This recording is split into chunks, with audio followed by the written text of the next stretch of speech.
Well, good morning, everybody. Can everybody up the back here, we could just raise your hands, please? Fine, thank you very much. Well, on behalf of my Deputy Provost, Councillor Ritchie and myself, members, I'd like to extend a very warm welcome to you all to this very important meeting of Falkirk Council. First of all, could I ask that you ensure that your mobile phones are switched off, please? Thank you. Now, this is Wednesday. On a Thursday, we have a fire alarm. So if the fire alarm goes off, then it's not a test. And would you please make yourselves over to that door over there, or you'll be taken out to a place of safety. Thank you very much. Mr. Moody, could you give us a settlement, please? Thank you. Yes, thank you, Provost. Provost Buchanan. Present. Deputy Provost Ritchie. Present. Councillor Aitchison. Yes. Councillor Alexander. Present. Councillor Balfour. Present. Councillor Binney. Present. Councillor Bissett. Present.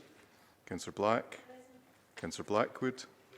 Councillor Bowes. Present. Councillor Coleman. Present. Councillor Colley. Present. Councillor Coombs. Yeah. Councillor Flynn. Present. Councillor Garner. Yeah. Councillor Goldie. Councillor Grant.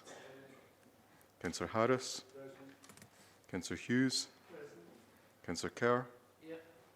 Councillor McHugh. Councillor McCluckie. Councillor Meiklejohn. Councillor Monroe.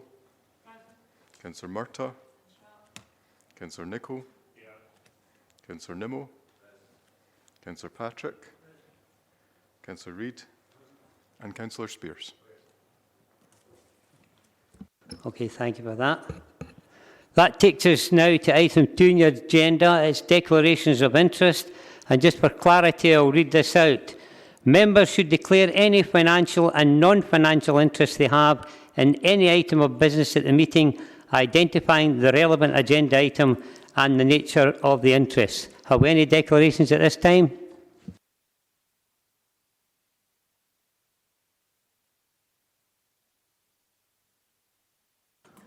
Okay, that takes us to item 3 on your agenda this morning. Revenue Budget 2020-21 and Medium Term Financial Plan. It's pages 2 to 242 on your agenda, and the report is by Mr. Brian Smale. Thank you, Mr. Smale. Thank you, Provost, and good morning. Clearly, councils have faced a particular challenge this year in producing a balanced budget, given the very late settlement for understandable reasons. And of course, given the deliberations still ongoing at Holyrood, there may well be further changes to the settlement, hopefully of a benign nature, and we'll find that out in the next week or so.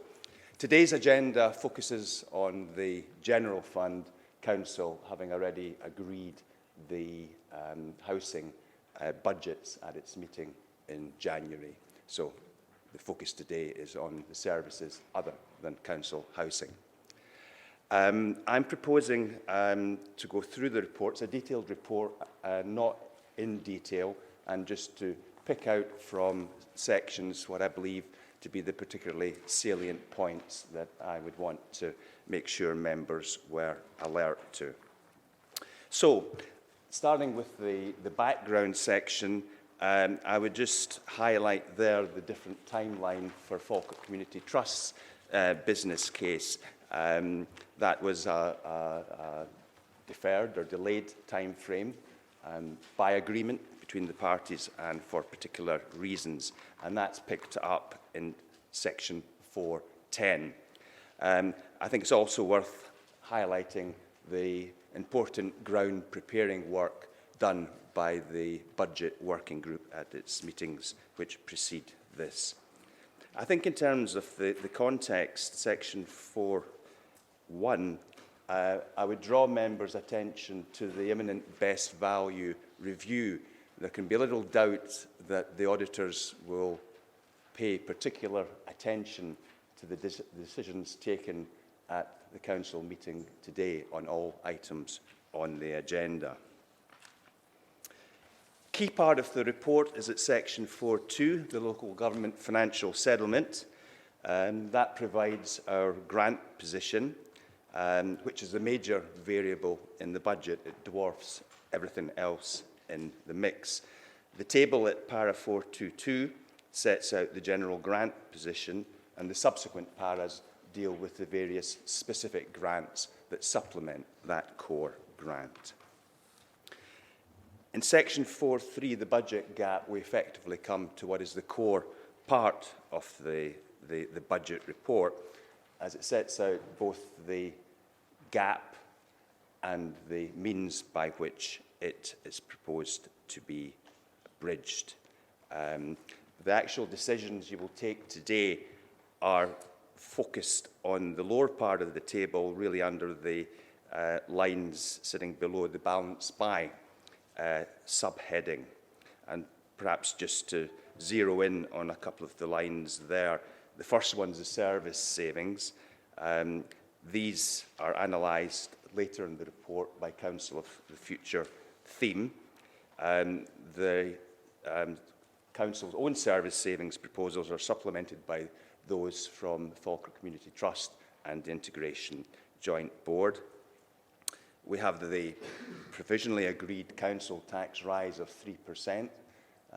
That was provisionally agreed at the December meeting of Council, and also the prospect of a supplementary increase, the inflation element, which is sitting in the mix but requires a decision today. And by stint of the way the mechanics of that work, it provides a temporary cash benefit which can be used to help close the gap. But I emphasise it's temporary. In due course, that will need to be covered. But it's in the statement before you as an element in balancing the budget. And the final line is the application of reserves. And I would particularly draw members' attention to the commentary at section 4.4, the next part of the report, which sets out a range of factors that members would wish to and should have regard to in considering any deployment of reserves. 4.5, public engagement, just picks up on the variety of channels used for this purpose, and the subsequent section deals with the important equality and poverty impact assessment process, and that position summarised in the table at para 463. Section 4.7 is quite an extended section. It sets out the individual positions across the services, and that's supplemented by a considerable range of appendices sitting behind it in the report. A new and interesting emergent area is set out in 4.9, the Community Choices budget. We, as all councils do, await guidance from COSLA as to how this actually will be deployed in practice. And once we've got that, a report will subsequently come to executive, setting out in more detail how we implement that. It's worth highlighting also that in the capital report later in the agenda, there's a proposal to set aside funds for this very purpose, and the sum suggested would of itself readily meet the target we've been given, though of course that could be supplemented. The Integration Joint Board, section 4.11, perhaps just to note 2 points there. One is the Scottish Government have set aside 100 million additional funding. They did a similar thing for the current year's budget, and we're obliged to pass that on, the council's share of that, on to the IJB, which we've duly done. And the second thing to note there is that the council is responsible for agreeing proposed charges, rises or changes in the charging level, and they're summarised at para 4.11.4. So we come to the council tax section at section 4.13.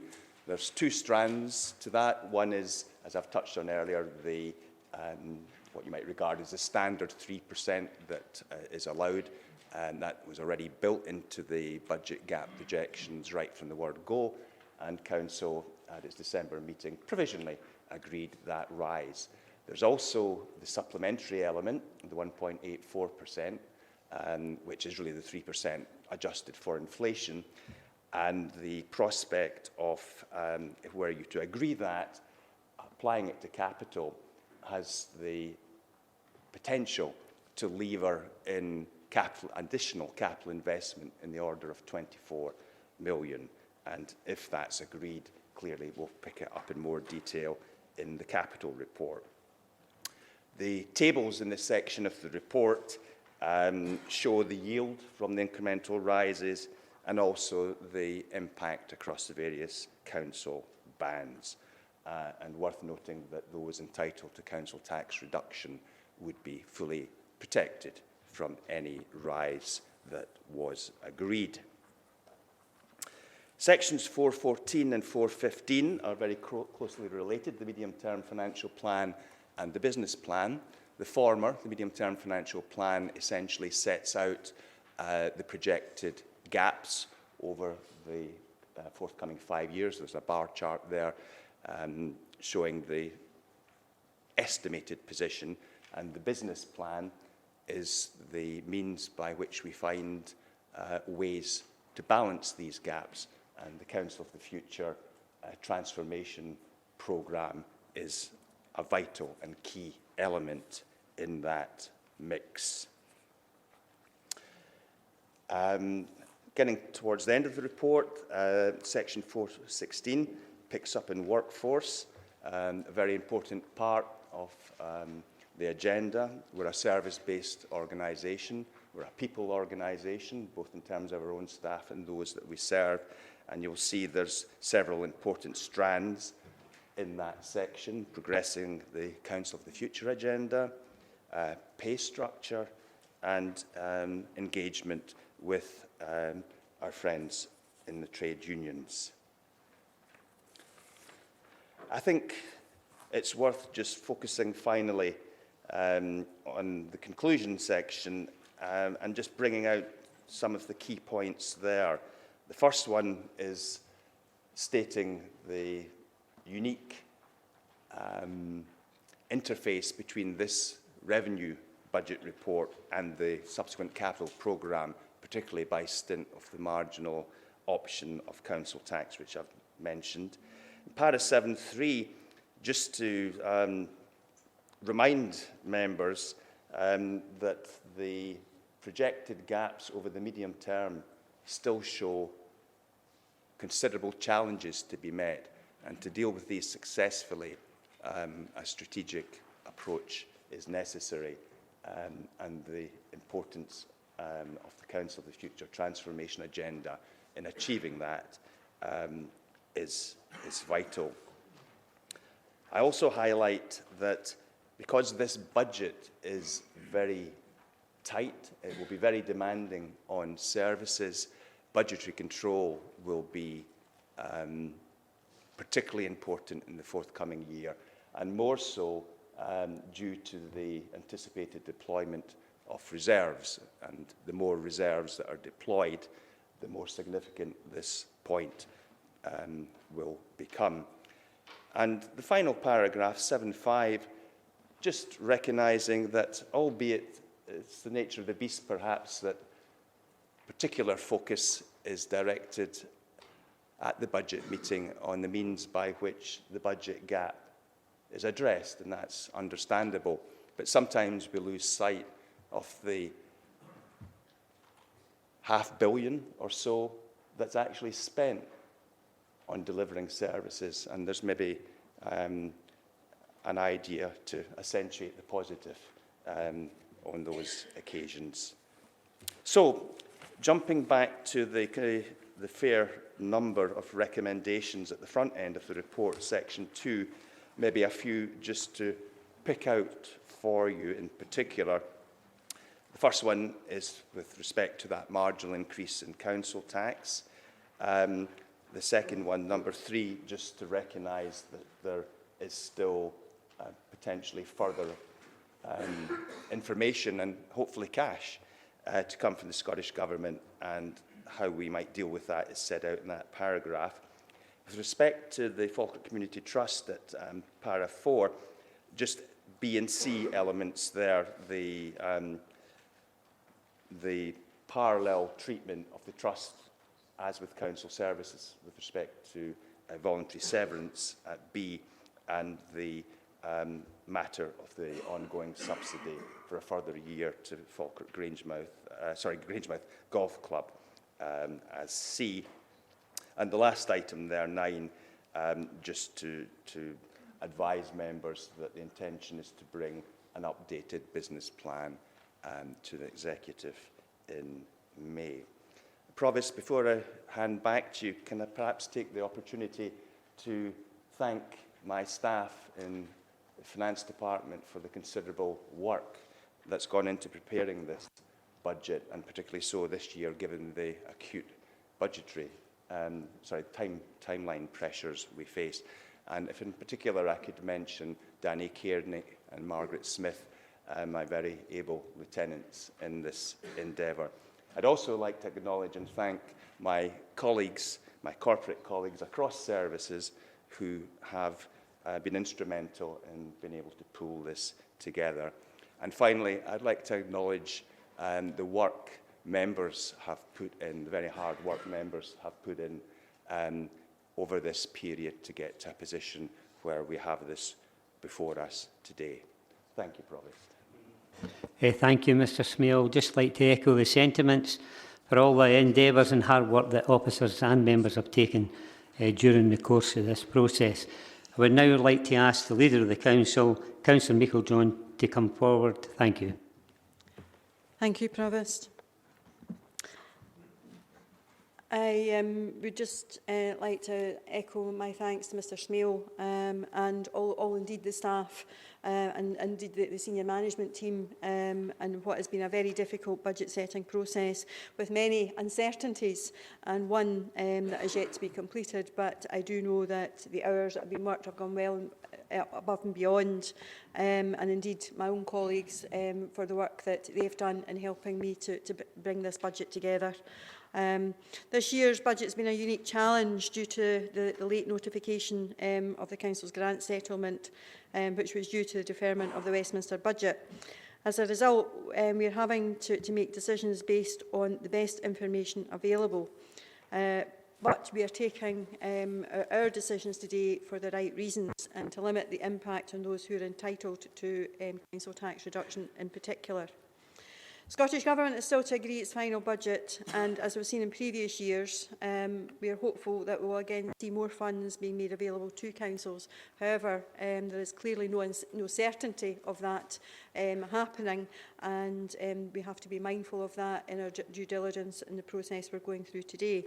I have also been actively involved with discussions through COSLA and directly with ministers in my role at COSLA around the budget and putting the case for local government forward.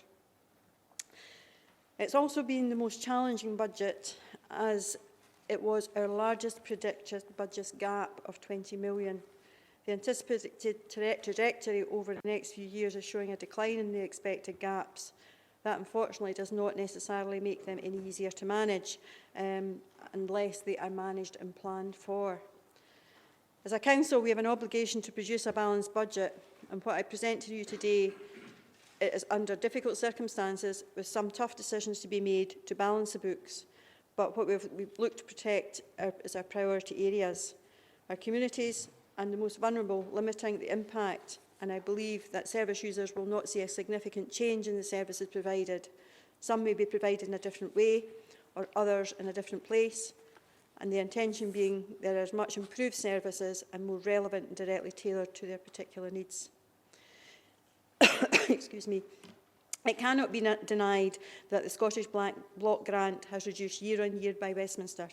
Coupled with a decade of Westminster austerity, it has left families across Scotland worse off and placed enormous pressure on the Scottish budget. The block grant for day-to-day expenditure decreasing and it's anticipated to continue. The Bank of England predicts significant adverse impacts for Scotland as a result. A new Prime Minister, a new Chancellor, with the Westminster budget still to come. Time will tell to how they view Scotland. Following the decisions to leave the EU, there is still the full impact of Brexit to be established at both national and local level, leaving us in a continuing protracted period of financial uncertainty. The impact of Scotland's economy is expected a loss of up to 11 billion a year by 2030 and 80,000 fewer jobs. And the Falkirk district has highlighted one of the high impact areas for job losses, which will impact nationally on our economy because of our strategic location. And that is why there is continued pressure being put forward to the UK Government that there is need for investment in trying to support Falkirk's growth deal. That's why we need to look to have a strong economic strategy locally to help create some stability, and that includes financial management of the Council.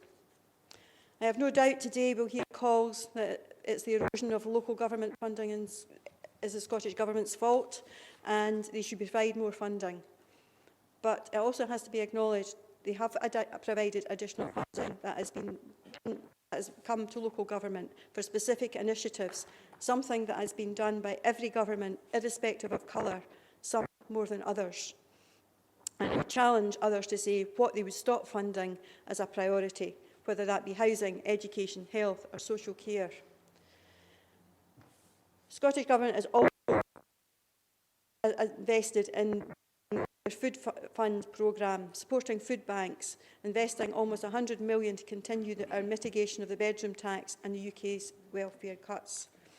There would be more money centrally available to local government if the Scottish Government did not have to spend time mitigating the austerity of the welfare reform. In addition, Falkirk's Council alone spent over £1 million annually of direct funding to help mitigate welfare reform, and that funding could be used elsewhere. The Labour Party in particular keep blaming the Scottish Government for not doing more to eradicate poverty. The war cry, one particular member, is that austerity is not a lifestyle choice. Well, that may be correct. However, you can only have a choice, even politically, if you have options. And I look forward to hearing what the current Scottish Government priorities they would drop off in order to create those options. In reality, you only have a choice if you have the economic levers to be able to legislate and affect a shift that is required, and the Scottish Parliament does not have those available to them. Only Scottish independence will deliver that. It's an easy option to seek to blame others, seers of government, to do political posturing and produce populist proposals, but it does not take away the fact that collectively we are charged with managing the finances of Falkirk Council, and in the main we all want the same things, and that should bring us to work together collectively to deliver a budget for the people of Falkirk. It does require, however, a collective responsibility and a maturity to be able to do that. As an administration, we have produced a fair and balanced budget under difficult circumstances that has shared the savings required across services, and as a result there will be a minimal impact, particularly on our most vulnerable citizens and communities. A minimal impact seen by those who use our services, while at the same time a planned approach that will enable us at meeting our future financial obligations based on the information available to us. While I'm sure there will be a focus on where the savings will be taken, it's important to keep that in context. It's worth noting at this stage that we've already approved in January our housing budget, which saw rent levels retained at the 7th lowest in mainland Scotland, and a capital investment of £316 million in our housing stock over the next 5 years, ensuring that our tenants live in homes that are meeting the highest housing and environmental standards. We will be spending £2.5 billion delivering services to our citizens over the next 5 years, and we'll have a capital programme of over £265 million. Over that same period, it is anticipated that the savings we will require to identify is around £76 million. Therefore, a medium-term financial plan and transformation agenda will be critical in helping to bridge that gap. Over the last 2 years, having provided an enabling change fund to support transformation, it has given a significant contribution to meeting the budget gaps. In 2019-20, £1 million was put forward from that fund, and a return of £5 million has been established to support the budget gap this year. Recognising how critical the transformation programme is as part of our medium-term financial plan, we have acknowledged that this year, having peaked our budget gap, it has been a significant challenge to balance the budget. And not knowing what more money may come from Scottish Government as part of the budget process, it's proposed at this time to reduce the contribution of the Change Fund to £758,000. An anticipated contribution from the transformation for this year is expected to reach £6 million towards next year's predicted gap. This will be an opportunity going forward for members to consider reviewing this as our budgetary considerations conclude as Scottish Government has a spending review later in the year. It's important to note that fund has continually delivered, and that has been an investment that has been a spend to save. Currently, Falkirk Council has the 4th lowest council tax, and it being around 19% of the council's overall income. Most other authority councils started off at a higher level of council tax before the council tax freeze, and most have either maintained the 3% or have made use of the flexibility given by the Finance Minister last year, but have a higher percentage of income as a result. Falkirk is currently well below the Scottish average and therefore disadvantaged as a result. Flexibility was given to local authorities last year to include an inflationary element on the 3% council tax. It was possible last year with the additional funding from Scottish Government to balance our budget without implementing that inflationary element. However, we know that there are opportunities that we seek for investment, and as part of our strategic property review, we want to be able to invest in our communities. With our current capital programme fully committed, there's an opportunity to extend that funding, and therefore going forward we would propose... I would now like to ask the Leader of the Council, Councillor Meikle-John, to come forward. Thank you. Thank you, Provost.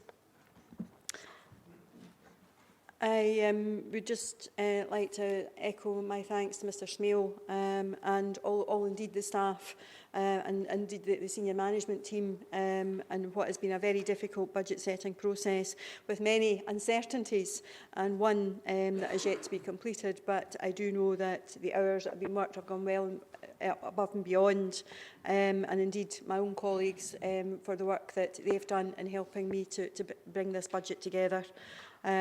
This year's budget has been a unique challenge due to the late notification of the Council's grant settlement, which was due to the deferment of the Westminster budget. As a result, we are having to make decisions based on the best information available. But we are taking our decisions today for the right reasons and to limit the impact on those who are entitled to council tax reduction in particular. Scottish Government is still to agree its final budget, and as we've seen in previous years, we are hopeful that we will again see more funds being made available to councils. However, there is clearly no certainty of that happening, and we have to be mindful of that in our due diligence in the process we're going through today. I have also been actively involved with discussions through COSLA and directly with ministers in my role at COSLA around the budget and putting the case for local government forward. It's also been the most challenging budget as it was our largest predicted budget gap of 20 million.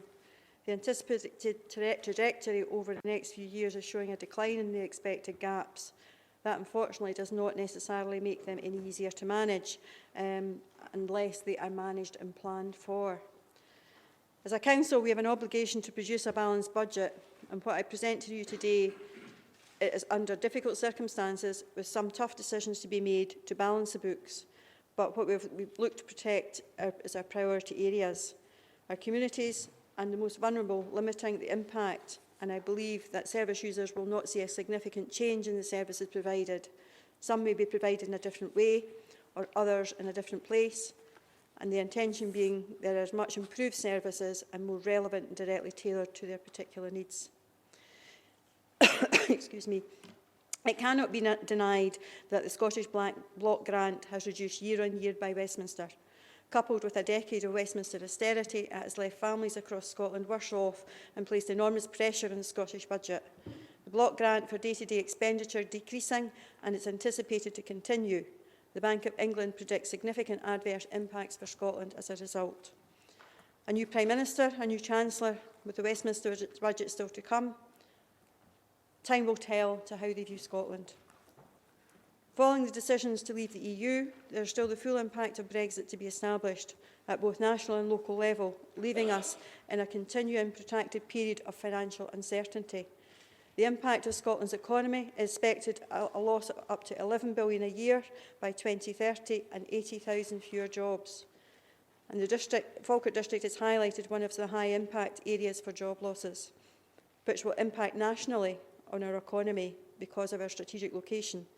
And that is why there is continued pressure being put forward to the UK Government that there is need for investment in trying to support Falkirk's growth deal. That's why we need to look to have a strong economic strategy locally to help create some stability, and that includes financial management of the Council. I have no doubt today we'll hear calls that it's the erosion of local government funding is the Scottish Government's fault and they should provide more funding. But it also has to be acknowledged they have provided additional funding that has come to local government for specific initiatives, something that has been done by every government, irrespective of colour, some more than others. And I challenge others to say what they would stop funding as a priority, whether that be housing, education, health or social care.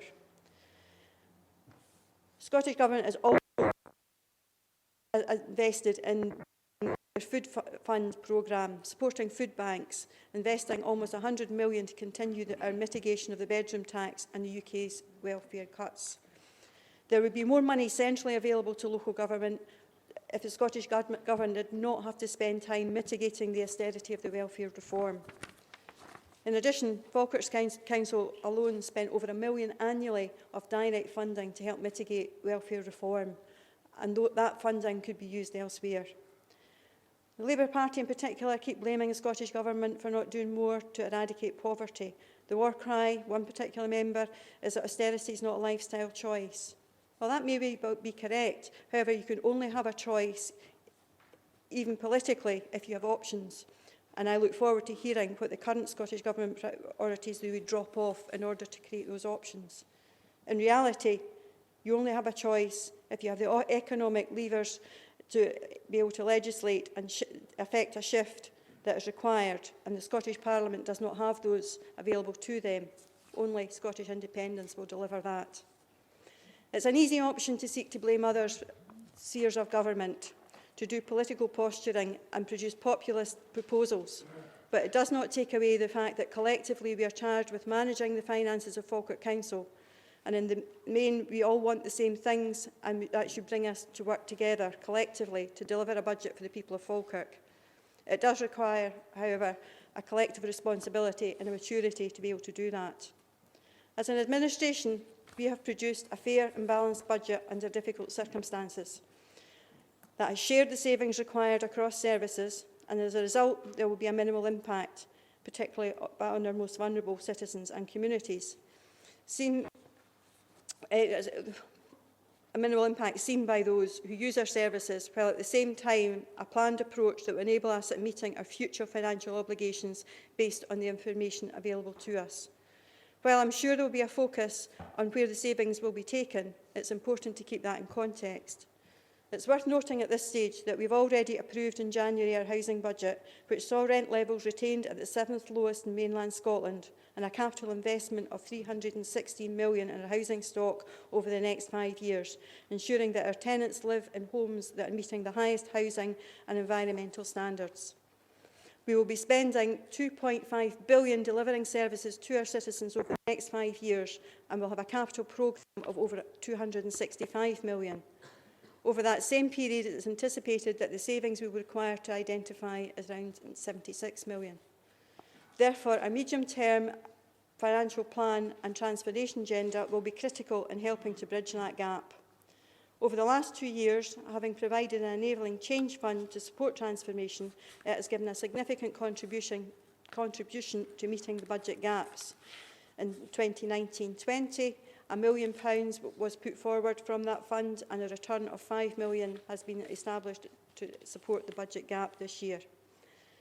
Recognising how critical the transformation programme is as part of our medium-term financial plan, we have acknowledged that this year, having peaked our budget gap, it has been a significant challenge to balance the budget. And not knowing what more money may come from Scottish Government as part of the budget process, it's proposed at this time to reduce the contribution of the Change Fund to £758,000. An anticipated contribution from the transformation for this year is expected to reach £6 million towards next year's predicted gap. This will be an opportunity going forward for members to consider reviewing this as our budgetary considerations conclude as Scottish Government has a spending review later in the year. It's important to note that fund has continually delivered, and that has been an investment that has been a spend to save. Currently, Falkirk Council has the 4th lowest council tax, and it being around 19% of the council's overall income.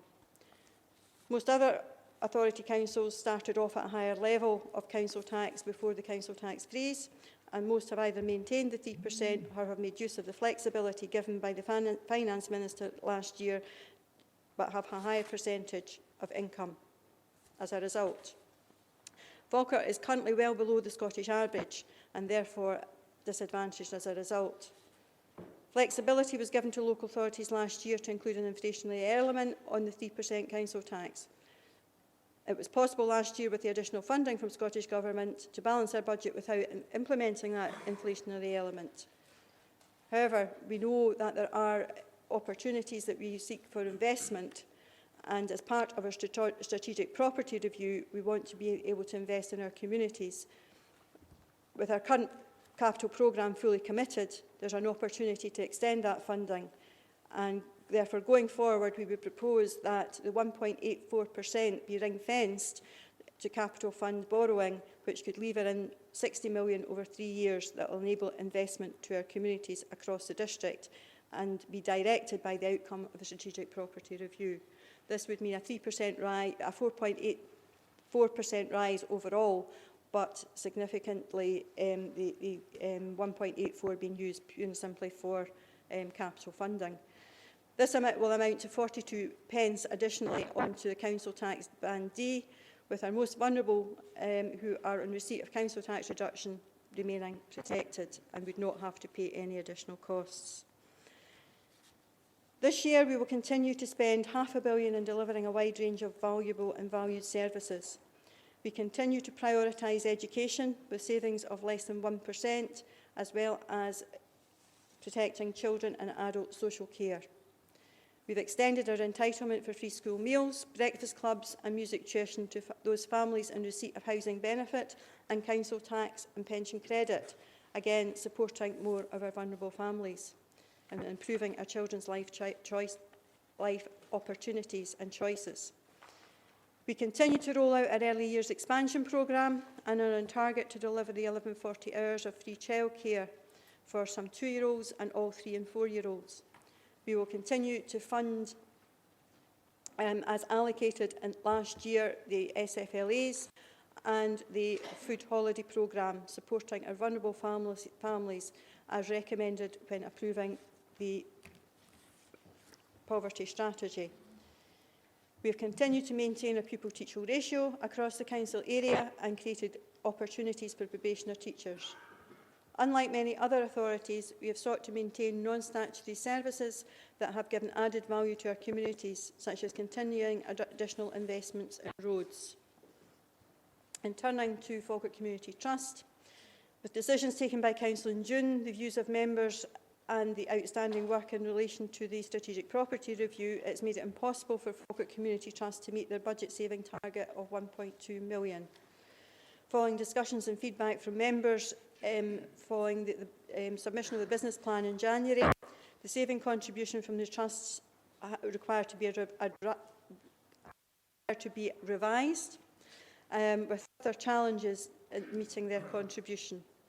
It has been accepted that until the outcome of the strategic property review, a programme of rationalisation and investment has been agreed, Falkirk Community Trust are not in a position to meet their 5-year savings programme for this year, and therefore less savings contribution as a total as we go forward. The Trust have, however, agreed to provide a sum from their own reserves. As a result, As a result, the future of all properties managed by the Trust will be reviewed as part of the SPR, as will an investment programme. The exception is in relation to the specific ask to fund Grangemouth Golf Club for a further year to allow them to continue to prepare for the transfer. Following discussions with the club and the Trust, there has been a significant amount of work undertaken by the new committee. With the business plan having been prepared with the support of Business Gateway and discussed with Falkirk Community Trust, and I'm also aware that they have met with various elected members and have a clear way forward and committed to working towards taking over the running and the managing of the club by April next year. The club makes a positive contribution in the Grangemouth community to well-being, recognising that once a facility such as this closes, there is a high probability of it not reopening.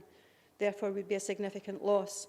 I therefore propose that over and above the grant given to Falkirk Community Trust of $10,896, that we would also fund the additional $50,000 as requested, on the condition that the necessary milestones are met and put in place for the transfer to continue for April 2021. The Trust is also tied to offering the same terms and conditions and salary scale as the Council under the Service Level Agreement. However, unlike the Council, the Trust has no financial capacity to offer voluntary severance. Without that option, it gives little capacity to restructure and make savings. It is therefore proposed that the Council would meet the compensatory element of lump sums proposed for voluntary severance arrangements, subject to the availability of the budget within the Council, and this would give an equity and opportunities for the Trust in going forward and looking at their savings plans. The Integrated Joint Board, over the last few years, the Integrated Joint Board has made significant contribution to the Council's savings, aligned with the integration strategy and the development of a five-year business plan. And this has supported the significant modernisation of our services. We have continued to support a health and social care partnership, and for the second year we have not sought to take the maximum savings allowed from the Integrated Joint Board. There has again been a welcome additional funding for the Integrated Joint Boards provided from Scottish Government via Health to support the work and the development of these integrated services. It has, however, to be noted that there is currently a £6,000 overspend at this time. There is a recovery plan in place which the Chief Officer has confidence will mitigate this over time, but there may well be a shortfall and there may well be a call on the Council's reserve in order to fulfil that overspend going forward. Therefore, the amount that we will provide the Integrated Joint Board with, combined with the housing revenue element, is £68,965,000, and we would wish the IJB well in their recent transfer of services from health and actually delivering the improved services and going forward. As part of the local democracy and empowering communities, there is a duty on councils to delegate a minimum of 1% of their budget for participatory budgeting or community choices by the end of 2021. We are currently working towards developing a scheme, but await guidance to be published on this by COSLA. There is, however, an allocation earmarked on both capital and revenue where this spend will be directed by communities based on their priorities. This, along with the work around the strategic property review, will enhance our working closely with communities and delivering services within their localities. And it's something that I welcome and hope to be able to produce a programme in the very near future. It's inevitable as councils transform that our workforces will change. With less buildings, more services provided, our workforce will reduce in some areas and others will increase, for example with early years in education, as is happening in every other local authority throughout the country. This year in Falkirk, the net impact on our workforce will reduce by 15. That is quite a significant change, and it just demonstrates the growth that while we are changing and transforming, our workforce is being maintained at a fairly steady level, but it has different opportunities arising as we develop our services and new technologies. As we transform, there's a need to invest in our workforce in order to ensure that the right skills and leadership are throughout the organisation. Our organisational development plan going forward will need to closely align with a medium-term financial plan to help build the capacity for the future. This will enable our staff to give consideration to their particular circumstances and future plans. And we have to date continued to deliver savings and remain committed to no compulsory redundancies, and will seek to use alternative means such as voluntary service and redeployment. We will continue to engage with the workforce and the trade unions going forward.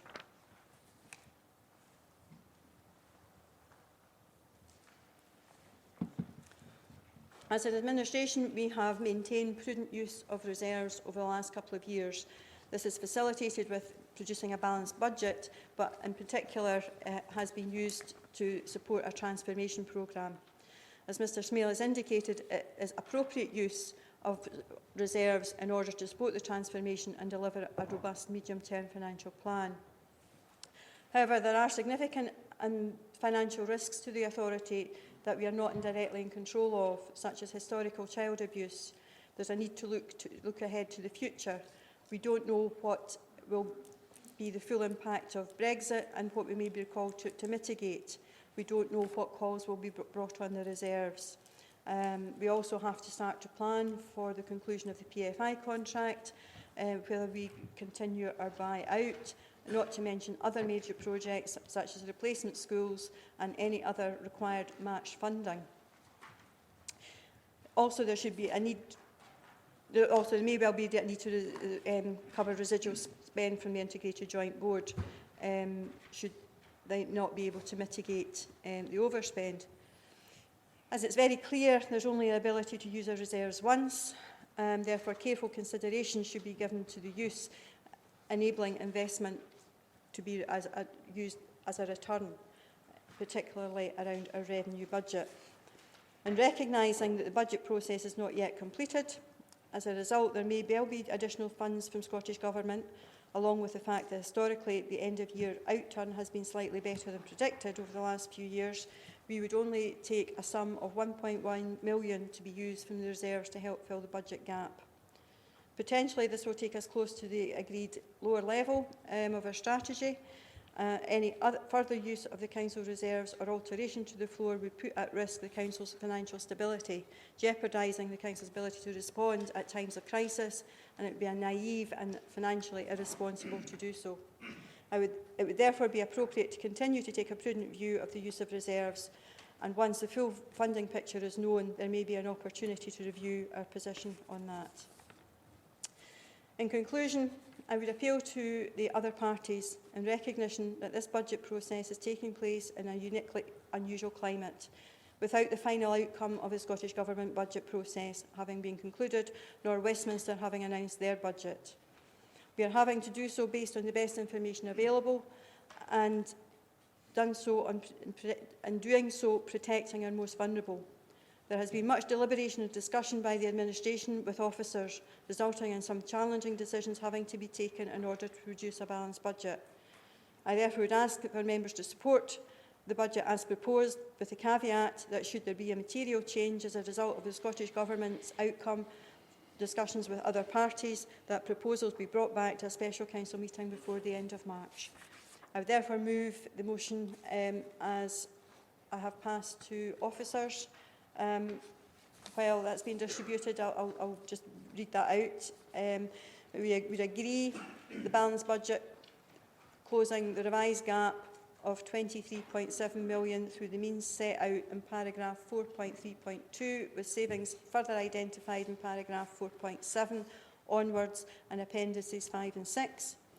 Agree that the additional revenue grant should additional revenue grant become available from Scottish Government budget, a further meeting of Council is arranged to consider how to deploy these resources. 3. Notes the range of savings options not taken forward in the administration's budget, and in particular the priority given to children's services in the selection of savings restricted to less than 1% of the service budget. Note the additional investment proposals of £1.3 million at 4.3.4, particularly the retention of 200,000 for SFLAs, 300,000 for roads maintenance and the retention of 40,000 for the holiday food programme. Agrees to the council tax rise by 4.84% and that the additional 1.84% of the element rise be used to fund capital investment, and agree the Trust business plan reflecting the revised savings as set out in Annex 4 to fund the 50,000 request to support Grangemouth Golf Club, a service payment of 10,896,000 to the Trust, and agrees the Council should meet the cost of the compensatory sums proposed voluntary service arrangements. Agrees the Integration Joint Board business case payment of an Integration Joint Board 68,965,000 and agree the remaining recommendations 6 to 9. In doing so, notes the commitment to meeting the workforce reductions by voluntary methods. In addition, recognise while areas of the council workforce are reducing as a result of modernising and transforming services, other areas such as early years are increasing, and the net impact of jobs is approximately 15 full-time equivalents. I move the budget. Okay, thank you very much for that. Councillor Gardner. Thank you, Provost, and can I just take this opportunity to thank Brian and his team for all the hard work they've put in. I'd also like to thank the council leader, Cecil, for the extremely hard work she's put in the preceding weeks and I think months to get to the stage we are. I'd also like to thank the team for the effort they've put in as well, putting in this prudent and appropriately cautious budget that has been brought before us. I'm happy to second this, reserving the right to reply. Thank you. Thank you to Councillor Bissett, the opposition. Are you going to be bringing forward an amendment, sir? Yes, Provost, I've got an amendment following my budget speech. Okay then, thank you. Thank you.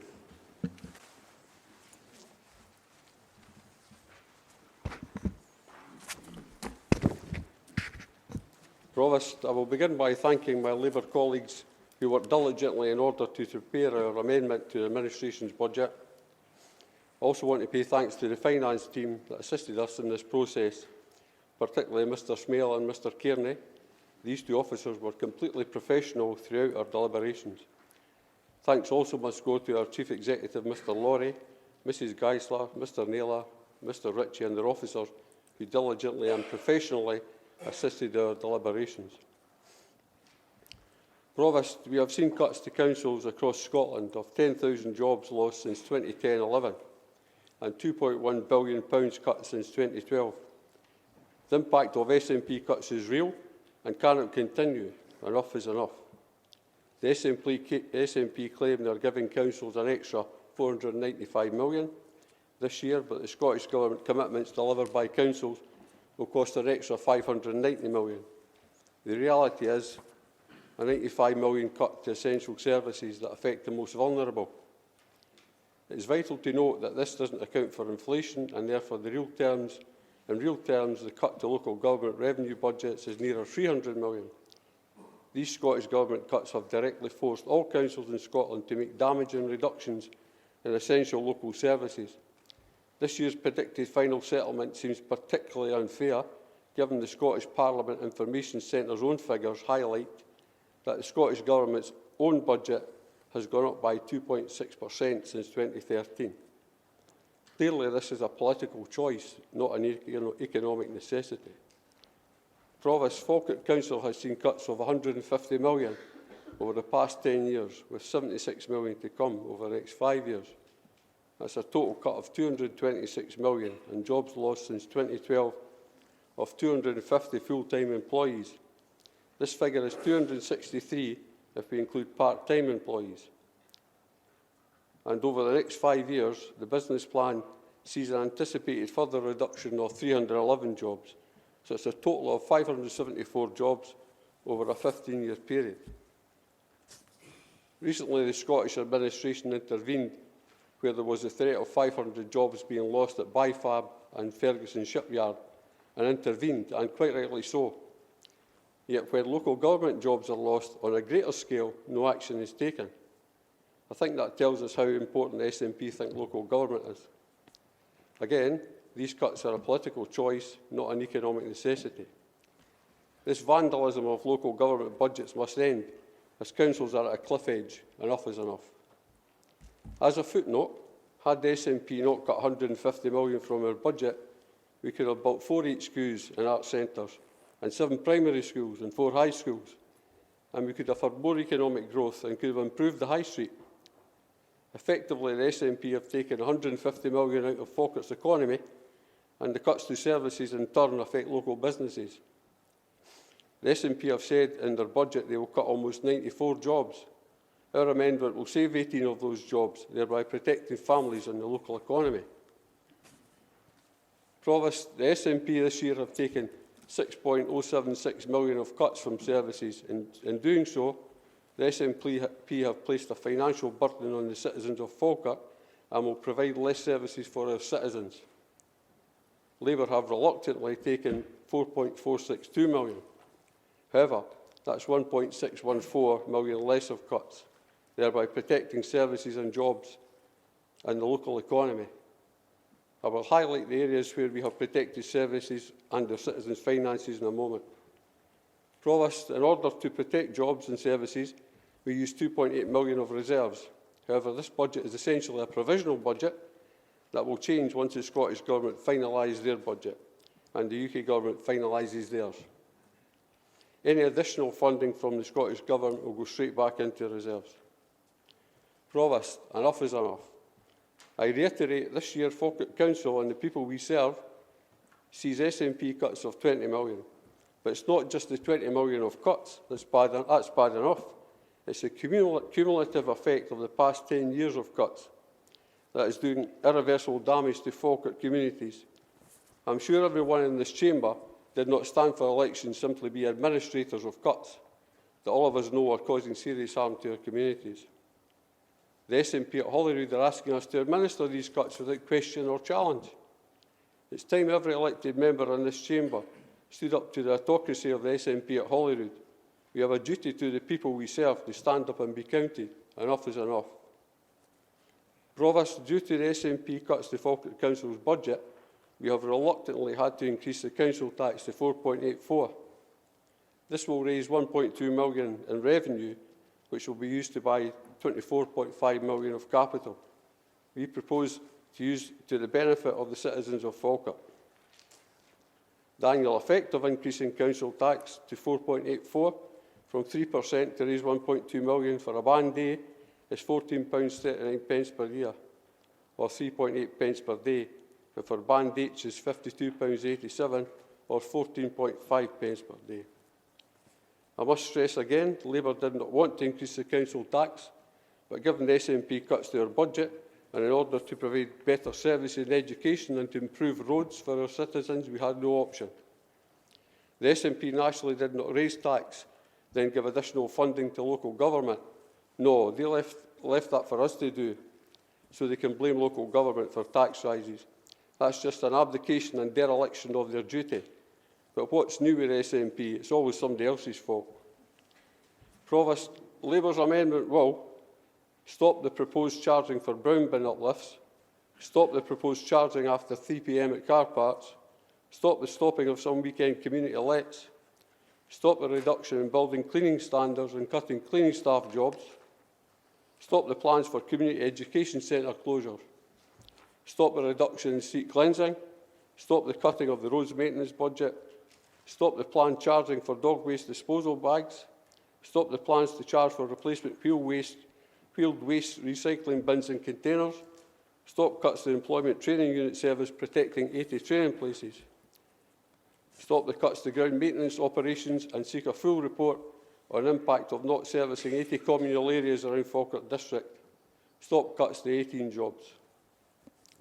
Just to touch on investment proposals, Provost, Labour will invest £1.25 million in the following projects. Council of the Future Change Fund programme, £500,000. Labour will support the Change Fund this year, providing funding of £500,000. This will ensure the Council of the Future change projects can be successfully delivered. The projects this funding will be used for or used prudently for are closer to communities, which will provide savings of £200,000, closer to home, £1.4 million, Succeed Today, Excel Tomorrow, improving education for our kids, £2.254 million, Transformation of environmental services, 352,000. Transformation of roads and grounds maintenance, 592,000. This will bring in savings of 3.398 million. We will also invest in the poverty strategy provost. 40,000 was in the revenue budget last year, and we will retain that, but we propose an increase of 10,000. 40,000 will provide holiday and food provision for school children and assist food banks. Labour's proposal of an additional 10,000 would allow us to offer a slightly higher level of funding to community groups and/or fund a greater number of facilities. This will result in greater availability of food and activities for children and families during school holidays, reducing the impact of poverty on attainment. Support for learning assistance, 200,000. The support for learning assistance will provide support for pupils who have additional support needs, assisting pupils in class under the direction of the teacher with their work. This could include help with reading, writing, behaviour, speech language, or with ICT, and assisting with pupils who have medical needs. Free special uplifts, 300,000. We will reintroduce the one-off free special uplift. This will go some way to improving the environment and the impact of fly tipping, which my colleague Councillor Black highlighted at the recent scrutiny committee when she questioned if we've had 5,000 less uplifts, where's the stuff going? I think we can see around the district, and I'm sure everybody here could give examples of where the stuff's lying. We will, of course, monitor, you need to laugh, Mr Gardner, I think. We will, of course, monitor and evaluate the improvements. We will invest in a pest control service provost, £100,000. We propose to introduce a new council pest control service that will provide tenants with a holistic service whereby the pest is not just removed but advice is given on preventative measures. This service will be an entrepreneurial service in line with the Council of the Future values. A report on a new service and charging scheme will be brought to the Executive. Flower bedding and baskets provost, which we saw taken away last year, and cemeteries and memorial gardens were the poorer for it. Evidence from scientists shows the positive effect of nature on our environment. Being around flowers improves well-being, so Labour are delighted to announce the reintroduction of flowers and baskets to Falkirk District. Maybe we should be aiming for a Falkirk in Bloom Award. IGB. Just touching on IGB provost. Falkirk Integration Joint Board was established in September 2015. Integration with the NHS is a challenge, but I'm sure Patricia Cassidy is a very competent lead officer. We're trying our hardest to achieve full integration over the coming year or years. We will gladly continue to support the work of the IGB and the allocation of £67.2 million, and I am sure it will be prudentially used. And I'm sure additional funding for the Scottish Government will assist in moving that integration further on. Just to touch on Falkirk Community Trust Provost, we agree to the recommendations in the report, which includes 50,000 as a subsidy for Grangemouth Golf Club. I actually went down and met with the committee, and I was quite impressed by their business plan. I even had a shot of their golf simulator, and the captain was quite impressed by my putting. So we wish them well with their business plan, and hopefully next year they'll be running the club as a business. I think they really have to, because I think it's their last chance. If not, we'll probably see that lost, the golf course lost. And I think on the community trust, the SPR should bring about some changes once we get the finalised document. I think that will assist the trust in many ways. In summary, Provost, Labour's amendment is an amendment for a budget, both revenue and capital, that will aim to protect the most vulnerable in our communities and protect jobs and services. This principle is at the heart of Labour's social democratic principles. It's a budget based on Labour values, and I am inherently optimistic, Provost, and I hope to see the Council properly funded in the future. So with that, I'll just say Labour values and local people's priorities are Labour's priorities. In effect, it's a people's budget. So I've got an amendment, Provost. That's me finished. If you want to, Mr Perry could hand that out. Yes, we've got a second up. Reserve the right to come back in, Provost. I'll formally second and come back in once the amendment's been handed out. Yeah, we'll get the copies handed out. While we're handing them out, could I just ask, maybe at this stage, is there any further amendments coming forward? Just for the record? None? Okay, thank you. There's a lot of content in that amendment put forward, and nobody has had an opportunity to see this, so obviously I'd be calling for an adjournment. Is everybody happy with that? Okay, and we'll take it, we'll monitor it and see how things are going, because there's a lot in there to digest. So we'll have an amendment at the moment. Thank you very much. Okay, thank you very much. I think we all appreciate the fact is that the administration had to take some time to consider, because the amendment has quite a bit in it, and obviously taking advice from officers in relation to that. So thanks everybody for that. I'm now going to go back to the leader, Councillor Meikle-John, to ask her if she's got any comment to make in relation to the amendment. Thank you. Thank you, Provost. Before I make any comment in relation to the amendment, I would quite like to ask Mr Smale for some guidance and some information. Obviously, the opposition's amendment is taking a significant chunk of reserves, and as a result that would take us beyond the floor of our reserves and quite significantly, and that will have an impact on the Council, particularly around future finances and the current financial stability of the Council, and it appears to be very much based on a bit of a gamble. So I'm not going to ask Mr Smale to make comment on that last comment, but just perhaps if he could give a view on taking the reserves down to that level, what the implications are for the Council as a whole and going forward. Thank you, Provost.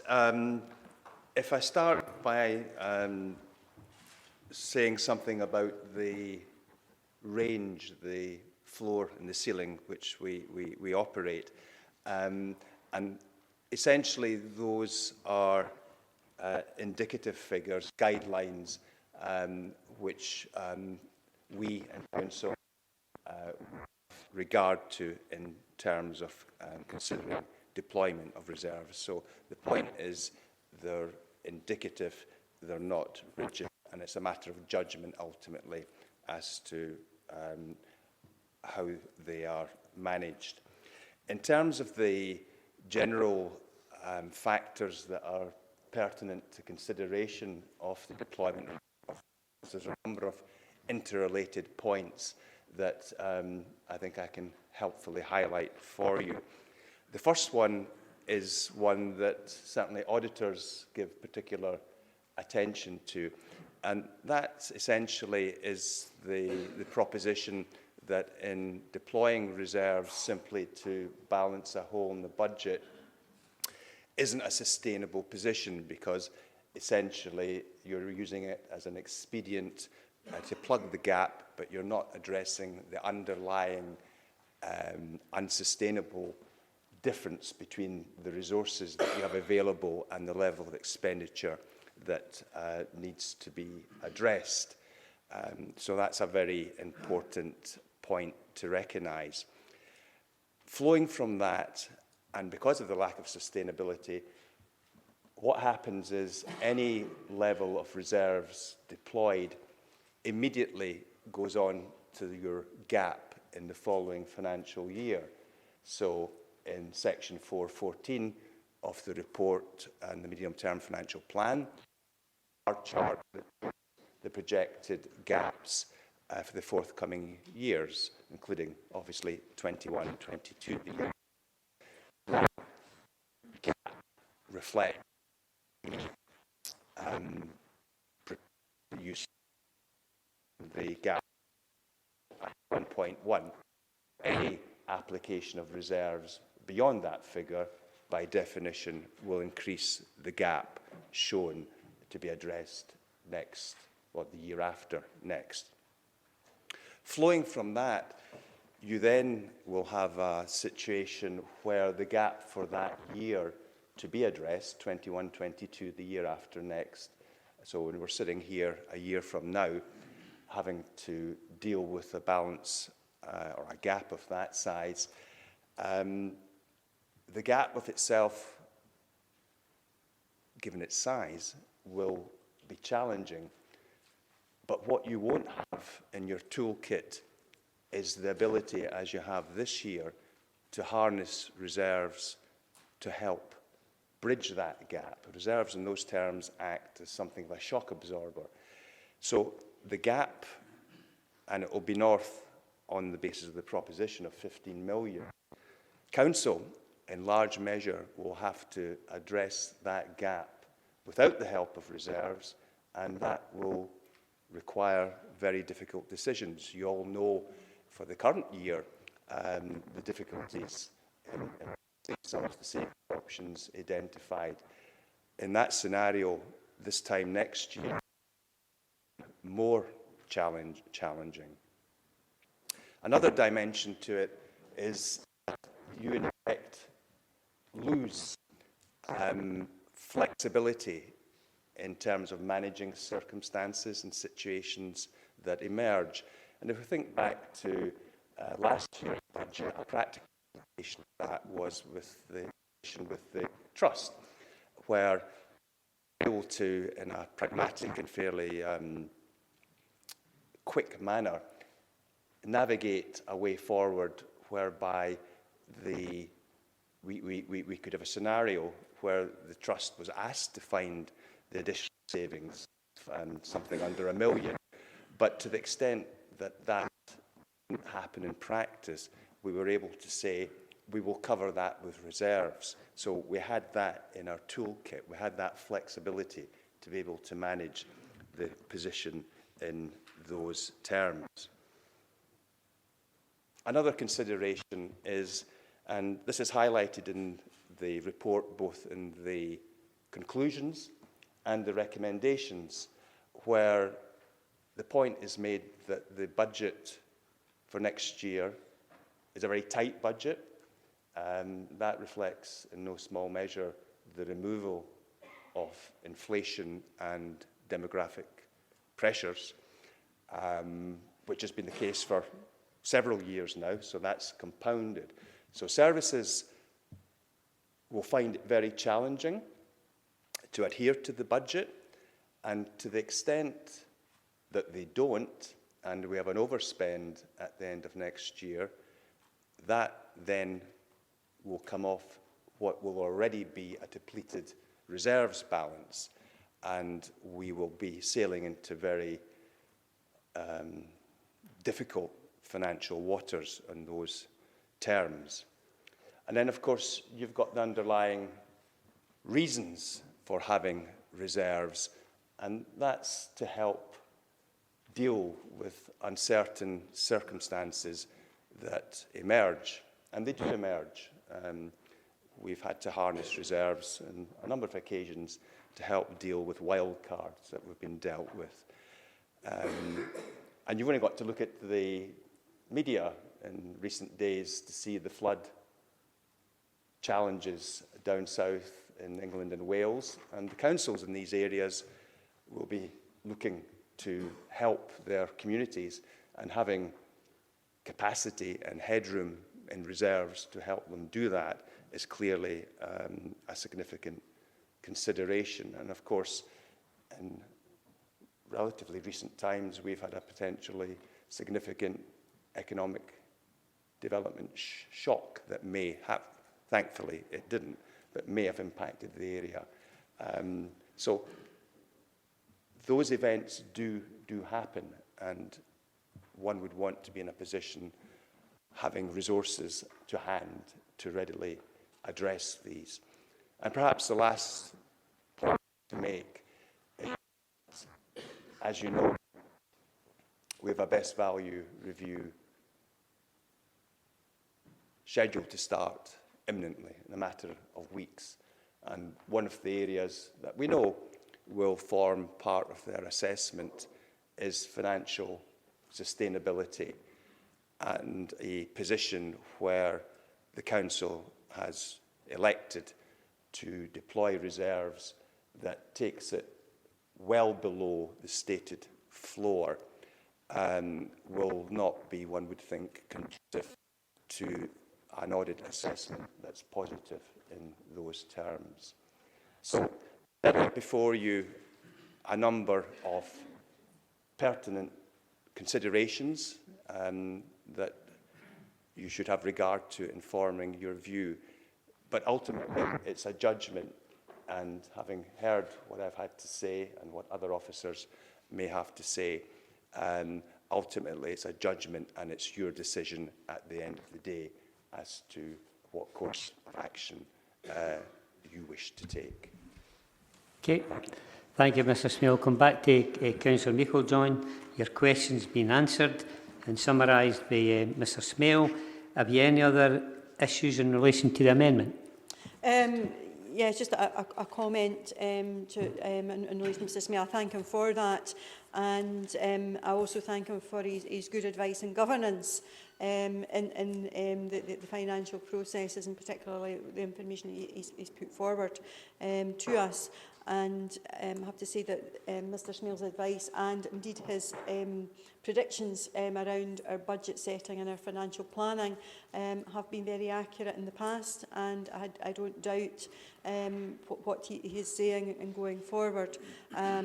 Based on that, I'm not going to look to gamble with the people of Falkirk and their money, and based on our budget, we will continue to support our budget going forward, and would not be able to support the irresponsible use of the reserves going forward. And I'll reserve my other final comments for the summing up.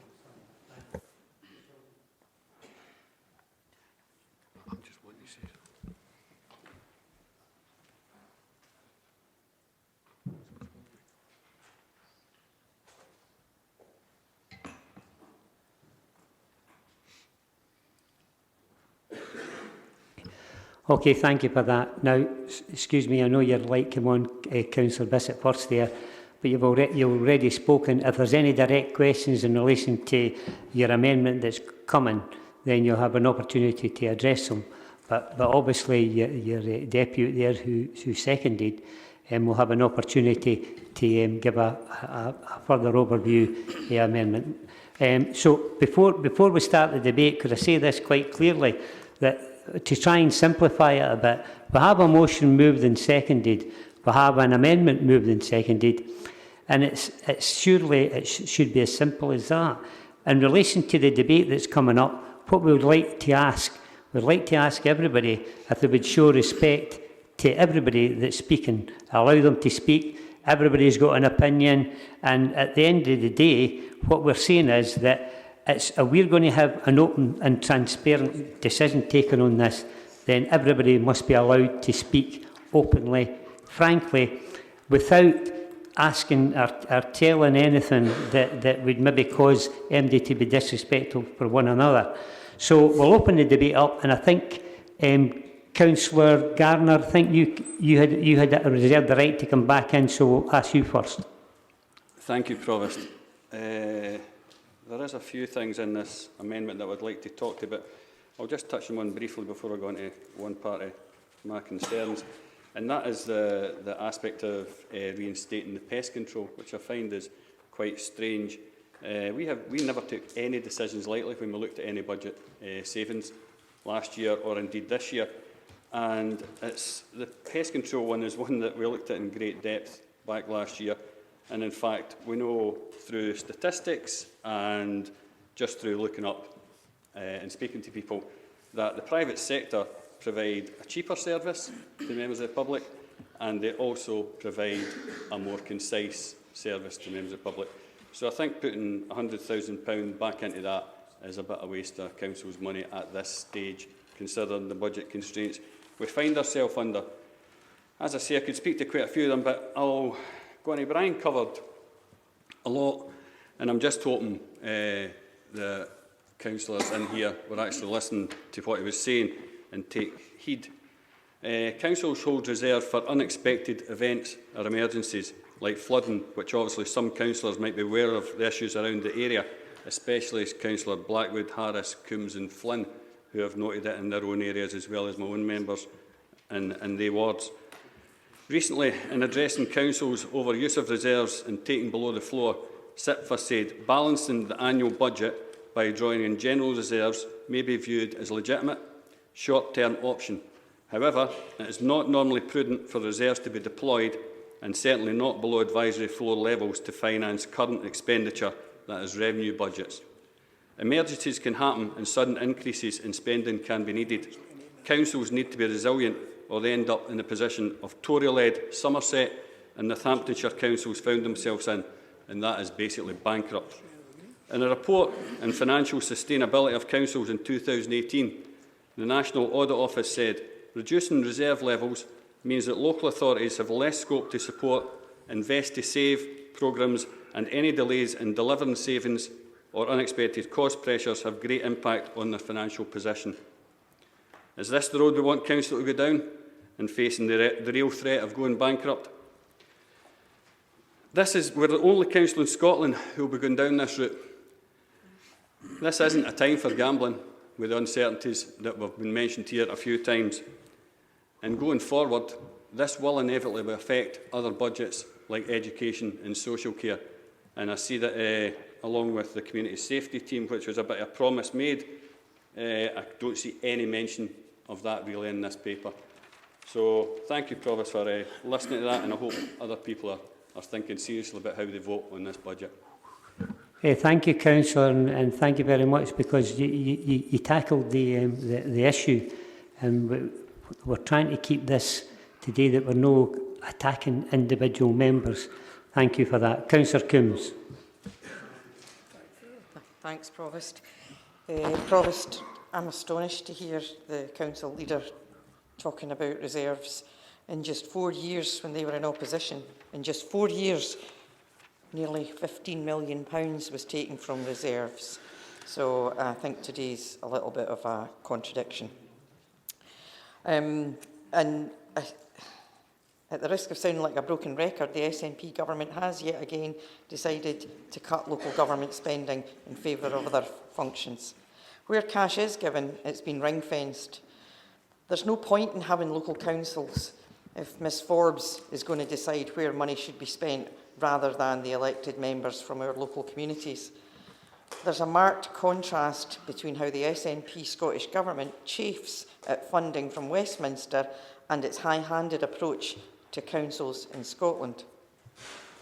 Ahead of tomorrow's debate in Holyrood on the Stage 1 debate on the budget, I was having a look at some of the news items there during the break, and there is a chance for the SNP in Holyrood to listen to Scottish Labour, and part of their proposals is to agree a fair deal for local authorities with proper funding for social care.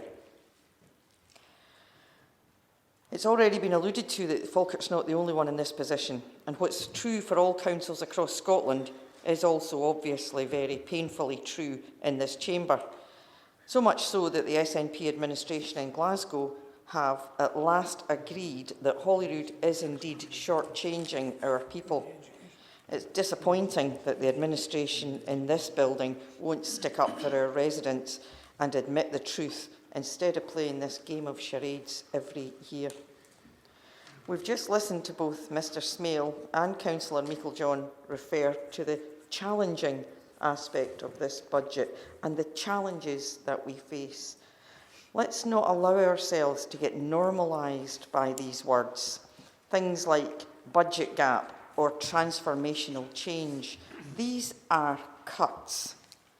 And that's in the context of doing less and less good things for our communities each successive year. Don't know, does anybody remember Garden Aid? Spinning that the council will still spend £2.5 billion over the next 5 years fools no one. We can all see the state of the roads, the poor state of the public realm, and in our surgeries we see the declining support for vulnerable people. I was just talking during the break there to somebody that volunteers for Citizens Advice Bureau, and it is absolutely heartbreaking and immoral what is happening to our people out there for the lack of funds for public services. And it's because Nicola Sturgeon doesn't care about the people of Falkirk as much as she's worried about the spiralling costs for creating the new Scottish Benefits Agency or the problems building hospitals. And because of that, this administration want to charge for a brown bin collection. Never mind that this is counterproductive and will increase landfill costs and runs a high risk of not achieving their savings target. They want to charge for poo bags. That will really improve our local streets. Not. They also want to reduce building cleaning to already below standards. And they want to close community education buildings and lose staff from the employment training unit. Is this really the vision for a modern, forward-thinking, independent Scotland? Dirty streets littered with potholes, with no public realm, with miserable and demotivated staff who are fearful of losing their jobs from year to year whilst working in dirty offices? Surely not. Can you imagine the hissy fit that members opposite would have if Boris Johnson had demanded charging for a brown bin collection? However, when it's cuts from the nationalist knife, then suddenly it's a work of genius. If Council were to approve this, would those who chose to pay for their brown bin collection get a Stronger for Scotland sticker so that they could put it on their bin and show their loyalty? Provost, one final point. A minute. Sorry, Councillor Alexander. We just give her an opportunity. We don't want MD being interrupted. You'll have an opportunity to come back. Thank you. One final point. This is the 7th budget that I've been involved in. And not only is the budget rubbish, but we have a rubbish budget process. Each year we have a list of officer suggestions which members are expected to pick from. There's no context and there's no comparison with other councils or even other departments. We have no idea about the suggestions that officers have decided not to put forward. We have no idea if there are better ways of making these savings. And each year I find myself saying at least once, why wasn't that proposed before now if it's such a good saving? This is not a process for a modern multi-million-pound organisation. It's literally a game of blind man's buff. Where's the money? Where's the savings? What can we do next? We have a business plan, a medium-term financial plan, and a transformation programme that have all, in essence, started at the end and worked back. What we want to do is to start at the beginning so that we can properly align these plans with the things that are most important for the well-being of our citizens and communities. Budgets and plans should follow the priorities and not the other way round. That's why we're proposing that next year's budget process will use zero-based budgeting and that officers must prepare a report for the next council as to how that will be organised in practice. Happy to second the Labour Group amendment, Provost. Thank you. Okay, thank you very much for that. As I say, it's a political field we're in, and as long as nobody's doing personal attacks, I'm quite happy to listen to everybody's views, and that's what we're here for. It's a matter of opinion. Councillor Spears. Thanks, Provost. Firstly, I'd like to say regarding Labour's budget as the only alternative that is coming forward, and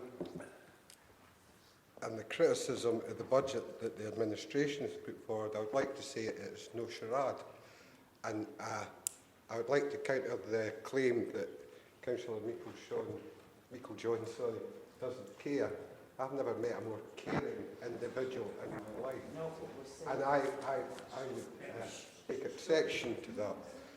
I know you're very strong in that, Provost, so I would bring it to your attention. I'd like to thank Mr Smale. We have been working with Mr Smale in the financial section of this council now for several months. As I believe there was a joint working group working with you as well. So nobody is under any illusion that what you said in this chamber a few moments ago is absolutely certainly true. how the reserves are fundamentally important to the future well-being, not in this budget, but next year's budget and the budget after that. Now, I would ask, is your budget based really on sound financial management? You know, where you want to take $500,000 for the roads to put into flower beds, where we've done an awful lot of work, and there's communities out there that have all been motivated and are looking after their town, and I would say in Grangemouth it's never looked better in a lot of places. That is called being accountable to the electric. We should make it clear that if we spend our reserves, that this is the road to nowhere. I know where it's the road to, and I'll say that later. We've got auditors coming in. They will say this isn't conducive to a positive assessment. We'll have the best value team coming in. We'll have to get a best value report. We need to be very careful on this budget. But we have an option. We don't know. Westminster hasn't decided. Quite frankly, I think their handling of the whole situation regarding their budget is just not a Scottish disgrace, a national disgrace. The Scottish Government don't know how much they're getting. Once they do know, they'll be able to pass on to us. Maybe some of your schemes, when we and it's in our proposal, that we will hold another meeting. You don't spend your wage increases till you know how much it is. That's sound, practical, financial management. You don't spend what you've got in the bank because you don't know what's going to happen someday. Say we had flooding in Grangemouth, we've been quite fortunate, it's not been too bad. But say one of our rivers burst its banks, a lot of our areas are below sea level, 2 in particular. And we need to know that we have money in reserve in case something happened there. You look at the terrible news stories on the news just now about parts of England, and it's just horrendous. These people know they're going to get it year after year after year. And we, through a lot of previous councils, have managed, through relief channels and various other methods, to put money into that area. But if something did go wrong, I'd like to know that we hadn't spent the reserves, that we'd kept them so that people can get help when they need it. Overspend, I mean, is that your option for the future? Really? Emergencies, they will come. We will need that reserve so we can harness them. Be careful of the steps you take, because these are the first steps to bankruptcy in this council.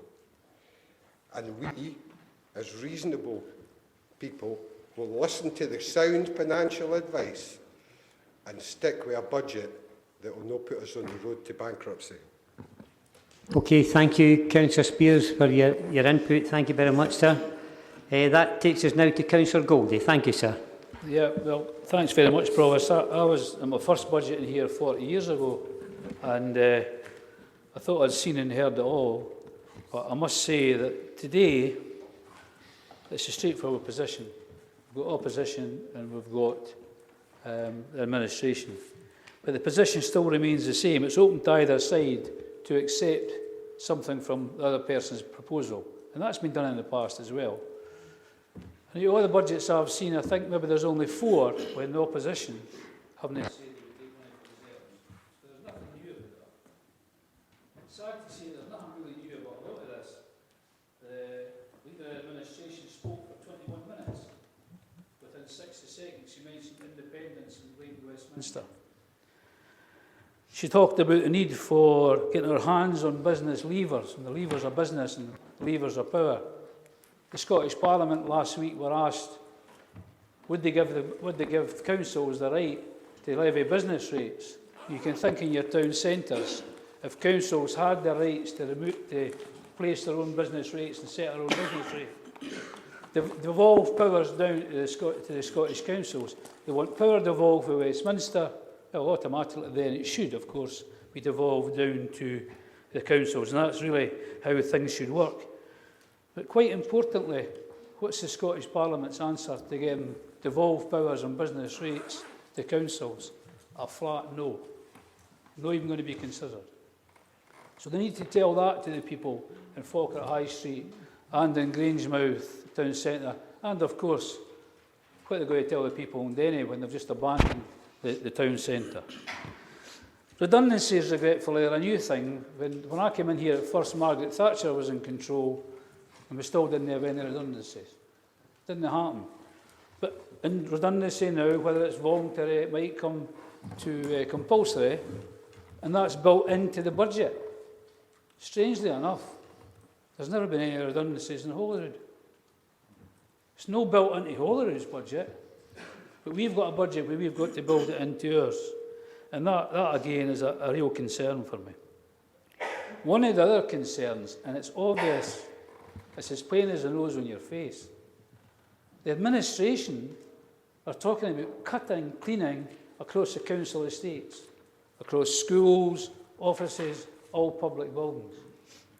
And we're facing the biggest danger to the health of the world, not just our nation, not just our town. We're facing the biggest health threat we've ever faced since 1918 in the Asian flu. And here we are, a progressive council, saying to our school kids, people in our elderly homes, people across workers in here, no, we're going to cut back on cleaning. And let's spare a thought at times for the cleaners, because the cleaners do a damn good job in here. They're in early and they work hard. And I would have thought, really, at this stage of the game, that the administration might take that back and say, look, really, when you're putting people's lives in jeopardy, and we could be at this time, that's a wrong move, we shouldn't be doing that. And the same for the Pest Control Service, because pests carry vermin, and vermin bring forward health threats. So why are we doing that? Why are you opposed to that at this minute in time? And I would like, Provost, just when I finish here, to ask the question of the Director of Education. It might be quite illuminating as well. I'd like to give him warning. The other thing we have here is just the charade, and it is a charade. But for Mr Spears to stand up and say the council's on the road to bankruptcy. This council has over 6,000 employees. This council... Councillor Goldie, so as I said to you before, when Councillor Spears had finished, Councillor Spears is entitled to his opinion. And if that's his opinion, well, that's fine. And we're listening to your opinion. It's all a game of opinions. I'm not saying it's not his opinion. I wouldn't have gave that opinion, but I'm going to answer the opinion from my point of view. We have a situation where we have 6,000 employees. We have a situation where we have 6,000 employees. We've got the trust added onto that, and we've got people in businesses in our district. And they may pick up the paper and say, there's a threat that the council is going to go bankrupt. What does that do to business? What does that do to the employee's position? We might go bankrupt. Goodness gracious me. That was a sad comment. I hope Mr Spears will reflect on that. Now, could I just ask, could I just ask, Councillor, could I just ask, but I've got a question. One question, that's you. Fine, thank you. Well, I'm only going to ask one, but it's going to take longer for you to keep telling me that, Provost. Could I just ask the Director of Education, when he's dealing with his education estate, there's obviously problems with vermin in school estates, and it's just a matter of fact, it happens. Can you tell me what the cost this year, or since we've done away with the Pest Control Service, is in the school estate? Because I understand it's very high. You are using, as is all the council buildings, they're all using pest control services. If you don't know the answer just now, I'm quite happy to get it later. I understand it's in the hundreds of thousands of pounds. Because rent-a-kill in these companies don't come cheap. So as well as doing away with pest control services for the public, we're doing away with it in our own estate, which again is a bigger threat to the health of the community. Do you wish to answer now, Mr Naylor, or do you wish to contact Councillor Goldie at a later stage? 1911, I would like my name was mentioned. Hold on, I'm speaking to Mr Naylor, thank you. Okay, thank you.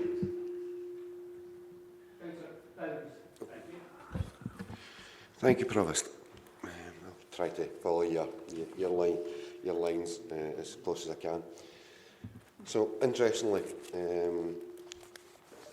one of the things, this is going to be on the medium-term financial plan, so it may be both Kenneth and Brian that may actually wish to comment on this. Having looked at the amendment by the Labour group, what I can see there is a number of things which they are reinstating, which will obviously be on cost as we go forward. It's been made quite clear that our budget gap this year, and this actually in the papers it shows us somewhere about 20 million. I know there's changes to that, but that would then drop us. We're actually going to have a bigger budget gap.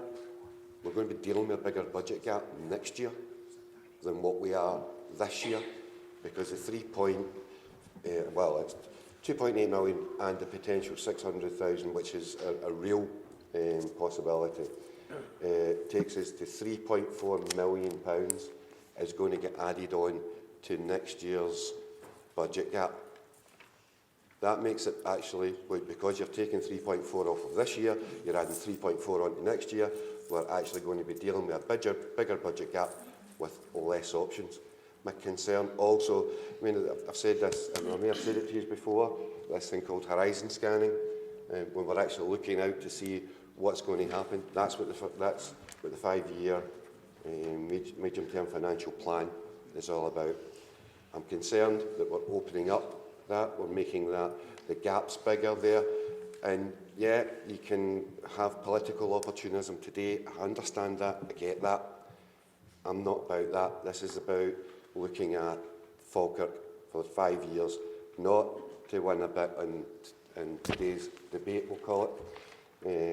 And I'm really concerned that there's an amount of fiscal vandalism going on here. Brian has very eloquently told everybody how dropping to this level and the effects it's going to have. And I know there's been various things mentioned. We've had experiences with the Beast to the East. If you want to ask a number of the areas with the flooding that has been recently, this is all additional on cost. That won't get covered. So we're going to get down to 5.4 million, roughly, in reserves. That, as Brian again has covered with his, doesn't include any overspend or potential overspends. So if we've got closer to home problems, if we've got kids that need special care work, which in the past has cost us quite significant amounts of money, that's going to make it in the £1 million figures coming off of the 5.4 million where you are. Additionally, there's a number of the other parties, particularly, and this is not having a go at you, but the Labour group have brought through a number of additional spends during the year, whether it's came to executive or it's came to here, and they've got a certain amount of them agreed. So these additional spends will also be coming off this lot lower money. We're really putting ourselves in a situation. I know Brian's talking about the flexibility. I'm worried that we're really getting to dangerous ground with this. We've given ourselves no movement at all. Can I ask Brian and possibly Kenneth, if they can cover off a little bit, what exactly is this going to do?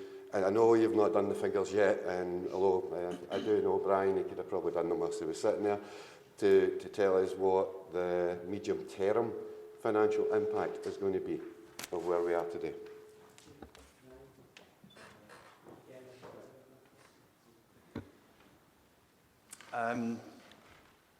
You're right insofar as there won't be definitive figures, and indeed the narrative around the report says that, well, firstly it says it's subject to constant update and review, and also the forward plan, the medium-term financial plan gaps will be reviewed in the light of decisions taken today, and that indeed also include the subsequent consideration of the General Services Capital Programme, which of course, dependent on the decisions taken there, has revenue consequences. So we know the factors that will drive the figures, but we don't yet have the decisions to give definitive figures. What we can say with some precision is that on the evident core issue of the level of deployment of reserves that you're going to decide on today, the budget gap shown in the bar chart at paragraph 415.5 for 21-22 is 15.5 million, and where the larger, and that reflects the 1.1 million in the administration's proposals. That would increase by 1.7 million if the amendment was to be carried. So the general thrust is clear. If you're going to use more in reserves and you're going to expand services, then the gap that you need to bridge in future years will increase. Thank you for Brian. Thank you for that, Brian. And as ever, totally accept your figures. And okay, that is sort of balancing them out rather than actually one going ahead, but it's still making it a significant difference in next year's budget with, as I say, a lack of movement, a lack of ability to move anywhere, a lack of ability to react to anything and deal with anything that comes up, which this council may seriously need to deal with.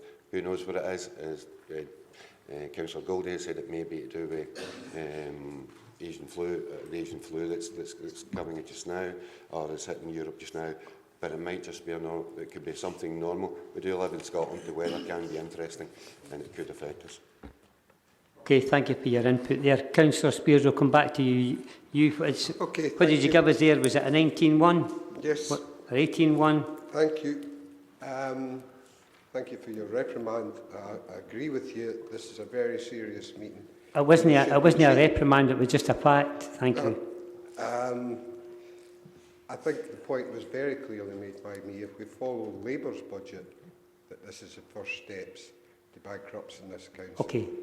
Thank you. Okay, fine. Councillor Colley, you've been waiting some time. Thank you. Thank you very much. I'd just like to make a few comments because there's been things said about the SNP government and this SNP administration not caring about citizens. And actually I take a little bit of exception to that.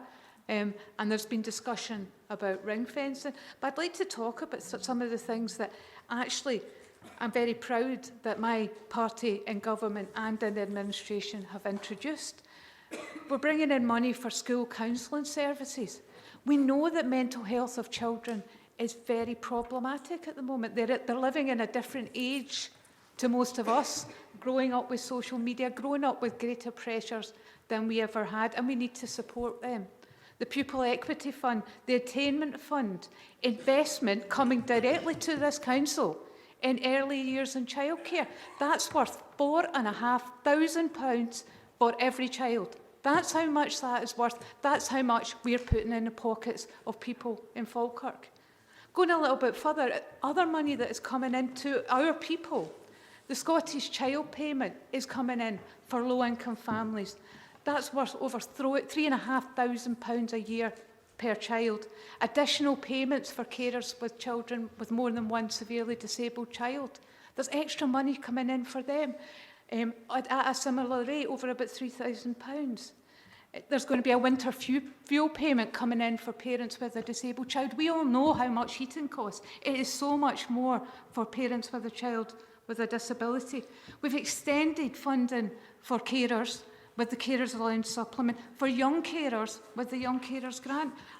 So some of these comments about not caring, the Independent Living Fund, which was scrapped in the rest of the UK, we brought it to Scotland when it was devolved. Not only was it retained, but it was extended to support disabled young people in their transition into adulthood. These are really important things about supporting our citizens. Coming more locally, investing in our communities. Look at the amount of council housing and registered social landlord housing we've invested in. Yes, you can call that ring fencing, but actually we're doing the right thing. Our people need housing. And how many of us as constituency councillors hear day in, day out from people saying, I need a house. I need a house, particularly people who need accessible housing. We're building that. We're building that across the district. We're investing in health and social care, paying care staff the real living wage, not the pretending living wage, which is actually the minimum wage.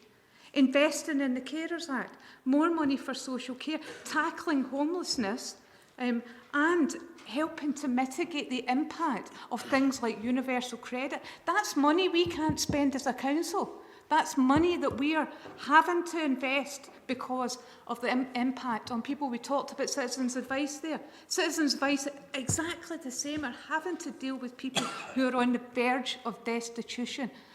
The food scheme, absolutely I agree in investing in, and of course we've invested in the summer food scheme. But it's terrible that we have to. The Best Start grant has been introduced and it's given school-age payments, but also food payments for families on low incomes. It's terrible that we have to do that, but that's the situation that we're in, and it's not one that we have made, but we've responded to it. I want to say just a little bit about the transformational change. Now, I was lucky enough to be at the seminar, and I know a number of members were around the Closer to Home, that transformation project. That's about making people who've got care experience, children and young people, their lives better. Anybody who's read the care review knows that we haven't got it right up to now. Even with the best of intentions, the impact on people who have been in care, they're more likely to be in prison, they're more likely to have mental health problems, they're more likely to use health services, and we can make a difference. So we can make some savings with it, and the service actually has made some savings around that, but it's invested. It's invested back in, into things like Gary Place, into enabling us to recruit more foster carers, into enabling people to be cared for closer to home. In health and social care, it's actually critical that we transform. If we do not transform, we will not be able to respond to demand. I don't know how many times I need to say this. We are all getting older. The population are all getting older. If we keep doing the same thing, we're not going to be able to afford it. And we've got real pressures now. And it's because of demographic change. So we need to transform and we need to change to make sure that we can deliver quality services to people. And just I want to say something about coronavirus. Actually, if you see people, they've got face masks on. There is a risk, there is a big risk around this, and I think we can see it across the world. But if we don't have money in reserve to be able to respond to that, what are we going to do? And finally, on flower beds. Now, I love flower beds. I have to say, I think they look great, and our communities have done a fantastic job across a number of areas, and I think we should be supporting that, and we will be supporting that. We don't need to put a random amount of money into flower baskets, etc. What we need to do is support communities. We have participatory budgeting. 1% of the council's budget will be going directly to our communities. They get to decide what is important to them. So I think, whilst I recognise the drive behind that, I think we're doing our communities a disservice by not letting them direct what they want for their communities. Thanks. Okay, thank you very much for your input. Councillor Munro, thank you. Thank you, Provost. I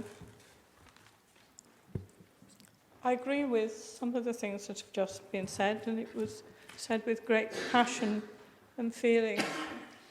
But we actually face a big challenge from the cuts that have been made by the Scottish Government. A figure of 1.1 billion additional monies came to Scotland this year, and of that sum, only 495 million is going to local authorities.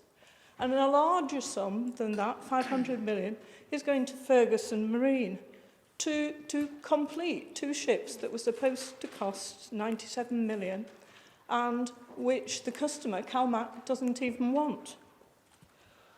So the SNP keep telling us it's all the fault of Westminster, but what happens each year is that a sum is received from Westminster and the Scottish Government puts an element of it in its pocket, and each year it's a bigger slice, a bigger sum, and the smaller sum goes to local authorities.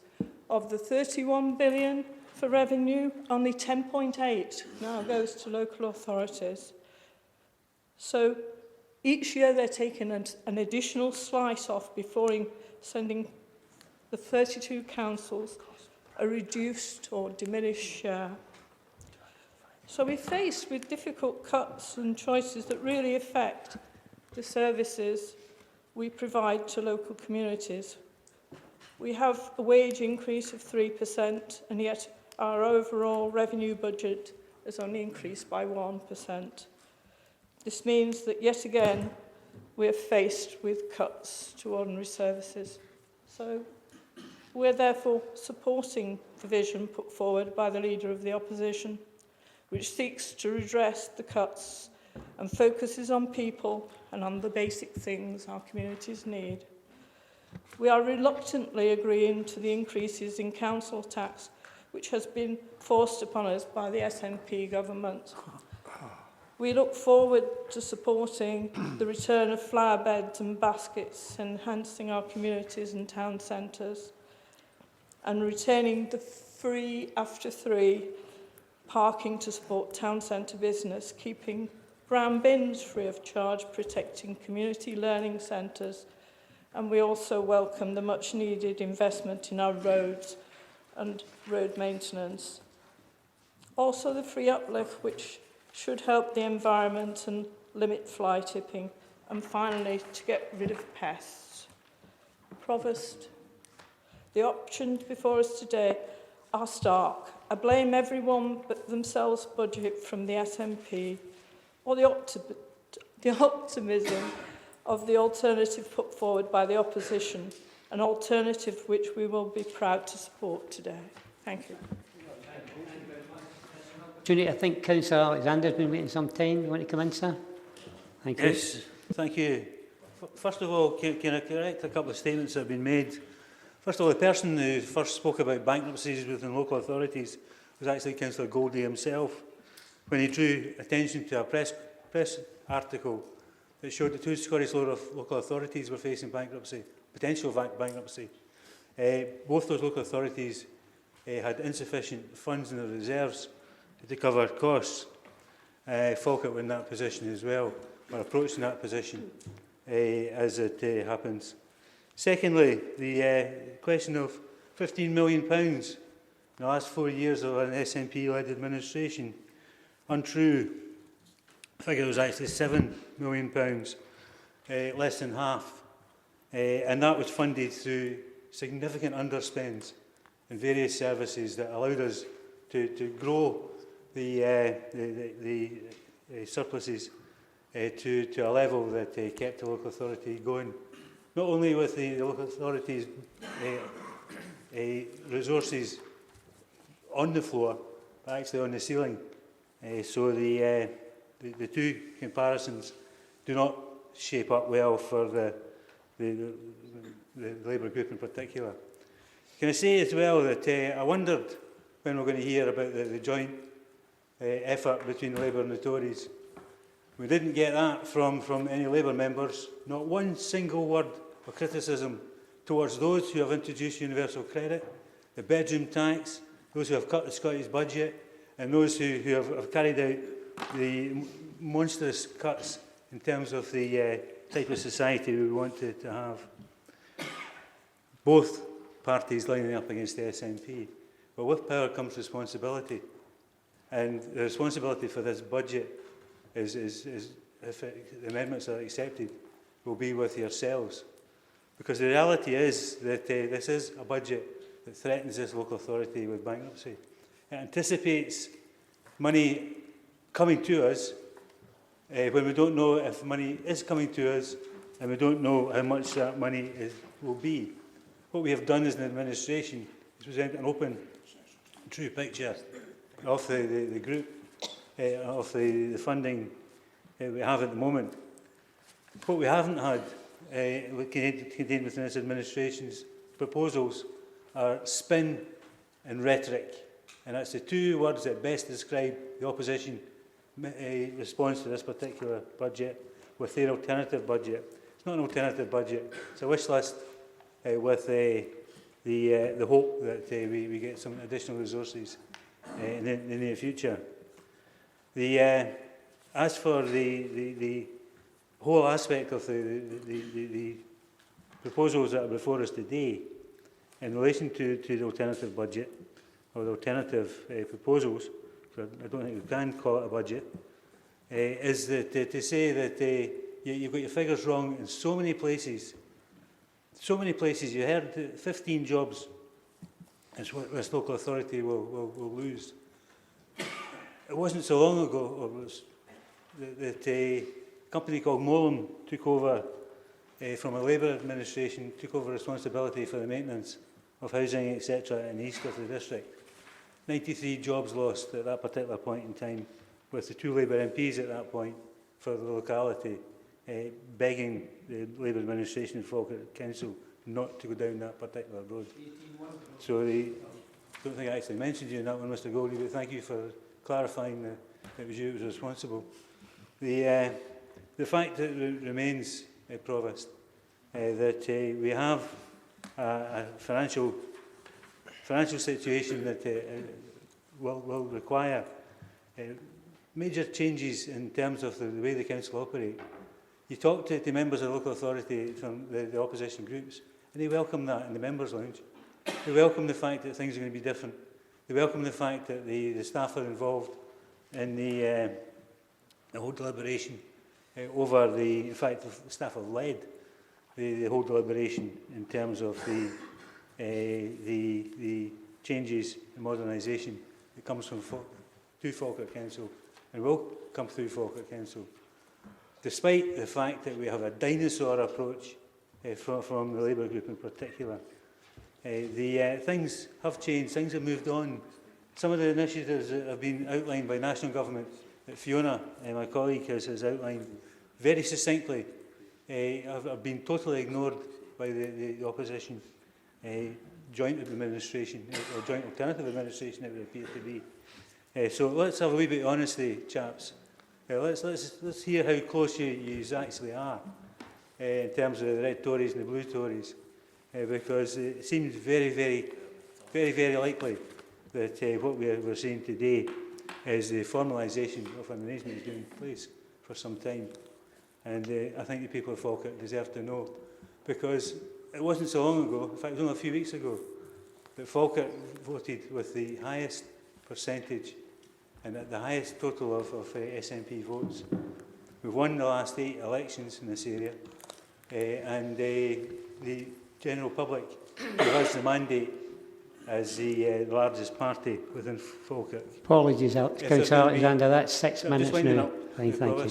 If there's going to be a change of administration, let's see it now, because the reality is that there is no power without responsibility. You are exercising power without that responsibility, and that for me is the worst aspect of this report. But the clarity came from the 2 leaders, the Labour and Tory leaders, working together. Okay. Let's hear the truth, Provost. Right. Let's hear where you stand as well, okay. Provost. Fine, thank you. Thank you. Right. 18.1, what was 18.1, sir?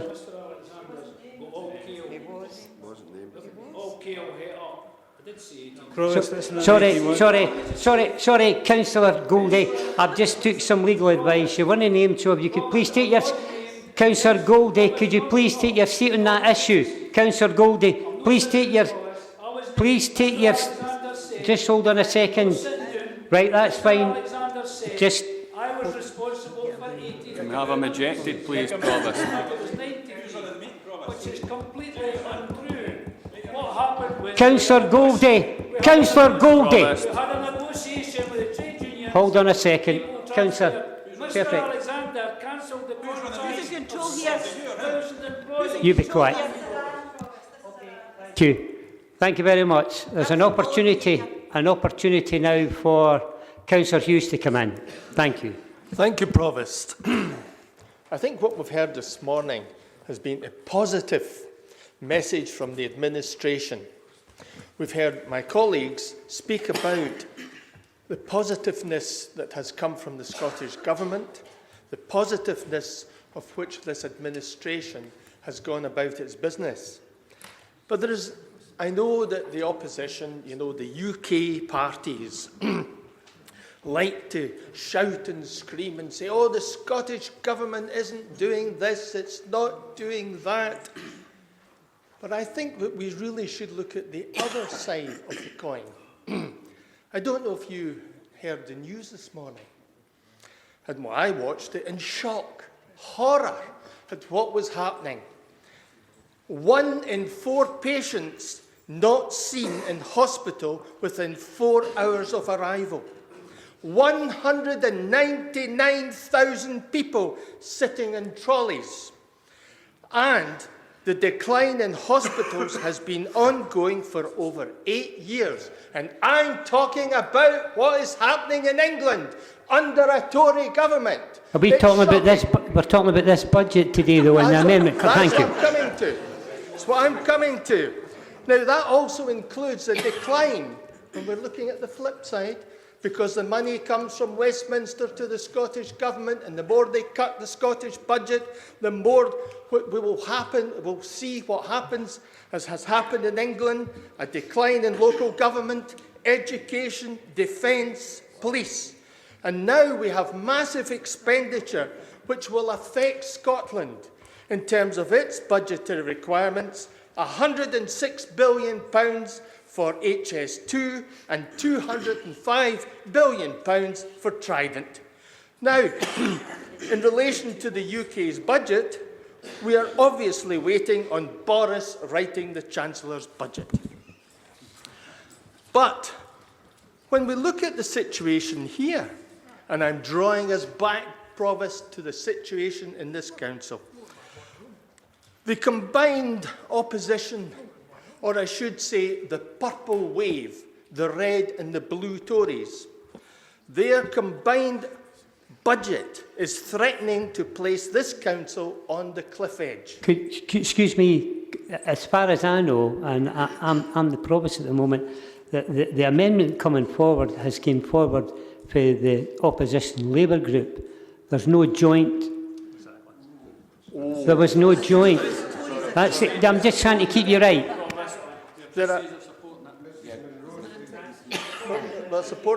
I didn't come forward as a joint, so let's be factual. All right. Apologies on that, Provost. So basically, the opposition Labour have put forward a budget which is going to be supported by the Tories. And this will put this council potentially threatening to put us on the cliff edge. It brings into question this council's sustainability. It means that we do not have good financial management. Prudence has gone out the window.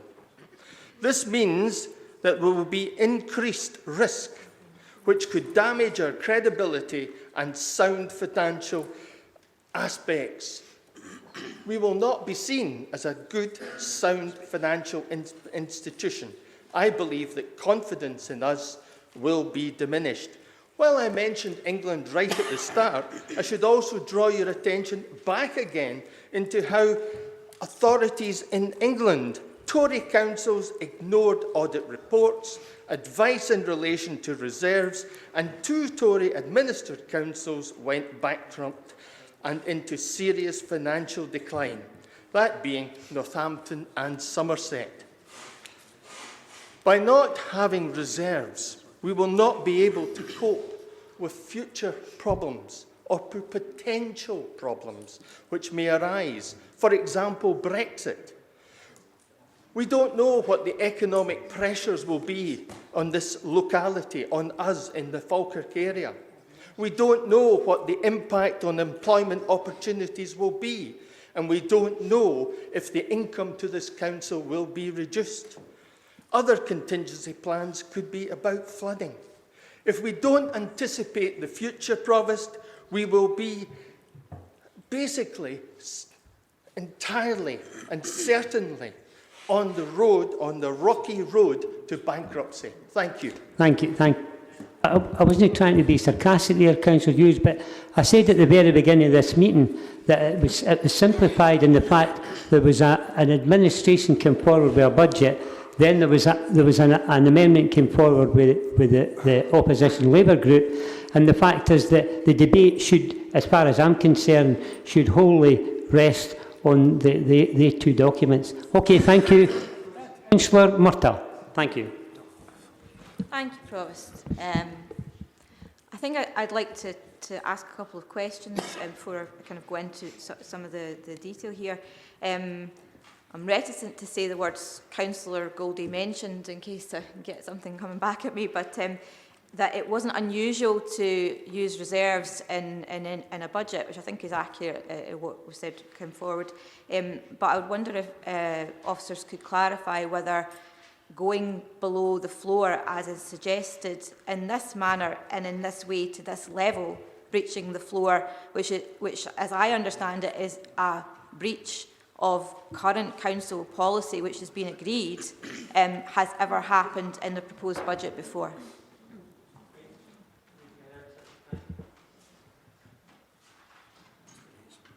I'll put mine off. I'm sure you can hear me anyway.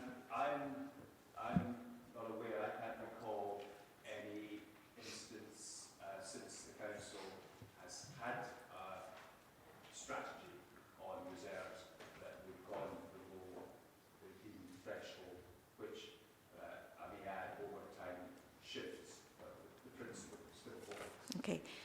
Thank you for that. I think it's important that that context is understood, that this is not something normal that is being proposed in the Labour amendment. It's not something regular or an additional amount of money where we could say we'll give, as was mentioned, this particular aspect and take this particular aspect. This is a complete and utter change in character in terms of what's being proposed.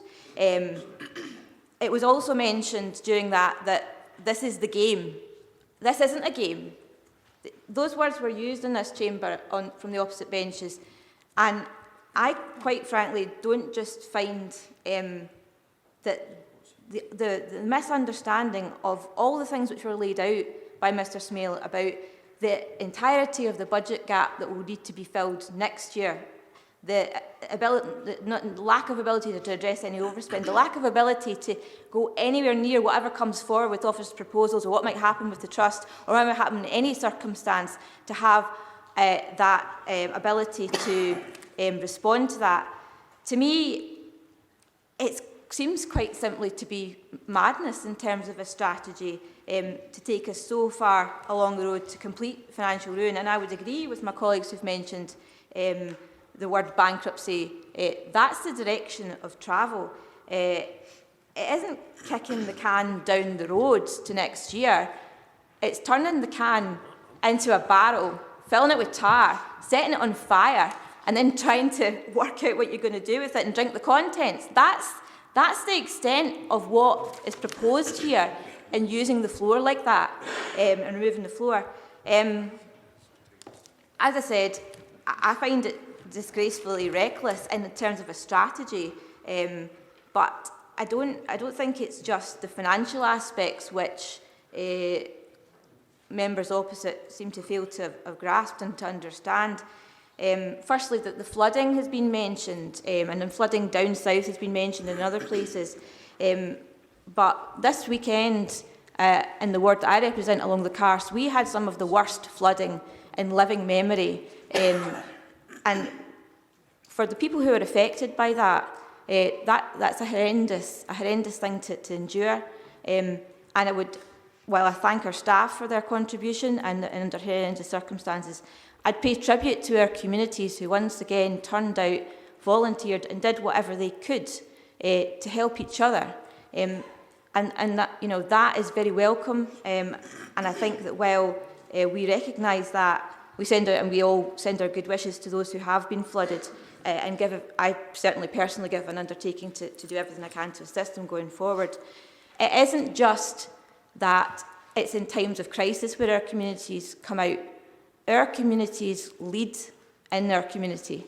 That's what community empowerment means. And yes, the flower beds have been mentioned last year across our ward, from near the Dobby Hall down to Airth and in other places. We had communities turning out to plant flowers. Now, one of those groups which came together initially to look at litter picks and parks and recreation and plant flowers, the people who got involved in that, that movement grew. They became more people, and they became more ambitious, and they began to see what working together and community empowerment could do within their communities.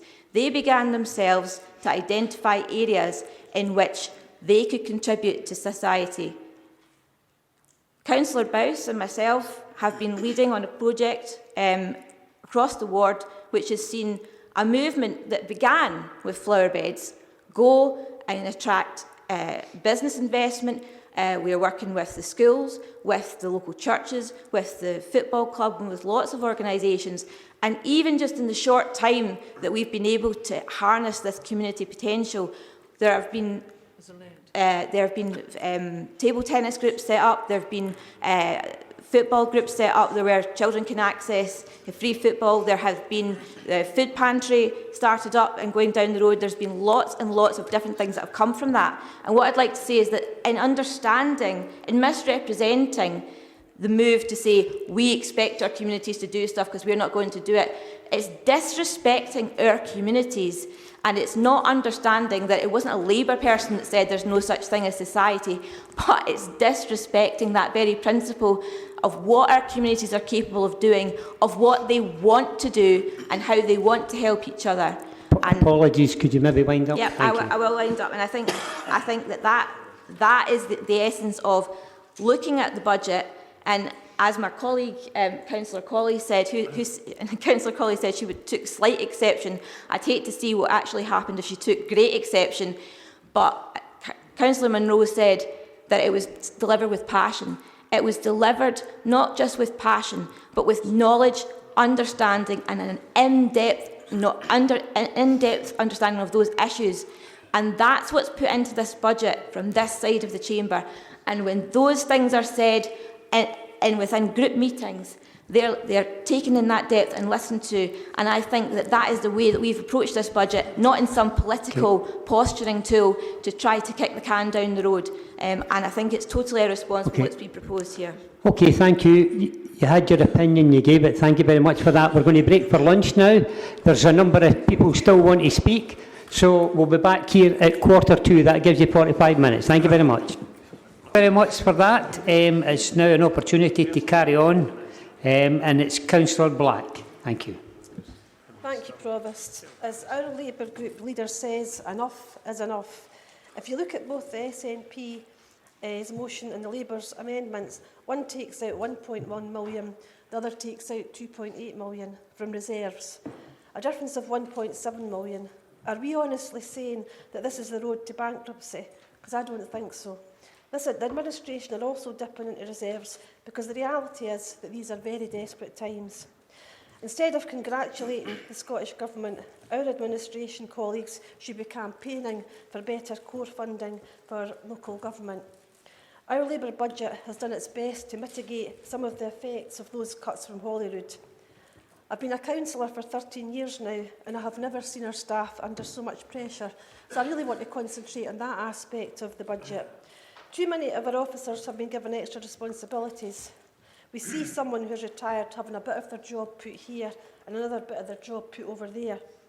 Yet we expect our hard-working staff to keep on going and delivering the same level of excellence, and I don't really think this is fair. There has definitely been a cumulative effect over the last 10-12 years. Since 2012, we've lost at least 250 full-time equivalent staff, and around 571 voluntary severance cases have been approved. That's, of course, excluding casual staff, supply teachers and PEF-funded posts. Now, these staff may have taken voluntary redundancy or early retirement. However, those jobs, and a lot of those jobs, are now lost forever. They're gone for good. Jobs that put food on the table and put money in our shops. For most of those posts that are no longer here, the work that those staff did still continues, but someone else has to take that responsibility, alongside the other jobs that they were employed to do in the first place. Over the next 4 years, it's planned that we'll lose another 311 full-time equivalent staff. All those jobs gone forever. A lot of them will be part-time, meaning even more jobs will have been lost. And a lot of those jobs will be part-time with people depending on them to fit in with looking after their children and their carers' responsibilities. And yes, we can see that ring-fenced jobs in early learning are of course a good thing. However, what about the average person in the street? They won't have the qualifications to do those jobs, so they are left behind, especially when training places have been cut for our young people. This year's budget alone sees the council losing around 95 full-time equivalent jobs. Provost Councillor Alexander says that our amendment is a wish list. Let me tell him that this is not a wish list. There are real issues out in our communities, and we have reflected and tried to address those concerns. And I am glad that we've brought forward a proposal to remove the £30 charge for a special uplift. There are always going to be decisions that we make as a council with the best of intentions, but unfortunately when you take them and you look at the consequences and the negative impact that they have, then that decision has to be revisited. Increased fly tipping and an increase in vermin are two such consequences. Our communities have seen the deterioration since this was brought in, since the charge was brought in. There is fly tipping everywhere. People who are struggling to make ends meet cannot afford £30 to get rid of furniture, etc. This needs to be free. I think every one of us can verify that those 5,000 missing free uplift items are most certainly out there, and you don't have to look very far to find them. On the same vein, vermin, especially rats, are on the increase in our streets. And I don't say that to incite anxiety in people, it's a fact. People are having them in their homes as well, and people are deeply concerned, not knowing how to get rid of these awful creatures. And I have had several elderly tenants who just do not know what to do or who to turn to when they have vermin in their homes. It is a real issue. Some homes are spending hundreds, if not thousands of pounds with little success to get rid of them. No way is that the best option for our citizens. We need to do something to mitigate this problem, and our solution will help to alleviate it. Provost, taking money from reserves isn't a great solution, but desperate times do indeed call for desperate measures. We don't yet know what the final allocation to local government will be. We don't know what our share of that will be. Those facts are still being debated at Holyrood. Passing a balanced budget when we don't know the full picture is definitely not easy. However, we have to do something, and hopefully that those reserves, because they are precious reserves, will not need to be touched when we know the final figures. So, Provost, I'm happy to support our Labour amendment. Thank you very much for your input. Councillor Balfour now. Thank you, sir. Just a couple of points, Provost. Just regarding the weekend lets to be introduced. If I remember rightly, that's something like £1,800 for a weekend for one of Labour's PFI schools. Is that not just flinging money at a private company that could be used elsewhere? And one other thing I noticed, their proposal to put in £10,000 for the poverty strategy, additional, and £100,000 additional for flowers. Is that going to be like edible flowers or something to feed people, or because it's 10 times more what they're putting into the poverty strategy?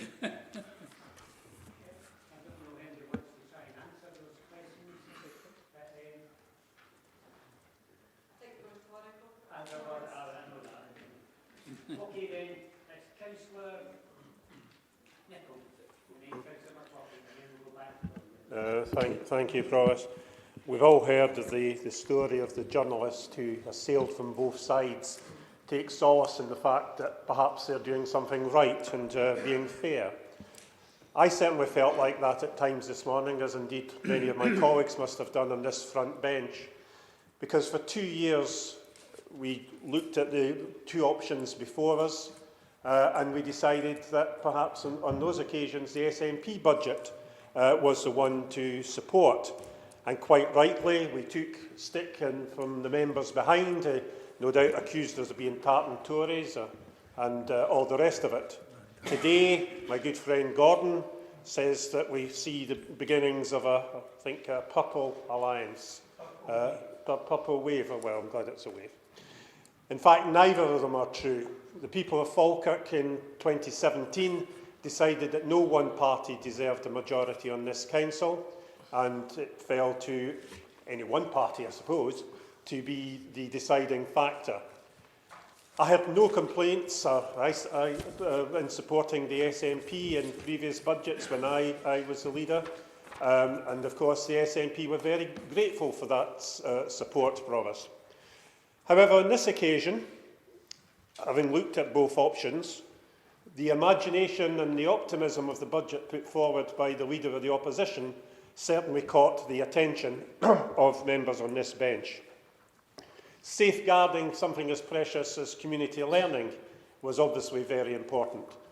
Brightening up our communities by the reintroduction of flower beds, and I take Laura's point that many communities have done this, and I don't see why, and I hope the Leader of the Opposition as now, will take the opportunity where, if there are community groups to perhaps that wish to continue with that, I would doubt very much if there will be any objections. But other things have come to mind. Protecting the free parking, which has meant so much to attract business for our town centre retailers later on in the afternoon. There are many good things to support about this budget. And, you know, some people over here see us supporting this budget and think it's a big change is coming. Well, we don't have crystal ball to look at, but we don't know what's ahead of us, Provost. But certainly, I don't think it's in the minds of the Conservative group to give up their independence. I think it's something that we have tried to play fair on across the time since the 2017 elections. And I dare say if there was serious proposals put forward by the SNP, they would get a hearing. So we'll put that one to bed. We are certainly not in hock to the Labour group or the Labour group in hock to us. We're both proud and independent parties with many differences. But on this matter of the budget, which is a matter before us today, although to have heard some of the contributions from the people opposite, you wouldn't have thought that, we have decided that the budget put forward by Robert Bissett is the one that we'll be supporting today. We'll be very pleased to do so. It protects CLD, it protects jobs, it brings back some colour to our town centres, and despite what has been said, it is a prudent budget. Now, as I said, none of us have a crystal ball, but if I could just ask Mr Smale if he could remind me of how much the previous Finance Secretary found down the back of his sofa at last budget, and what was Falkirk Council's share of that money.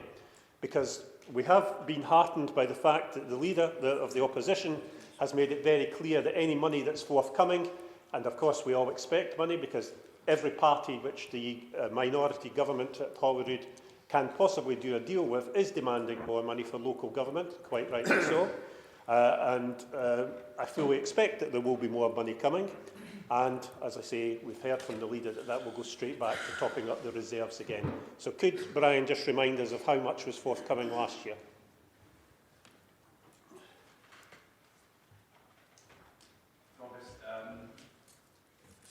I can't recall how much the then Cabinet Secretary managed to find versus agreement at Holyrood.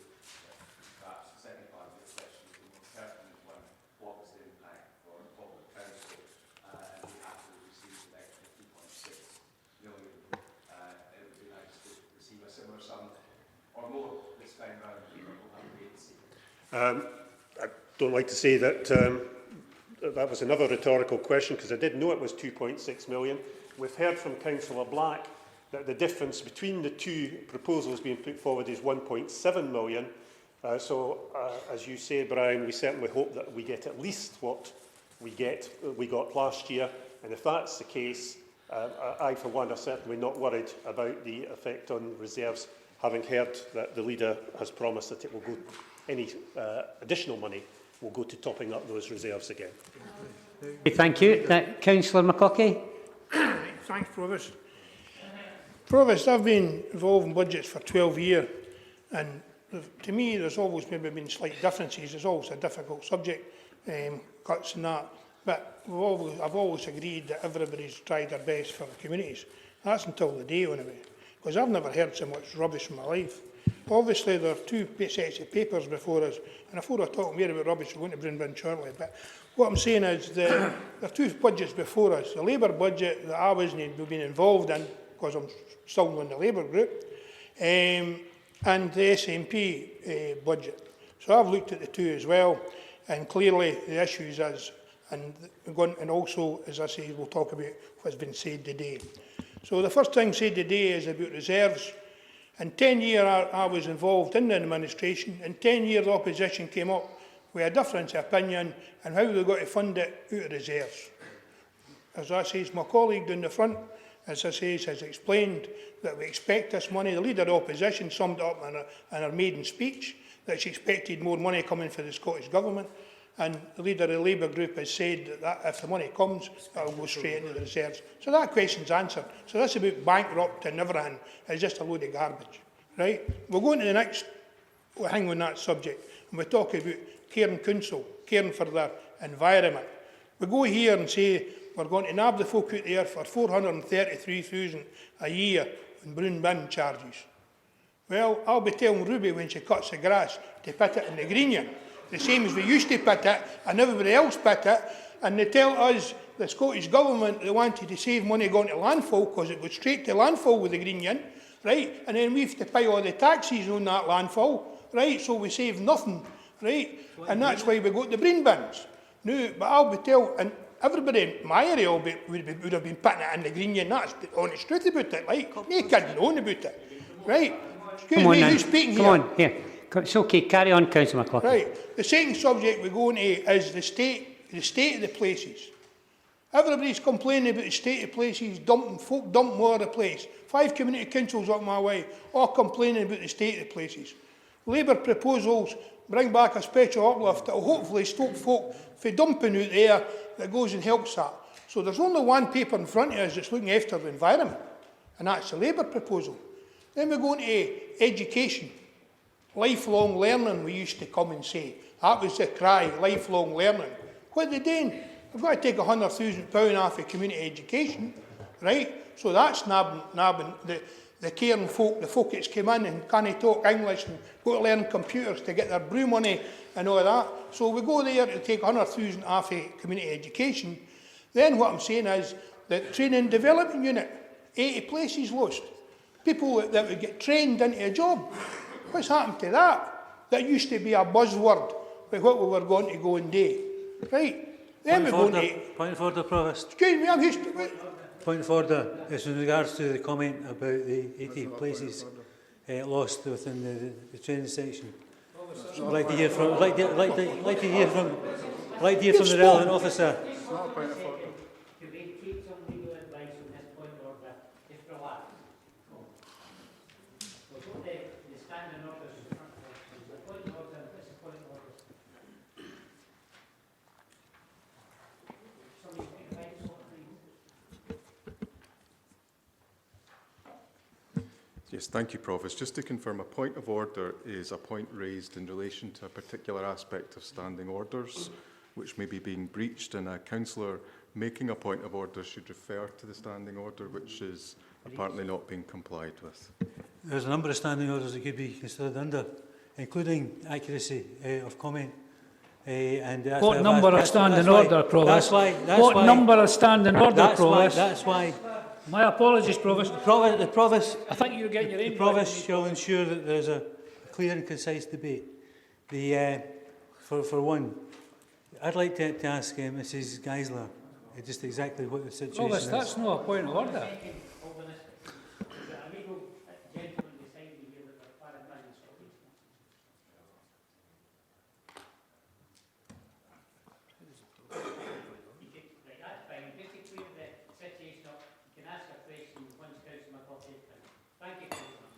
Right, as I say, so we've got that, obviously 80 places that lost it, the report tells us is gone, and as I say, that's that. Then we go into another subject, roads.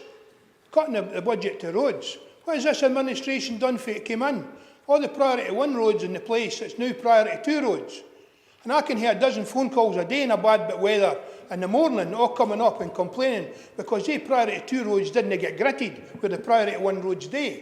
right? And I've got up in their ambulances sitting with motorbikes off the road. There's cars being rotten off, there's cars in ditches, and folks slit them all out of the place. And I've been waiting 2.5 months coming for figures, or there was going to be a motion at the full council the day about it, so I'll expect it at the next meeting. All these roads cut down, community safety, and there's only one folk looking to invest in roads and look at trying to make us safer. There's only one group is the thing. So clearly, as I say, I've got differences. I've explained why I'm going to make the decision, and quite clearly, I'm voting for the paper here that's speaking for the communities out there, Provost, right? Thank and you. It's no that lot, Okay, right? thank you for your input. Councillor Alexander, want to come in with a question? I think I've already given the question, Provost. I've already outlined what the question is. Yes, there was a wee bit of rabble on the other side. Right, Provost, I'd like to ask Mrs Geisler the situation regarding the adult training unit for clarification of the future plans.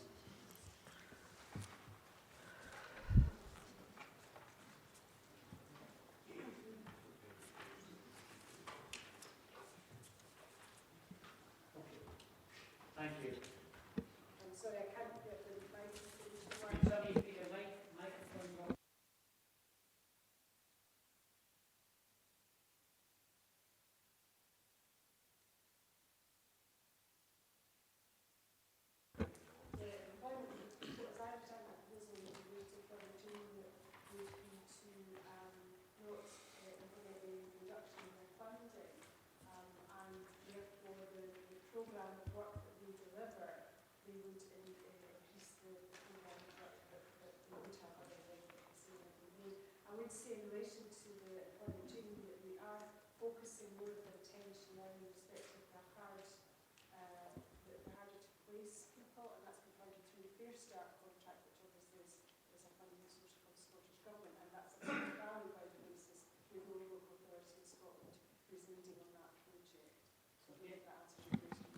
Thanks for that, Provost, and thanks for your indulgence on that. That proves what we've said all along. That the problem. Yes, and the fact that it's been misquoted by members of the Labour Group. Thank you. Now, thank you. I stated at the beginning when we come back in that we had 4 names on the sheet. Councillor Ritchie is going to speak, and then we're going back to Councillor Nico John to wind up. Thank you. Councillor Ritchie. I said that before the As a point of clarity, I'm back to you after the 4. But Councillor Ritchie's Deputy Provost has been trying to get in for some time. So it's Deputy Provost Ritchie. We'll go back to you for winding up. Thank you. Right. It's just to go over a few things that people have been saying today. Well, first thing, the Labour Party's put forward an alternative budget. That's great. Thank you for doing that. What I would like to know is, why did the Tory Party not? There's 7 members here. If you can't get a budget, an alternative budget, put together for 7 members, there's something wrong there. I'm glad the Labour Party has brought a budget forward, because going on there's 9, so there's not much between you, but that's... Councillor McCluskey. Well, whatever, but 9 or 8, 7 or 6, whatever you want to say, you could have done a budget easily. Okay, so that's the first thing I want to bring up. Second thing about the CLD office. See, the first one that was closed was Bowness Education Office. Who closed that? Labour and Tory administration. And you can look wherever you want. It was the Labour and Tory administration, and it's went for there. And see, when that was first closed, we weren't making the cuts. We were having to do it now. Right? That was, I think, the first year I came. I've been here 10 years now. They weren't as bad at that time, the cuts that we're having to make now. So for you to actually go and say, we want to do that, I didn't want any cuts. I never came into this job to cuts. I never came in at all to cut anything.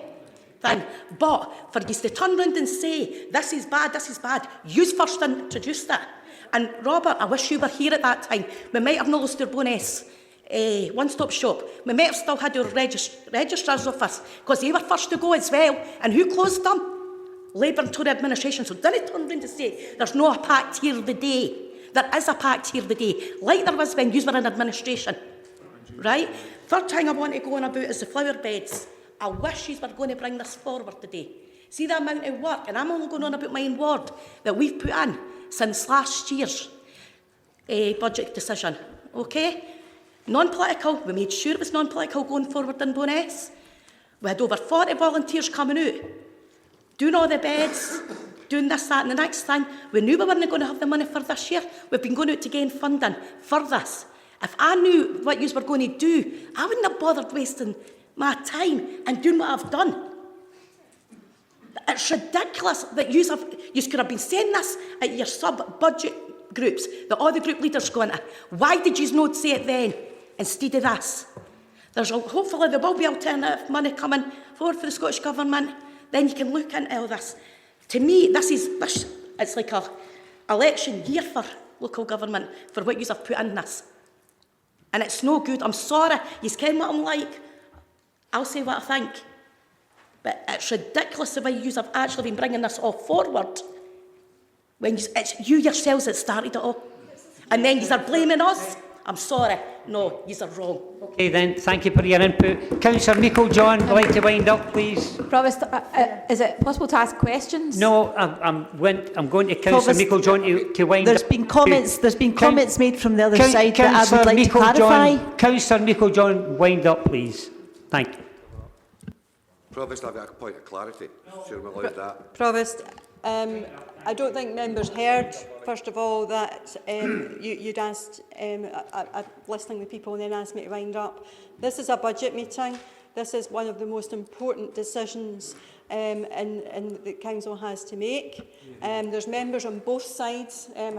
Councillor Reid's microphone is on as well. There's people on both sides that still wants to make a contribution.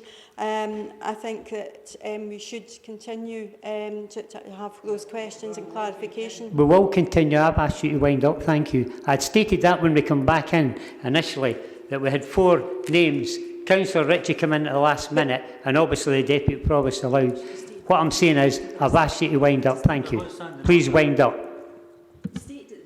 But Provost, not everybody could put their light on, as we've seen. Please wind up. Thank you. Thank you. Thank you. Okay. Please wind up. Okay, Thank you. I will do the best Thank for my you. colleagues and try and cover the points that they would have made as best as possible. Well, I can only do my best. If Mrs Meikle-John is to continue, I'll move to the vote. I'm just saying. So you wanted to want debate as well? No. Right, Councillor Meikle-John, just wind up. That's fine. We know that you want to Right, Councillor Goldie, please.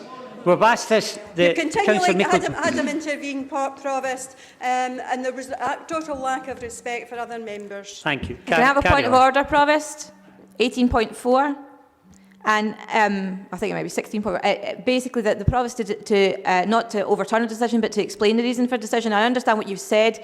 However, members have not had the opportunity to explain that when, during the debate, there have been issues that have been raised, there are points of clarity which need to be clarified from that, or else it's not a balanced debate, and the debate can be, people can say whatever they want. I think there's many members, and it's members on both sides, want to have that clarity. Even though we've already spoken, I understand we are entitled to ask a question and have a point of clarity. As Councillor Meikle-John said, it doesn't seem right in a budget meeting that things should go unchallenged if indeed they're very serious in coming forward.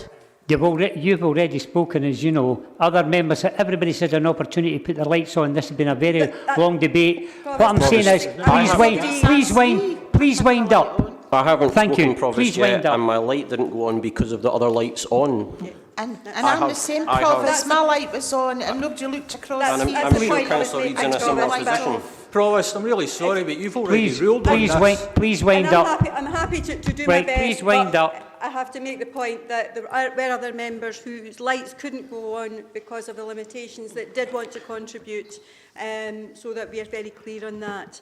I just want to cover a few areas. Firstly, we heard some very passionate views around roads from Councillor McCluskey. First thing we see is the reduction in the roads budget within the alternative budget. Pest control, the reason that the proposal to stop the pest control service from the council was that it was more costly for us to provide, and there was alternative provision that is cheaper and actually a better quality out within the private sector. 3 after 3, I just cannot believe some of the comments around that, particularly when we've been talking about the town centres. The 3 after 3 isn't working for the retailers. You go out and speak to them, they'll tell you it's not working for them. There's a parking review undergoing at the moment. It's contained within the town centre action plan that was brought to the meeting in January. And once we have the outcome of that parking review, we will look to work with the retailers to get the best possible package that suits them as well as our shoppers. So let's actually look at some of the detail behind what's been put forward. Similarly with CLD, and the impression is that there's a whole host of services being cut. Look at it, it's not actually the case. What we have got today is just a kick in the SNP government pre-election posturing from the Labour group, accompanied by their colleagues within the Tories. And they are so transparent now about what their intention is that they've been as well actually doing it today. Political posturing doesn't do anything for anyone in Falkirk district right now. What we have is populist decisions made to get sound bites, and it will only store up difficulties further down the line. We only will see further, deeper and harder cuts coming forward as a result of taking the reserves down to the position that they've taken them down to.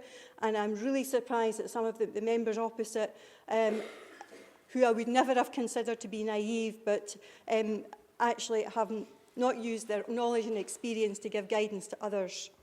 It will have a knock-on effect for future budgets, and it is, as my Councillor Murtagh has said, kicking the can down the road. Well, the road will run out. The road will run out and you'll have nowhere to go. And I think you should start to think about what your future plans are and what you actually wish for going forward. All that we're going to do is put more pressures onto budgets, more pressures onto services, and as a result, what you'll see is services disappear.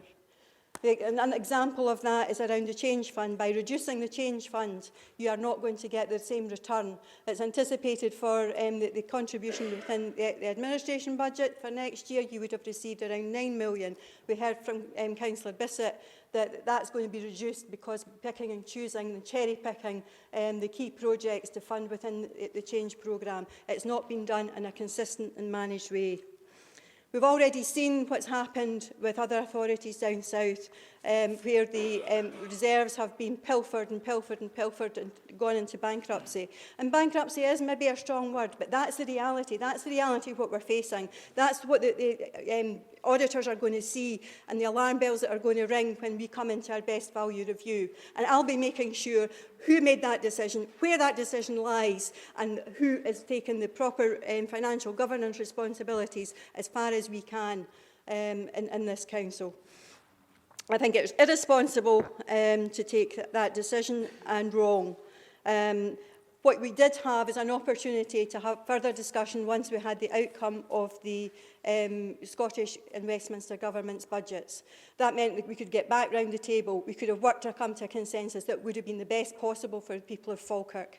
But no, we've got two parties that don't want to engage in that. We saw that through the budget working group. They came along, listened, did nothing. They weren't willing to work collaboratively with the administration, and that is something that is wrong, and that's not what the people of Falkirk want. So I'm happy to continue to support our budget because I feel there's been a total disregard for council policy. Coupling with taking the money from the reserve strategy without any clear, rational reasoning behind that. At departure from policy, we may as well rip up any policies that we've got in the future because they don't have to be regarded. There's no real reason or robust mitigation being put forward for doing this. And that is an indictment on the financial governance of this council. I'm happy to support our motion, Provost. Thank you. We'll go to the vote. Thank you, Provost. Okay. The motion has been moved by Councillor Meikle-John and it's seconded by Councillor Garner. The amendment is moved by Councillor Bissett and it's seconded by Councillor Coombs. Both the motion and the amendment have been circulated. Provost Buchanan. Amendment. Deputy Provost Ritchie. Motion.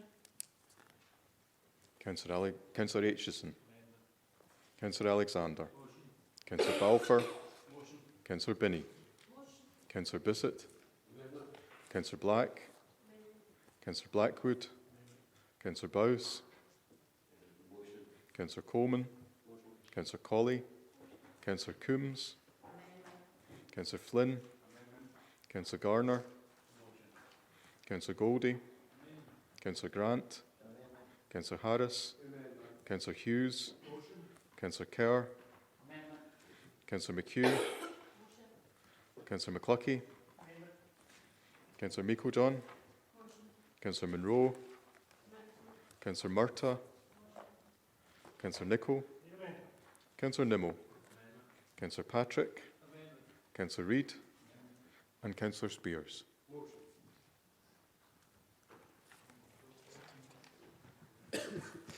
Provost, there are 13 votes for the motion, there are 17 votes for the amendment, and the amendment accordingly is carried. Okay, thank you very much. That takes us to the next item on your agenda, which is the Capital Strategy, item 4, 2020-21, 2024-25.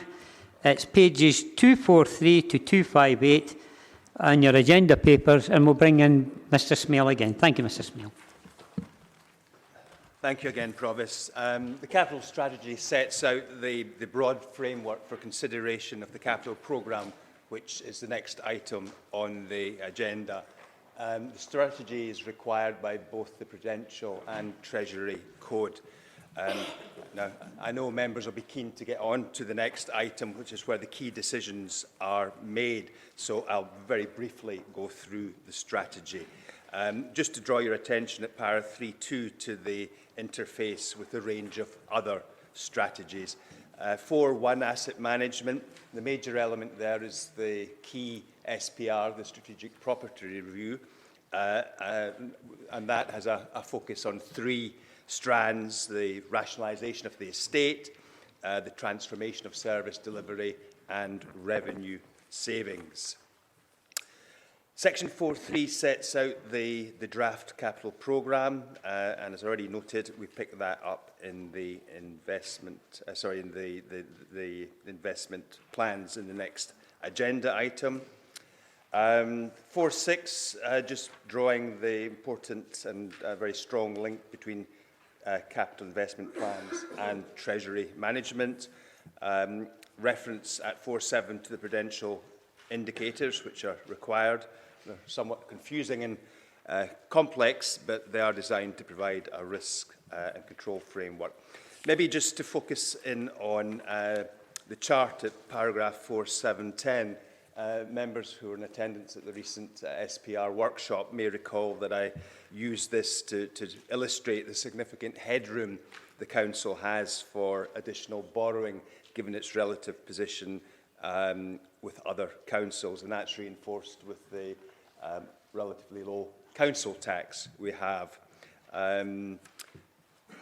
Reference to the medium-term financial plan in 4.9 and the revenue consequences flowing from that. So, as I say, the purpose of this report is to provide a framework within which the 2 capital programmes are progressed. And with that very quick overview, Provost, if I can just take you back to the recommendation at the front of the report, which is inviting Council to agree the capital strategy.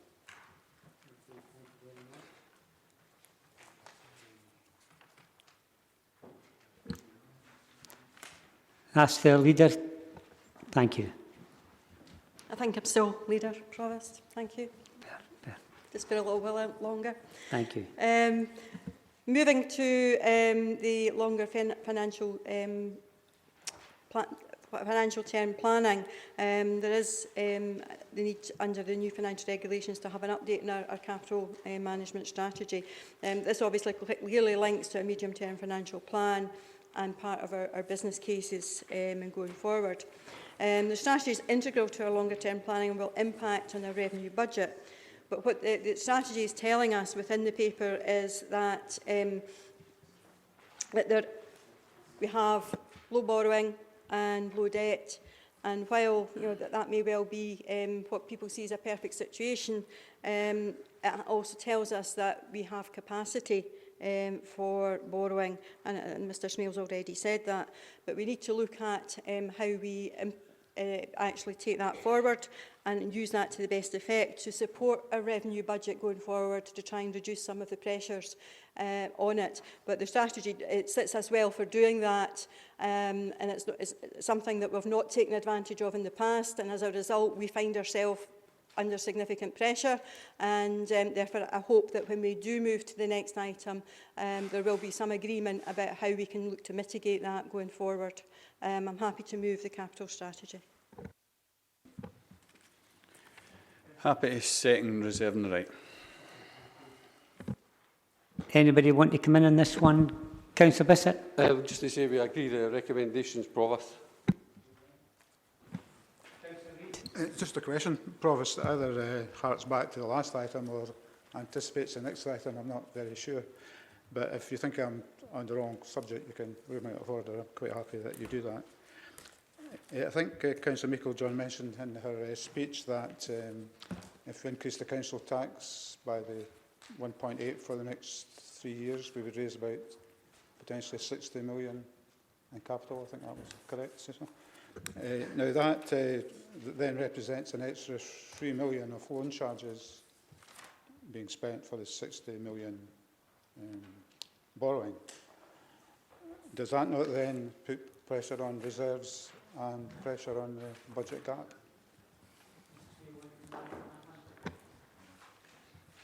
I think the key point with this approach is that it's effectively prudential borrowing, and it's back to the idea that the sum raised by council tax, once it's raised, that's into the base and continues in subsequent years.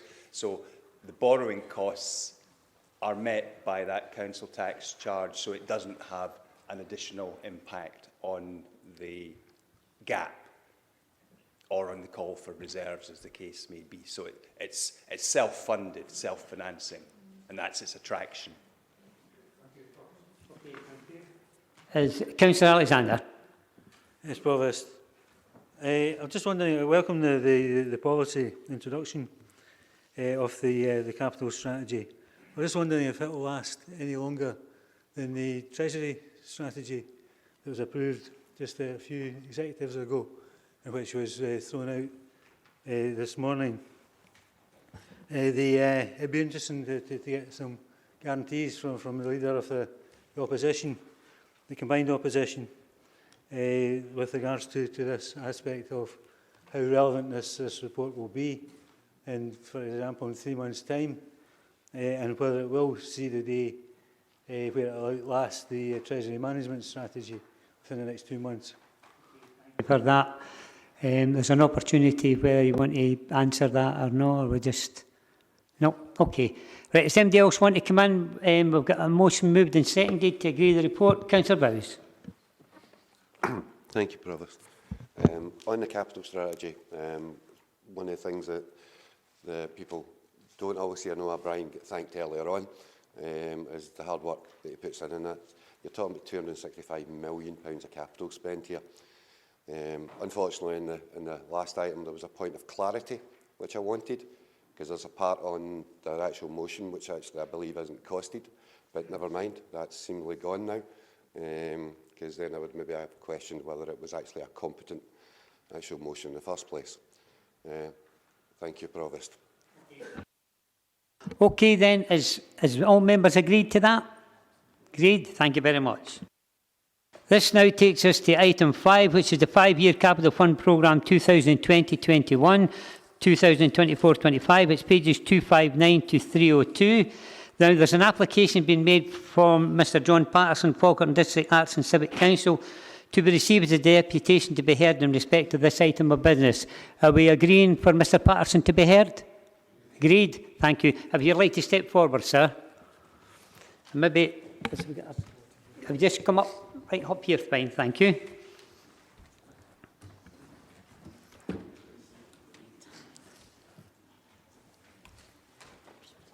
Mr Patterson, if you could just tell us who you are and who you're representing, and you'll have 10 minutes. Once your 10 minutes is up, then there's an opportunity for members of the council to ask any questions of you, okay? Thank you. Right, take it away. Thank you, sir. Provost, councillors, ladies and gentlemen, my name's John Patterson. I'm Vice Chair of the Falkirk and District Arts and Civic Council, and I'm speaking to you in that capacity to address the serious concerns of our members and associates regarding the future provision of a town hall or an equivalent facility.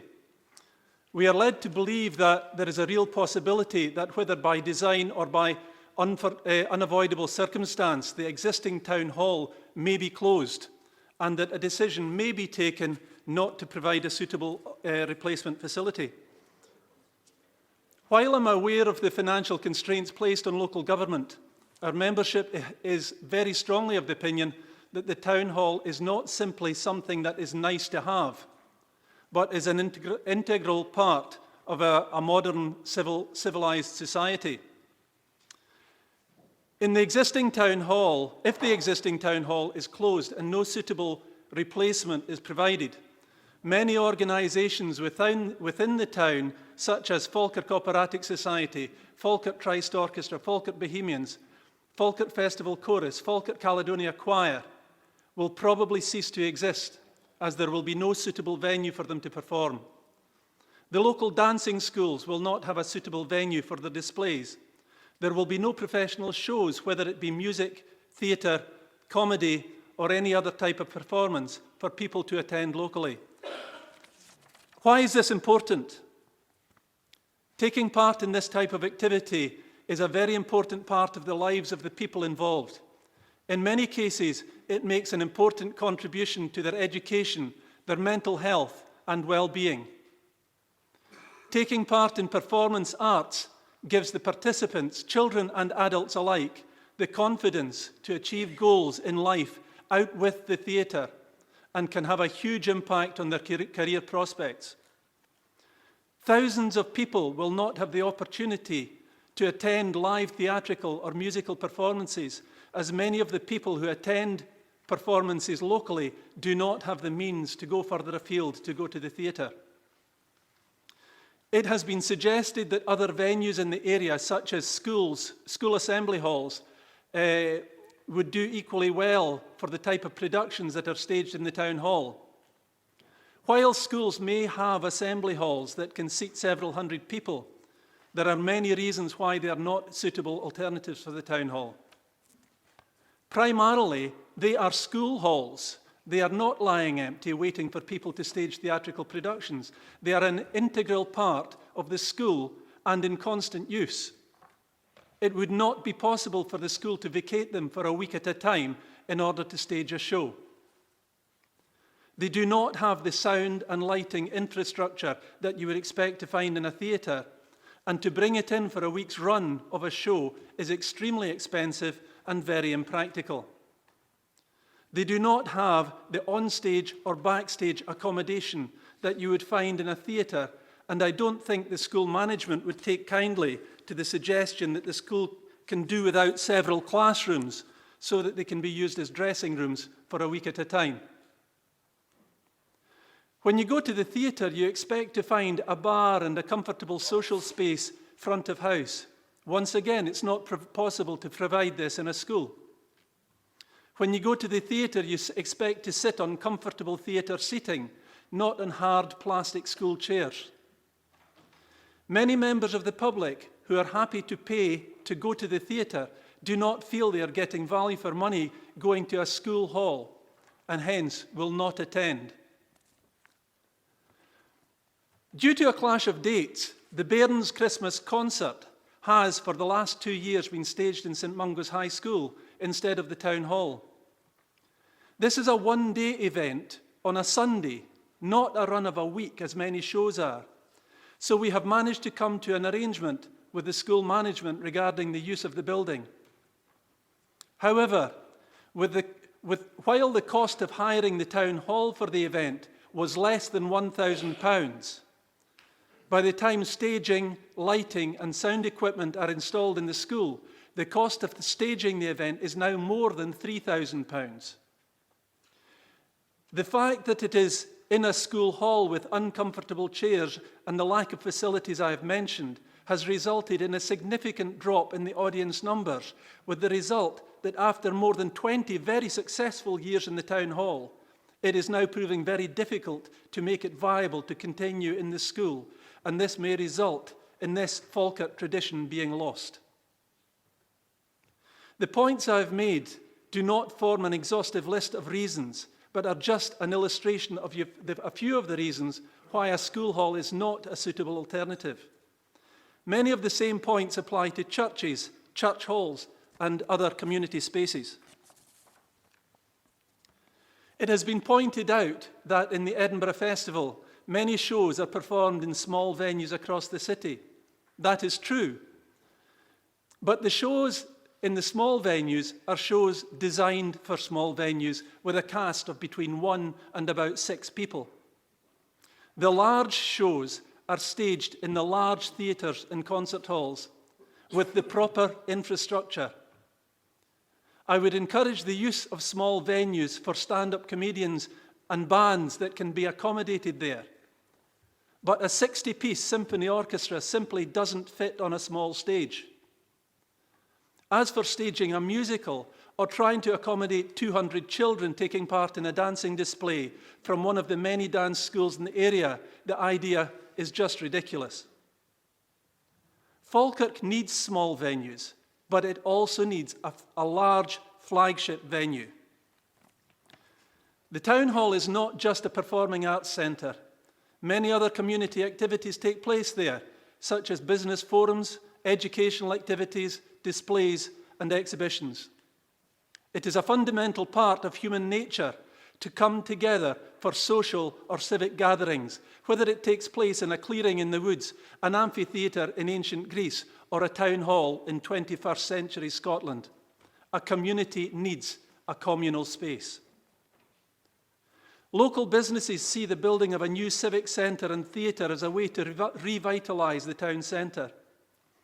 The daytime economy would be boosted by activities going on in and around the new centre, and 500 audience members attending performance every evening would provide a major boost for restaurants and bars in the town centre. Failure to provide for the arts would demean and debase our society. For thousands of years, the arts have played an important part in civilised societies, and the benefits of this are well researched and documented.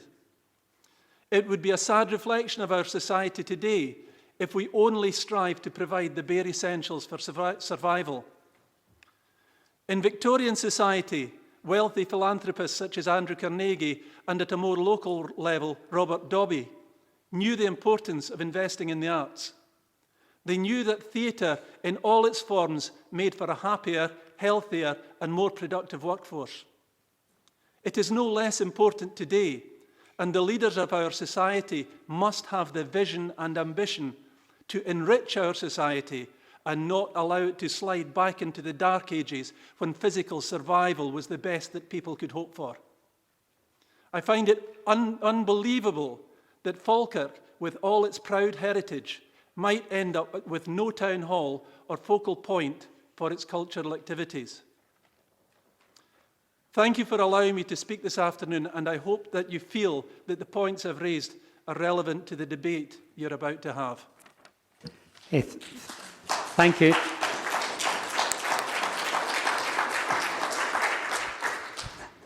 Thank you, sir. You spoke very well. Now I'm going to open it up to members.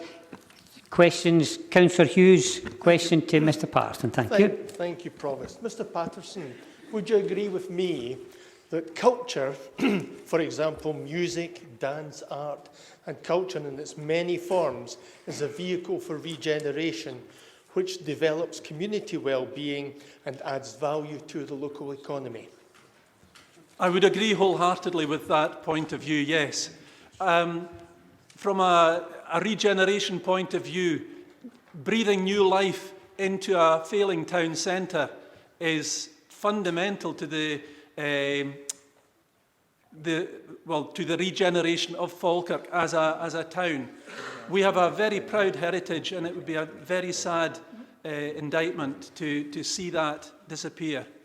As for the other points that you made, the confidence that this type of performance gives the people involved lifts them to a point where they can be much more productive as members of our community.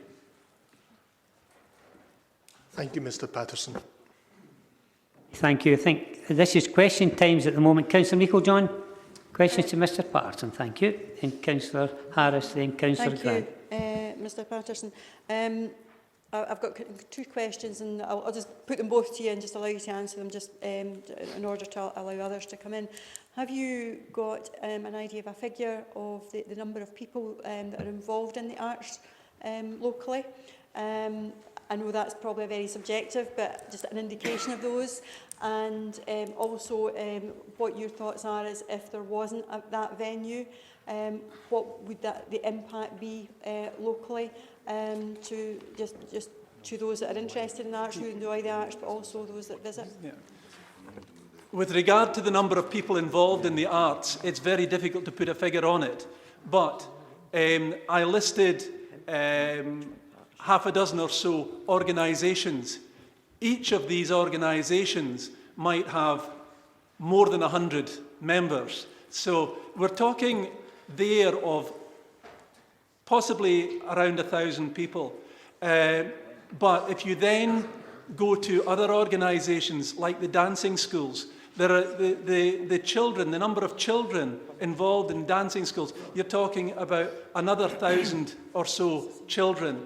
And the benefits for these children of taking part in these activities is immense. It gives them it educates them in so many ways. It gives them the confidence to go into their lives with expectations and the ability to work with others with discipline and all sorts of benefits. I'm sorry, could you just briefly remind me of your second point?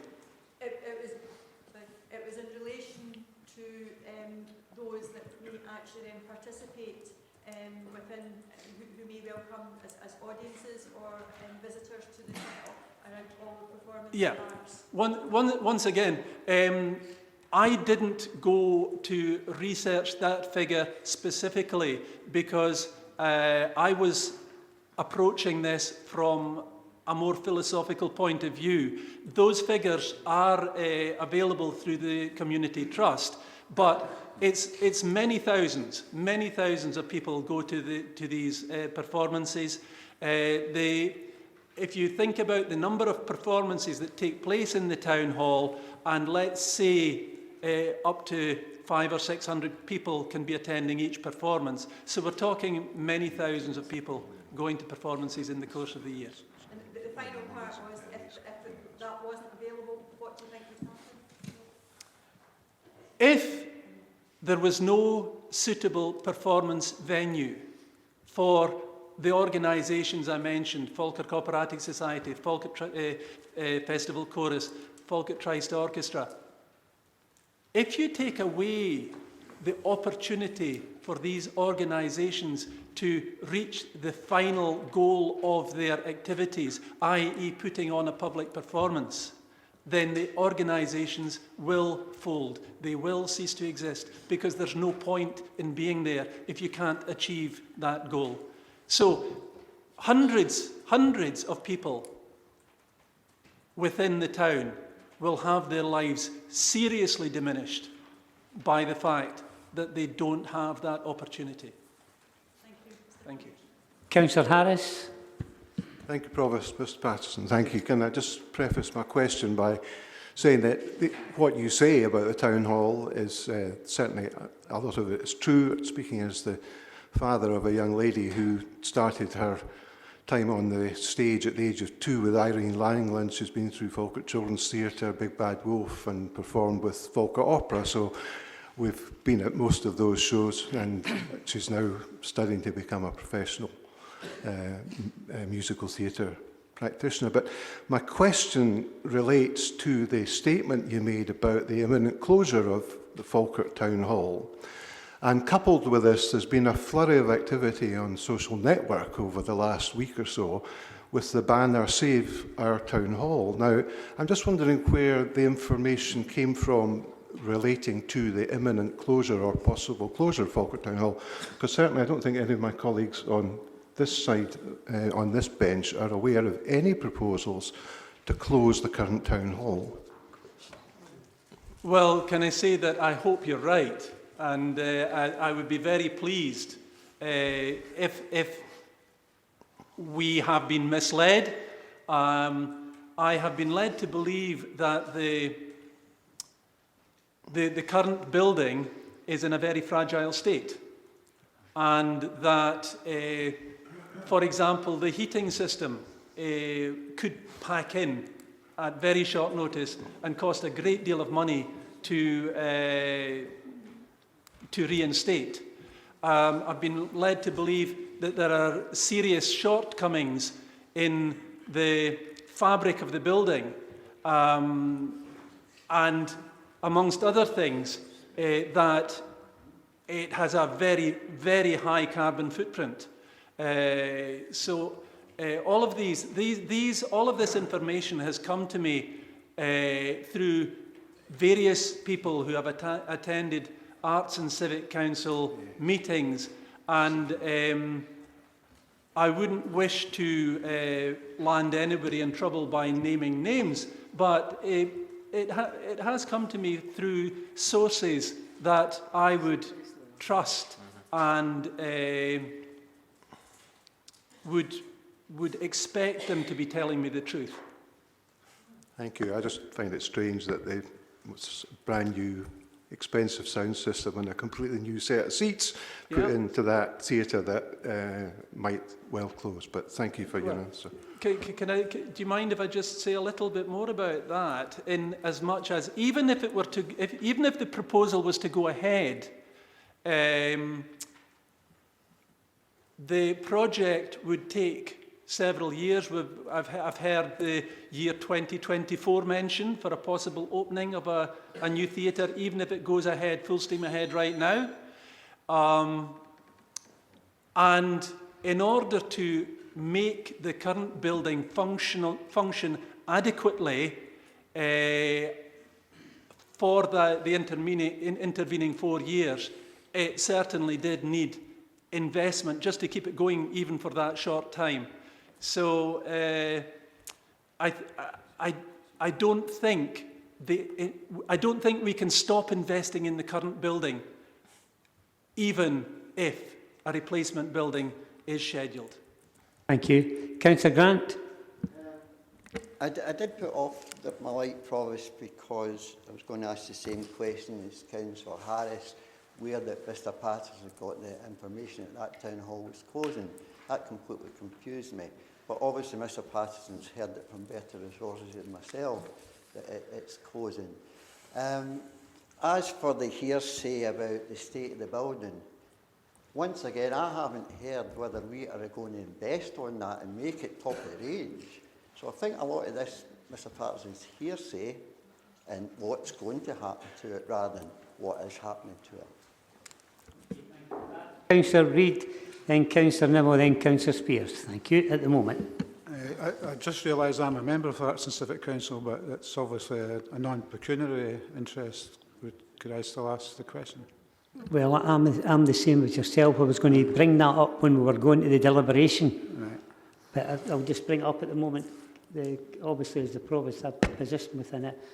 And Councillor Reid.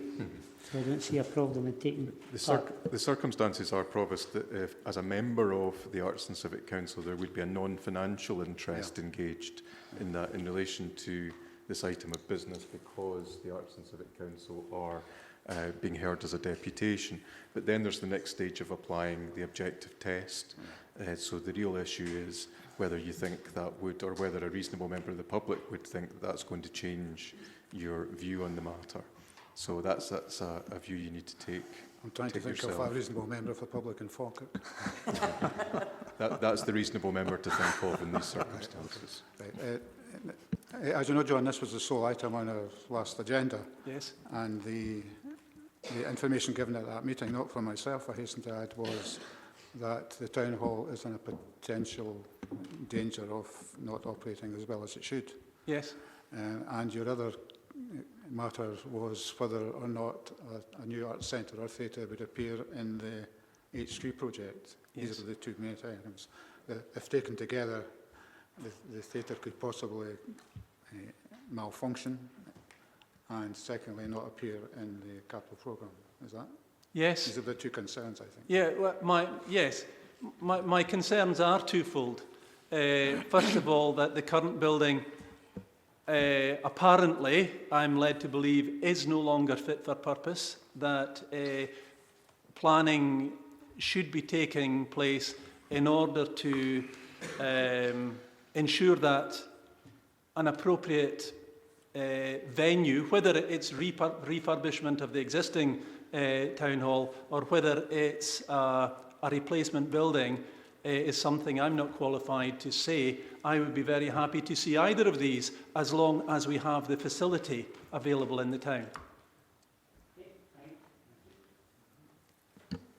Next on the list is Councillor Nimmo. Thank you, Councillor Nimmo. Thanks, Provost. My question relates to the previous one from Councillor Harris as well. I'm just wondering if the Chief Executive could just confirm for us the fact that there is no current plans to close the Town Hall.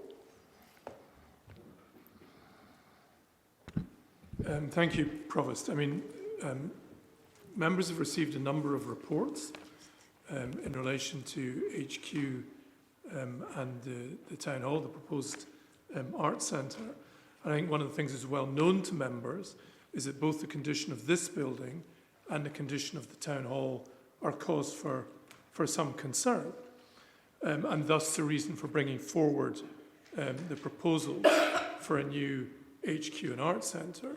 That is different from there being any proposal to close the Town Hall.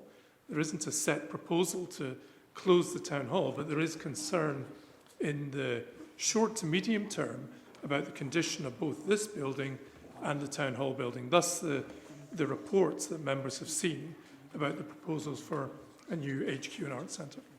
So the Town Hall is still safe to be used? There's no issues with safety? If a building wasn't safe to be used, we would not use it. You, Councillor Spears. Thank you, sir. Thank you, Mr. Patterson. Thank you for your impassioned. It's almost sounded like a plea. I think everybody in this building, or everybody in this chamber, knows greatly that it's about outdated and it's sort of past its sell-by date. Now, my concern is the portfolio for tourism, heritage and culture. Is I want people to come to Falkirk. I want what is known in the trade as increase the footfall. In your trade, it's called bums on seats. So we want to put on high-class acts. We want the children and the people and the organisations here not to leave the town to sing in a choir somewhere else. We want them and their family to come and listen to them. We want to regenerate at the same time the town centre. We want to make it a busy, thriving hub. We want it to be a bit more continental in its outlook. We want to have hope. We want to have aspiration. We want to put on the very best a town this size can put on. And yeah,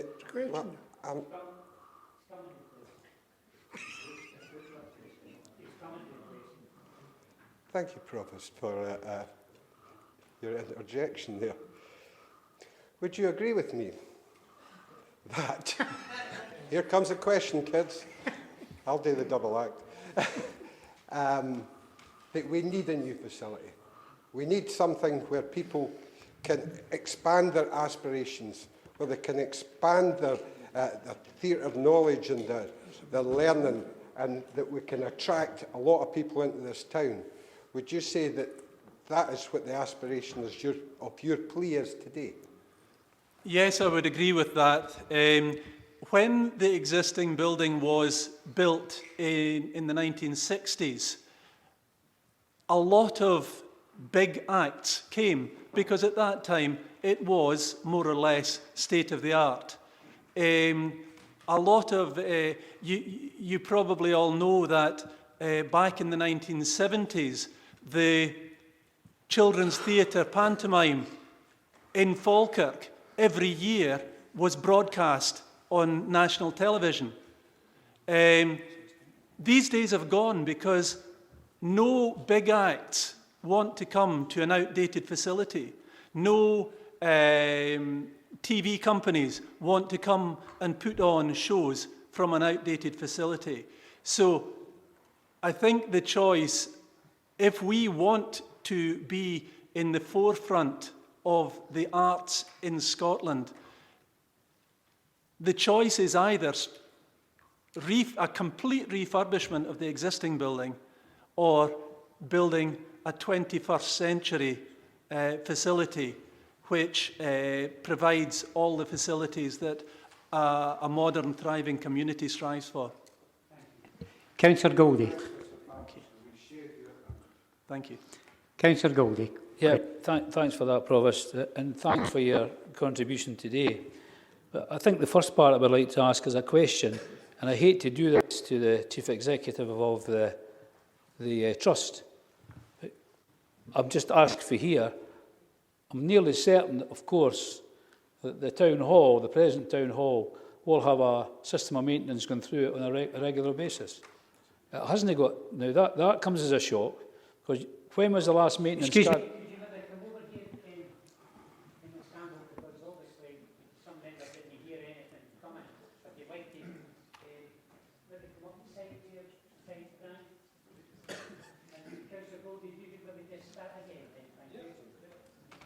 Provost, I fear we may be straying into the debate. This was meant to be questions to Mr Patterson first, and I'm sure there'll be plenty of opportunity for Councillor Goldie to ask of Ms Campbell.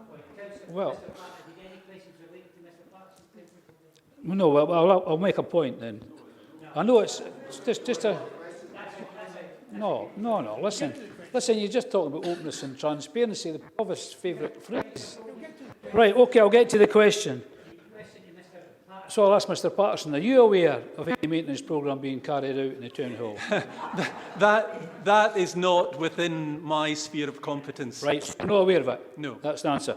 Thanks for that, because it comes as a shock to me, but I'd like to assure you on 2 points. In 1960... Sorry, Councillor Goldie, we've got a big debate coming up on this. Just you have an opportunity. I'm telling you what you can do. You're fine. You had an opportunity, and thanks very much for drawing the attention that the questions to Mr Patterson I failed there. Thank you, and thank you, Councillor Goldie. OK, then, we'll now have an opportunity then. Mr Patterson, would like to thank you for your contribution. You spoke very well on behalf of your organisation and the wider community. And if you want to take your seat now, then we'll go into the debate. Thank you. Once we'll get Mr Smale coming. It's the 5-year Capital Fund Programme 2020-21, pages 259 to 302. And Mr Smale will be reading the report, and we're going to debate. Thank you. Thank you, Provost. This report, the last one on today's agenda, has clear connections with the 2 preceding reports that you've considered, most topically with respect to the additional council tax which was agreed with the revenue budget. Section 4.1 picks up in resources, and over the 5 years we have 265 million built into the base programme. How that's broken down is shown in the table at the top of page 262, and of course the decision on the council tax supplements that programme potential by a further circa 24 million. If I can just draw your attention to para 413 in the first 2 bullets there, where we highlight proposed additional borrowing, both of similar amounts, just short of 9 million. One is to do with the Council HQ and Arts Centre project, and the second is looking to cover the shortfall in the anticipated capital grant. The point is made that there's the option for those borrowing elements, in fact, to be funded by that increase in council tax resource. So it's an option, it's a decision tied into how you use that 24 million. Para 415 picks up on the point that in the settlement for capital, it was only grant for year one, i.e. next year, that was provided. The Scottish Government have advised that the subsequent 2 years will be furnished in the summer. So that of itself affords a ready opportunity to review matters then. Section 4.2 really focuses on the core programme, and that's set out in the detailed Appendix 2, which has been prepared following the governance process outlined at Section 3 of the paper. Section 4.4 essentially centres on how that extra 24 million from the council tax could be deployed, albeit it's not necessary for members to take decisions on all the projects this afternoon. As I've already noted, there is a natural opportunity in the summer to take stock of the resource position and indeed further intelligence on a number of the projects that are within the frame. Para 446, and indeed the paragraphs that flow thereafter, contain information on the significant projects that currently aren't included in the programme, some of which relate to the Council of the Future Transformation Agenda. And there's also another example is with respect to CCTV, which members may recall was recently approved, I think with cross-party support, at a meeting of the Executive. Worth noting perhaps also at Para 4411, and just picking up specifically with the earlier revenue budget report, where you may recall I'd highlighted the emergent community choices budgeting agenda, and herein, albeit not yet approved, but an option for you in terms of earmarking a significant pool of capital resources for investment in our communities once the engagement has taken place with them and their priority projects have been identified. In section 4.5, we cast our eye forward somewhat in terms of the potential, as long as the opportunity remains, to increase council tax in the way that you did earlier in this meeting, with the scope to raise a substantial amount of capital investment potential. Indeed, when you look at the projects that are listed in that section, a fair number of them would come under the category of known unknowns, insofar as we know there's going to be a project, we don't necessarily at this stage know its scale and exact content, but we do know it's going to emerge. And it's very difficult to see, given the resource base, how these can be accommodated without harnessing this extra potential from council tax in subsequent years. But that will be a decision taken each year in turn. So it's just to be alert to it, but no decision is expected today. The report concludes with 4.6 in terms of potential indicators, which I think I mentioned in the capital strategy report, is designed to give you comfort on the programme being within appropriate risk and financial parameters. And Provost, if I can then just take you back to the recommendations at section 2, there's 4 of them, and maybe just highlighting the 4th one there. I think it's quite an important aspect, the potential for a substantive review of how matters sit to take place in the summer, once we've got the additional 2-year capital grant. Okay, thank you. Okay, thank you, Mr Smale. We'll go right to the leader, Councillor Meikle-John. Thank you very much. Thank you, Provost. Before us today, we have a capital programme based on areas of investment that members have already agreed in the 5-year plan, including significant enabling infrastructure through our TIF. However, there is a demand for further investment within our communities and across services, and this has been lacking over a sustained period of time, and as a result, we now have a much steeper hill to climb. And that is recognised and reflected in the pressures within our revenue budget as well. Having low debt, low borrowing and the fourth lowest council tax, while may sound good, it means we don't have the ability to invest in services and communities and helping them to remain sustainable. And that should be one of our key goals as a council. The additional investment that can come from the fact we've just agreed the change in the council tax, and that being ring-fenced, the 1.84% being ring-fenced for borrowing, gives us a potential pot of 24 million for this year. But over a 3-year programme, that gives us around 60 million, as I've already said, and this would be covered by, the borrowing would be covered by the council tax. This is a real tangible opportunity for us as a council and our communities to be able to direct that investment into what's most important to them. It will start to address the issues around climate change and unsustainable buildings. We've seen already buildings start to fall over through lack of that investment, and the work that we have around the strategic property review would help to be able to develop a programme that we could then invest in our communities, in our leisure facilities and things that services can be delivered from. It can deliver investments in our children's education as well, with enhance their attainment and enable them to have better access to the employment market as well as a higher education.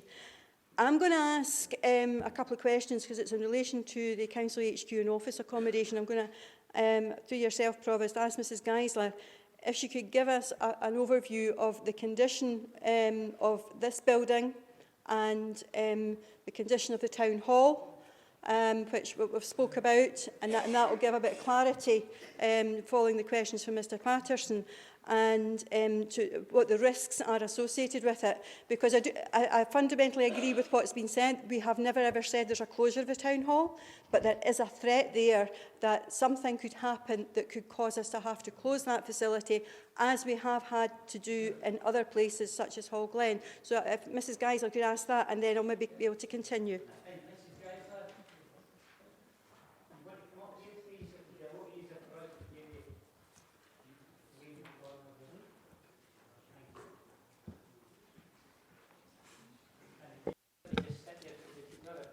Yes, of course, Provost. Of course, happy to do that.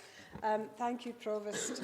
Good afternoon, everyone. Yes, I think possibly the best summary I can give you is the summary that was included in the report that was considered at the Executive in January. And the section in that report makes reference to the fact that the deteriorating condition of municipal buildings in Falkirk Town Hall complex requires that the buildings be replaced. The properties were built in 1965 and they have both reached the end of their serviceable lifespan. Condition surveys undertaken for the council have indicated the buildings are in a rated condition C status, which is poor, showing major defects and not operating as intended. The main elements of the buildings, roofs, external cladding, windows, heating, mechanical and electrical systems all require replacements. And studies undertaken for the council have demonstrated that the buildings would not be cost effective to refurbish. Intrusive surveys of the structure of the building have highlighted that the robustness of the structure gives cause for concern, given that structural design of buildings prior to the Ronan Point incident in 1968 did not allow for the risk of progressive collapse in the event of a fire. As a result, a replacement for the building is necessary. That's only about the condition of the building. Obviously, the other part of the project relates to the suitability of both buildings for modern use and the modern demands that will be placed on them. A follow-up question to that is around our climate change and the sustainability, being able to meet those targets. My understanding is that we wouldn't be able to do it within the existing buildings. No, that would be quite impossible for that to happen, simply because of the nature of the properties. Again, reading from the same report, there is reference to the fact that in August 2019, the Executive agreed to establish measures to address the global climate emergency, and at its October meeting agreed that climate adaptation requirements be embedded in all council projects and initiatives. Carbon reduction is a fundamental principle of future council investment and the basis for action to rationalise its property estate. And there's reference later on to the funding that we're receiving from Scottish Futures Trust to develop a carbon neutral model for our HQ Arts Centre report. Thank you. And this may be my final question for you, Mrs Geisler. A replacement HQ office accommodation and replacement town hall has already been hardwired into our capital programme at 45 million, and that was agreed at the Executive. My understanding that Mr Smale's probably better qualified than me to say this. My understanding is that that amount is in the capital programme that's before members this afternoon. Thank you. Mr Smale, are you able to clarify that? Yes, 45 million is built into the core programme, and we've built in terms of resources, a presumption of the additional 9 million that's been identified. So that's the base position in terms of the programme as it sits before you. Thank you for confirming that. And I'll deal with the additional costs in a minute.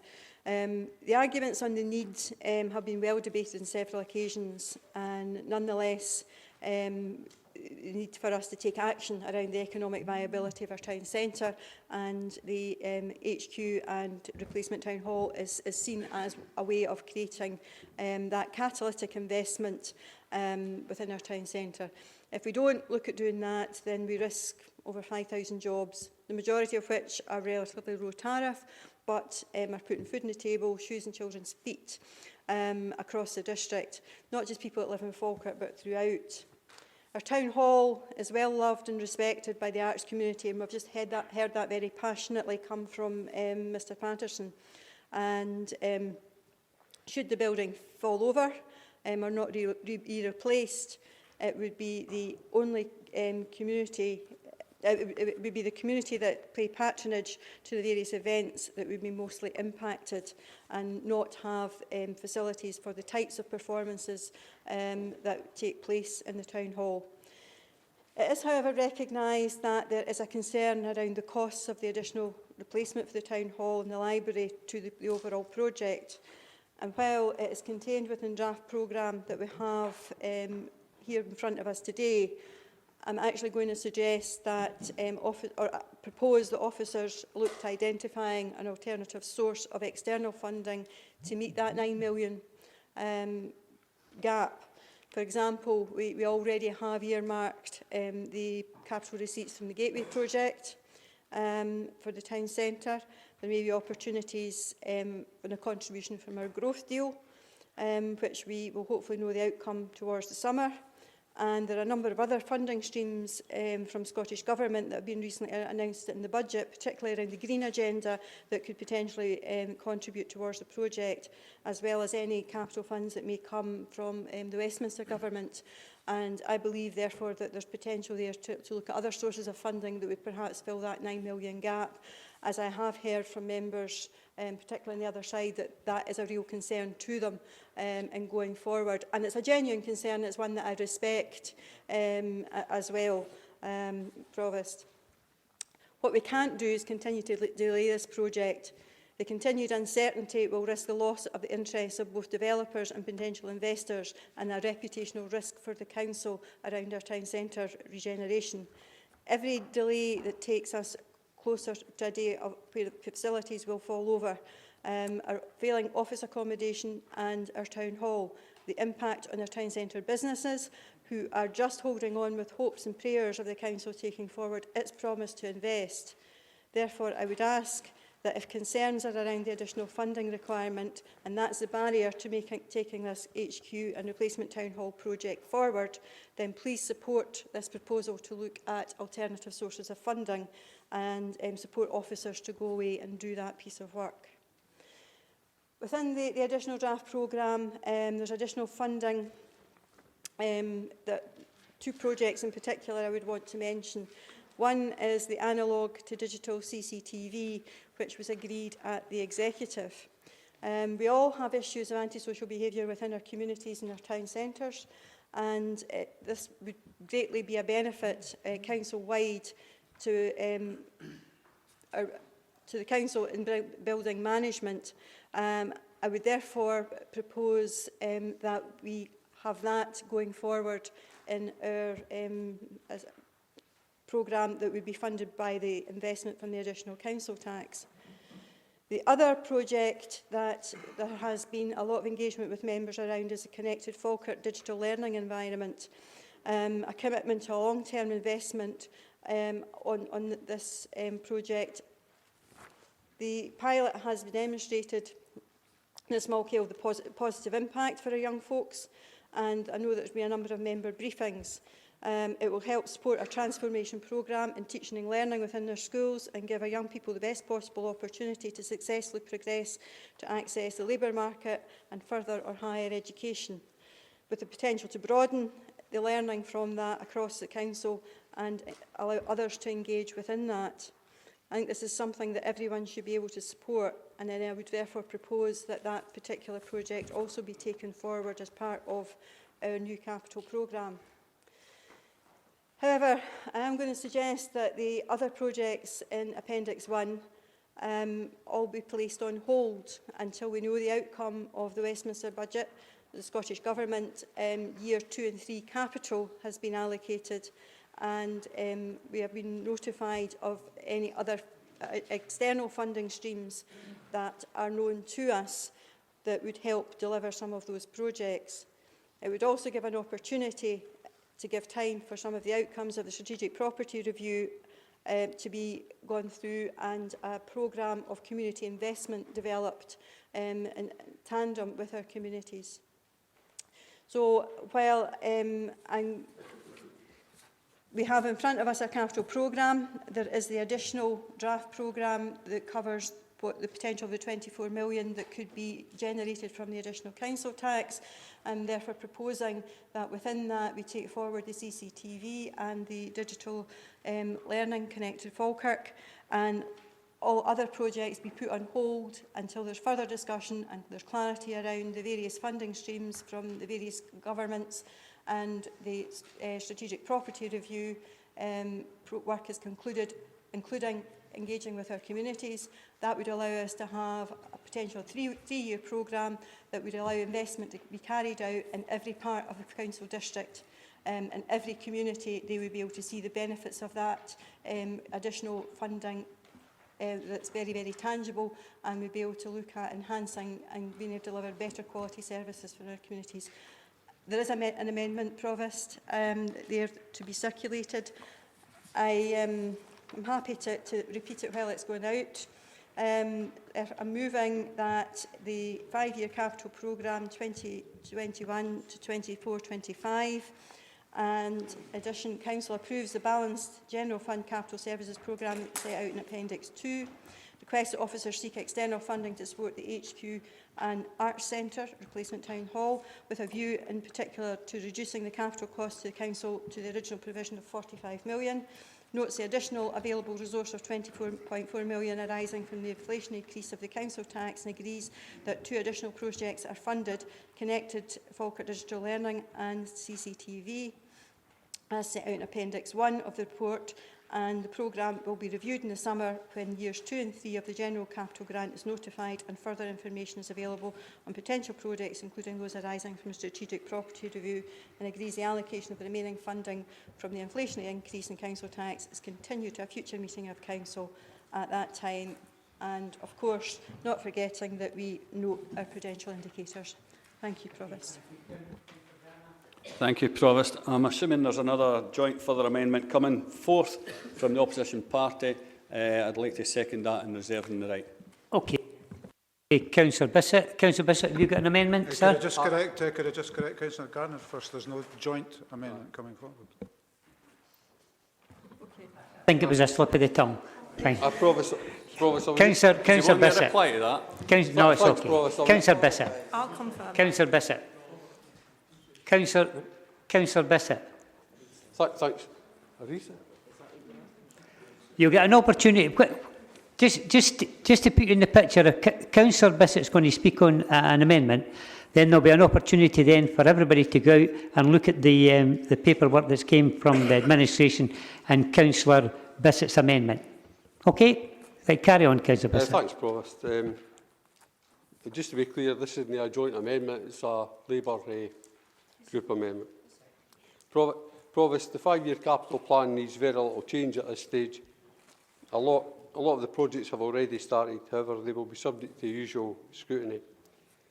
We reluctantly raised council tax, but due to the SNP cuts to the council budget, we had no choice. As a result of raising council tax, we will be able to access £24.5 million of capital, which will be used wisely for our citizens. We will invest capital in the following. Education, which is a digital learning environment, will invest £9.6 million in that. We will require more information on this, but I've had many presentations informing us that digital learning environment is transformational in the future, and I must say I agree. The children of today are the future, and we have a duty to provide them with all the tools they need to have the best education and to be able to succeed today, excel tomorrow. This is subject to a full report that will come to the Council Executive. We will also support the fees for buying back public-private partnership secondary schools, £700,000. On the Falkirk to Denny cycle footpath, we will invest £1.3 million. Phase 1 will be completed this year, but we couldn't fund the full amount from the existing capital allocation. But the £1.3 million will ensure the project stays live. I believe external funding will be sourced, and when we receive additional capital, we can review the funding. We will support the automatic vehicle weighbridge at Roughmoot for £160,000. Bin storage, £170,000. Bus shelter infrastructure, £450,000. This will provide new and upgraded public transport infrastructure, and this is to allow both enhancement of existing and the provision of new bus stop infrastructure, with the aim being to encourage greater use of public transport and inherently more sustainable form of transport than car use. We will support the installation of additional separator at Roughmoot for £60,000 and electric vehicle charging infrastructure for £360,000. The additional £360,000 represents an extension of the programme to roll out electric vehicle charging infrastructure and will be used as a basis for match funding of potential grant assistance from either Charge Place Scotland or Switchstone towns and cities, subject of course to a successful funding bid. Specific sites have yet to be identified. Kinneil and Kerrs concrete pads, £150,000. Kinneil Kerrs food transfer and bulking storage, £40,000. And we will invest £7 million in roads. That's why we took £500,000 out of the additional investment for the revenue, because we knew we were going to invest significantly in the capital programme. And the roads do need significant investment, and £7 million will allow our roads to be significantly improved, and it will be a benefit for all our citizens. But we are, however, asking for a review in the report to come to the Executive before the money is allocated. We will invest £250,000 in core park improvements. Our parks need significant investment, and this increase will take the current allocation of £310,000 over 5 years to £560,000, which will see our parks brought up to a good standard. Parks are an essential part of our daily lives that enhances our well-being. The £250,000 allocation Labour are proposing is for 2020-21 in order to immediately start improving parks. And we'll also invest £250,000 in play park upgrades. We'll also support the £900,000 for CCTV, the analogue to digital technical fix. It's necessary as the analogue is going to be switched off. We'll also support the £3 million for participatory budgeting. Councils are committed to meeting the the Coastal and Scottish target of at least 1% of budget to be spent via community choices by the end of 2021. To achieve this, we need to work towards 1% of our existing or new capital and revenue budgets being subject to participatory budgeting.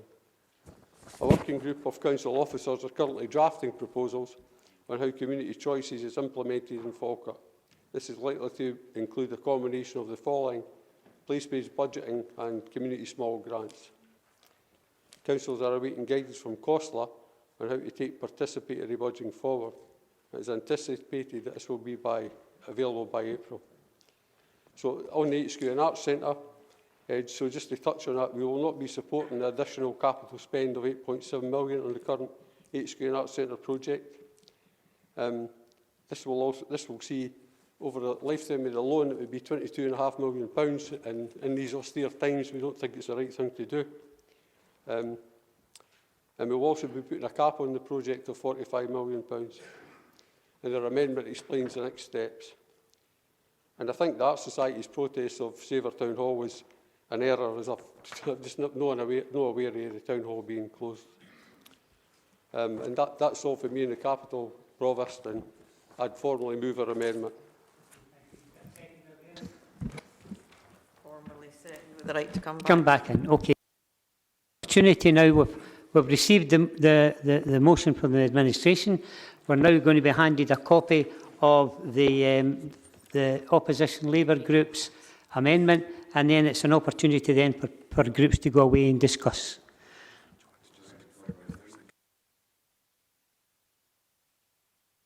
Are there any other amendments coming forward?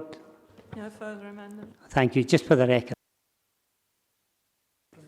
Provost, I wonder if we could ask a question. It's in relation to the taking off external funding for the Arts Centre. But what does that mean in terms of the procurement exercises? Will that affect the procurement exercise? It's something that we would have to obviously take advice on. However, because as you know, wouldn't be possible for us to go out for procurement if we weren't confident that we would have the funding available. So there would have to be a degree of a certainty around the availability of the funding. But I think if that way forward was agreed, then officers would go away and do some work in that and revert back to members as soon as possible with the explanation as to how we were going to manage that. Yeah, but we would endeavour, obviously, to do that with no delay. Yeah. Okay, thank you. Right, we're going to have an adjournment now. Thank you. Gives you an opportunity, everybody, to look at everybody's. Thank you. Okay, then we'll reconvene. Thank you very much. There was an opportunity there for everybody to look at the amendment and the motion. I'll go back, first of all, to the Leader of the Council, Councillor Meikle-John, in relation to the amendment. Any comment on it? Comment in relation to the amendment, Provost. I think it's premature what's been brought forward, and that's a bit disappointing that it's not been recognised, that we don't have all the information, we don't have years 2 and 3 from Scottish Government. We still need to wait on the outcome of the Westminster process, and we are right in the middle of a rationalisation and potential investment process around the strategic property review, which is a wee bit disappointing. The fact that the 1.8 million that was in for the strategic property review has been removed completely, as that was for essential maintenance to existing properties that we intended to keep and we need to function. So I'm really a wee bit concerned about how sustainable the particular programme is, and as I'd indicated, that we'd left our programme open until such time as we'd had the full picture and being able to allocate. Similarly, there's a host of projects within Council of the Future that have been taken out that wouldn't directly impact on our ability for revenue savings going forward. And of course, there would need to be a complete realignment with the Council of the Future programme after the cherry picking of the projects as part of the revenue budget, and that is not likely to necessarily realise the savings that we want it to be able to have. The aspect of the roads, I think that's something that we would be happy to consider. However, and certainly would welcome the report back on it. However, £7 million in year one is a significant amount of money and may not be able to be realised or indeed have a full programme in place in year one. And I do believe that it would have been better to have stretched that programme out over years 2 and 3. And again, having the additional knowledge and funding from Scottish Government would have assisted in that. As a result, for this year, I believe that our service would be constrained because of the loss of the revenue aspect of that. But that would come out in the wash and in the report, but we are sort of sympathetic to that particular aspect of the proposal. Final one is the one that gives me the greatest concern, and that is around the HQ and Arts Centre project. The amendment essentially throws the existing project out. If we look to not take forward what was agreed at the Executive in January, we are at a significant risk, a significant reputational risk. We are at a risk of having developers walk away from Falkirk because we cannot make a decision. We cannot make a decision and follow it through as a result. What it will do is delay the project by going for a further design, as we'd already agreed a specification and having the variety of options. I don't know how often we need to have these things and members make a decision and the Labour group in particular just all of a sudden want to overturn it despite their own members being involved in that decision-making process. It's frustrating for me, and it must be a hell of a frustrating for our town centre community and indeed the retailers. And that is a real concern to me. There's a reputational risk and a financial risk.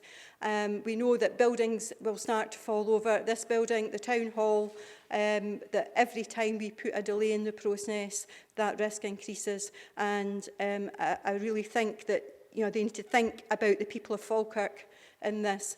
I've looked to identify where we could make some headway around the anxieties around the funding.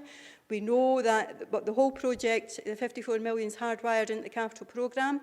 We've looked at taking out the additional costs over above the 45 million.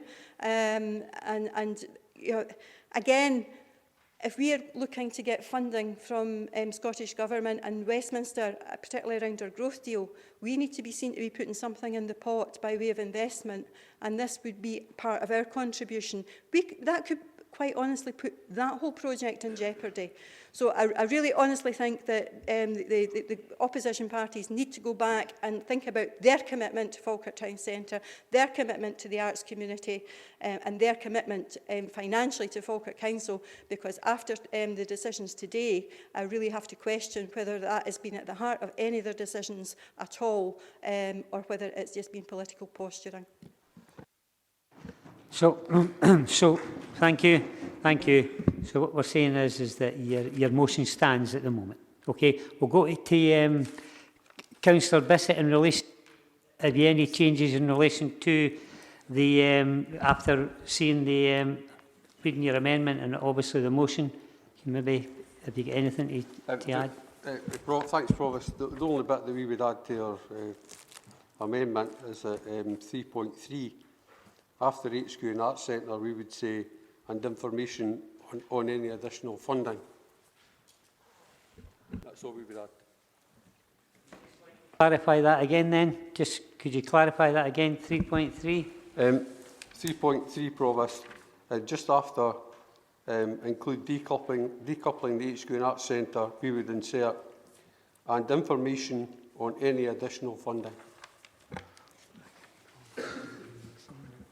Okay, we've got to know that. Okay, Councillor Coombs. Thanks, Provost. Provost, I support local government, and just during the recess there, I'm delighted to find out that the Greens also support local government and have helped to get a budget through at Holyrood, or at least have given their support. And apparently the figure that Falkirk will benefit at the moment, it looks as though it's 2.8 million, which is exactly the amount that we used for the revenue budget this morning, and so that 2.8 will indeed go back into the reserves, therefore negating all the worries about bankruptcy and the grandstanding and the threats that we heard this morning. Again, so we're on to our capital programme, and I think it's very disappointing that this year the Scottish Government decided to cut the capital funding. Instead of, when we were asked this morning, what else would you cut? They had the option of doing exactly what we're proposing. They could have raised taxes to fund local authorities. And of course, that's why we had members of the public outside this morning, and why we're here yet again arguing over who gets the crumbs from an ever-decreasing cake. As Councillor Bissett just said, borrowing for capital investment has got long-term impacts on our services when these loans have to be repaid. We need to be absolutely certain that any borrowing benefits all of our residents, and that's why we're proposing an additional £7 million for roads, so that our residents who are being asked to pay more in council tax will see an improvement across the whole council area. The same reasoning was used when we decided to allocate over 10 million into our education service. Provost, the various Council of the Future and Strategic Property Review entries are quite frankly an abuse of the capital programme. Any spend to save measures should be justified fully through the proposed zero-based budget process that we spoke about earlier. As the report itself says, the SPR has not been developed or costed, and it remains a concept. The additional 1.8 million that Councillor Meiklejohn has just spoken about is a speculative punt, and it's a speculation that the Labour group is not willing to support. Finally, Provost, I want to talk about the new headquarters. And on the back of what Councillor Meiklejohn just said, my reputation and our reputation with developers shouldn't be more important than our reputation with the people of Falkirk. It's the people of Falkirk who will be paying for these investments. And developers, what their opinion of me really doesn't matter a jot as far as I'm concerned. And I cannot support increasing the capital allocation for the headquarters and arts centre by another 8.7, especially now that we're expecting to lose exactly that same amount over the next 5 years in funding. So I'm delighted that the administration have, albeit late to the table, agreed with us that the original provision of £45 million is enough to go out to the market and look for what we're needing here. We all know that this building has to be replaced, and we're not against helping Falkirk Town Centre, and we're not against a new arts centre, but a new building must be value for money, and it must be affordable. And it's not just for this week, but this is for the next 50 years. The new headquarter only makes sense within the framework of the Strategic Property Review. The SPR is only a concept at the moment, and as the report states, it hasn't been fully developed, hasn't been costed, but could be up to £60 million. Deciding to significantly increase the allocation for just one part of that with one building, when we've got no idea what we're going to do with the other buildings, is putting the cart before the horse. In all fairness to Councillor Gardner, before he votes today on this programme, he should know whether the cost of that decision could mean the closure of, say, Denny Leisure Centre. In all fairness to the Deputy Provost, before she votes on this capital programme today, she should know whether the cost of that decision means the closure of Bowness Recreation Centre, the library, or maybe the Town Hall. Just exactly what we've been saying. If we haven't got a finalised SPR, we should not be making huge decisions on one part of it. No one, least of all the Leader of the Council, can answer those questions, because even after 4 years, the work hasn't been done. Communities haven't been consulted, and the painful infighting within the SNP group and the other groups has yet to take place. Hall Glen got thrown under the bus the last time. I wonder which wards will be thrown under when the detail is looked at this time.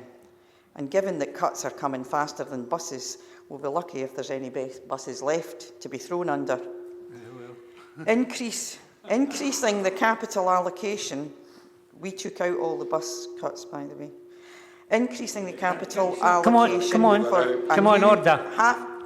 Increasing the capital allocation for a new headquarters by almost 9 million on what we agreed last year would be grossly irresponsible when we don't know what the Council's capital grant will be until the summer, when the SPR hasn't been fully developed, and when we know that there are other essential projects like meeting the challenges of climate change that this Council will need to pay for.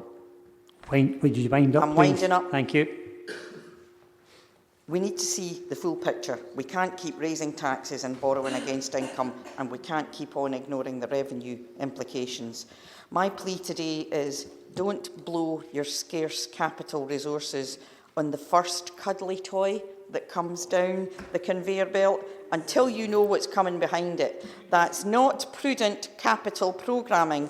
That's taking part in the generation game. While this generation spends and the next generation pays. Okay. Thank you, Provost. Thank you.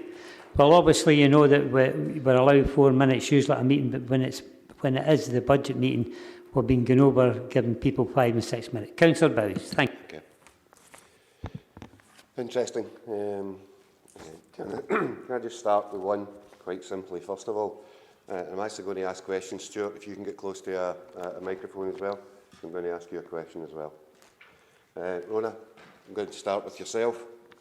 I think it was described as a £1.8 million punt, I think was the actual word. Right? Yeah. Can you explain to Council what the £1.8 million for SPR was to be used for? There are a number of properties in the SPR, and I'm not sure that I would necessarily agree that the SPR is a concept. I think we're clearly further along the line than that. What we still have to do with the SPR is we will have another workshop with members in March, where we will bring back more detailed proposals to members for consultation with them. We will then work up more of a final programme, which we will bring back to members for another look at, and then we'll ask them to formally consider this in May. So we're really quite close to a final programme of work, which would then go out for community consultation. So we're quite far along the line. But there are buildings within the SPR that we know will be retained, that they will have to be retained. And this money would be for backlog maintenance works. So there are we heard today about a lack of investment in buildings over a number of years, but there are buildings where some backlog maintenance work done early on in the process would help some of these buildings perhaps falling over in the way that's been described already today. So that's what that funding was in there for that purpose. Thank you. So backlog maintenance of retained buildings is a punt. Personally, if we don't do it, then the buildings will get worse and it will cost us more.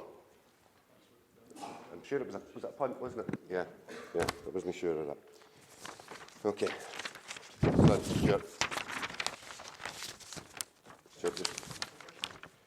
As the Council of the Future projects, which were mentioned earlier on, especially on the digital ones, can you just give us a quick cover on what they are, and just let Council know what the Council of the Future projects are actually looking to do? I'm sure that most of them we were doing, we were actually trying to save money in the long term. But can you just let Council, because at the moment it's only 4 lines. Can you maybe tell people a little bit more about what it is? Thank you. Happy to try and do that, Provost. I'll start with mobile and flexible working. So that's the ability for our frontline staff to take information from our customers and process real-time information out on the front line, allow our employees to be able to use touchdown space that aligns with the SPR So that can be another kind of rock solid technology. The Microsoft System Control Management server allows us to do some automatic patching of our IT equipment, which is required for security purposes. So it allows us to do it centrally, automatically, rather than having to go out and do it manually. So generate some time release savings for us. Implementation of artificial intelligence. We've got savings that appear later in the business case, I think financial year 22, 23 and the year after, in revenues and benefits arising from the use of artificial intelligence. So the money that's in the proposal for next year is £100,000 to invest in a proof of concept. The revenue and benefit savings over the 2 years that I've mentioned are estimated to be somewhere in the region of £200,000. I think the last one is the private fibre and microwave communications, and we currently rent some lines which are quite expensive. The rental is due to end in 2020, so this is the opportunity to look at investment and trying to save some revenue funds by finding an alternative way of communication. I don't know whether that's helpful in providing members with some further information. Thank you, Mr Ritchie. Sorry, I'm not actually speaking for very long here. So basically covering that efficiency in the front line of our people actually working to make so that we can do things quicker for our constituents. Efficiency online so that the online machinery that we're working is working better. £200,000 saving as we move along through the medium-term financial plan. And we're also looking to become self-sufficient when it comes to the cabling which is running out, and it's actually going to save us more money. But we're not going to do any of them either. Simple as that.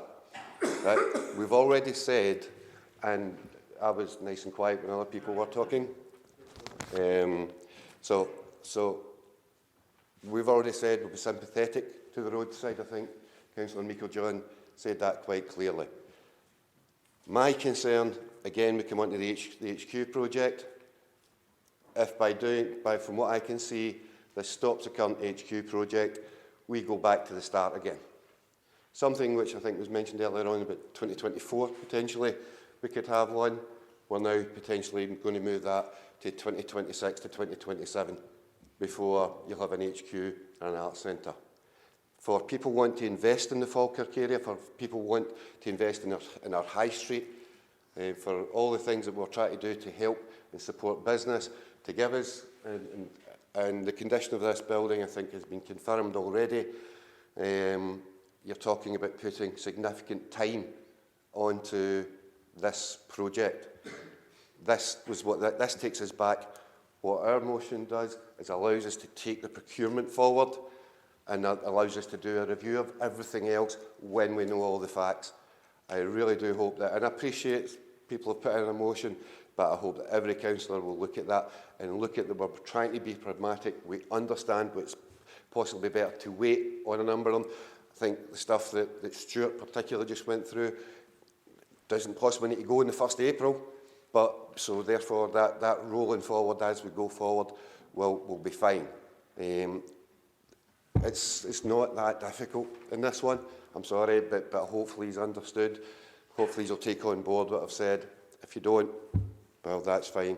We're going to put us back really, really badly. Thank you. Thank you for your input, sir. Councillor Alexander.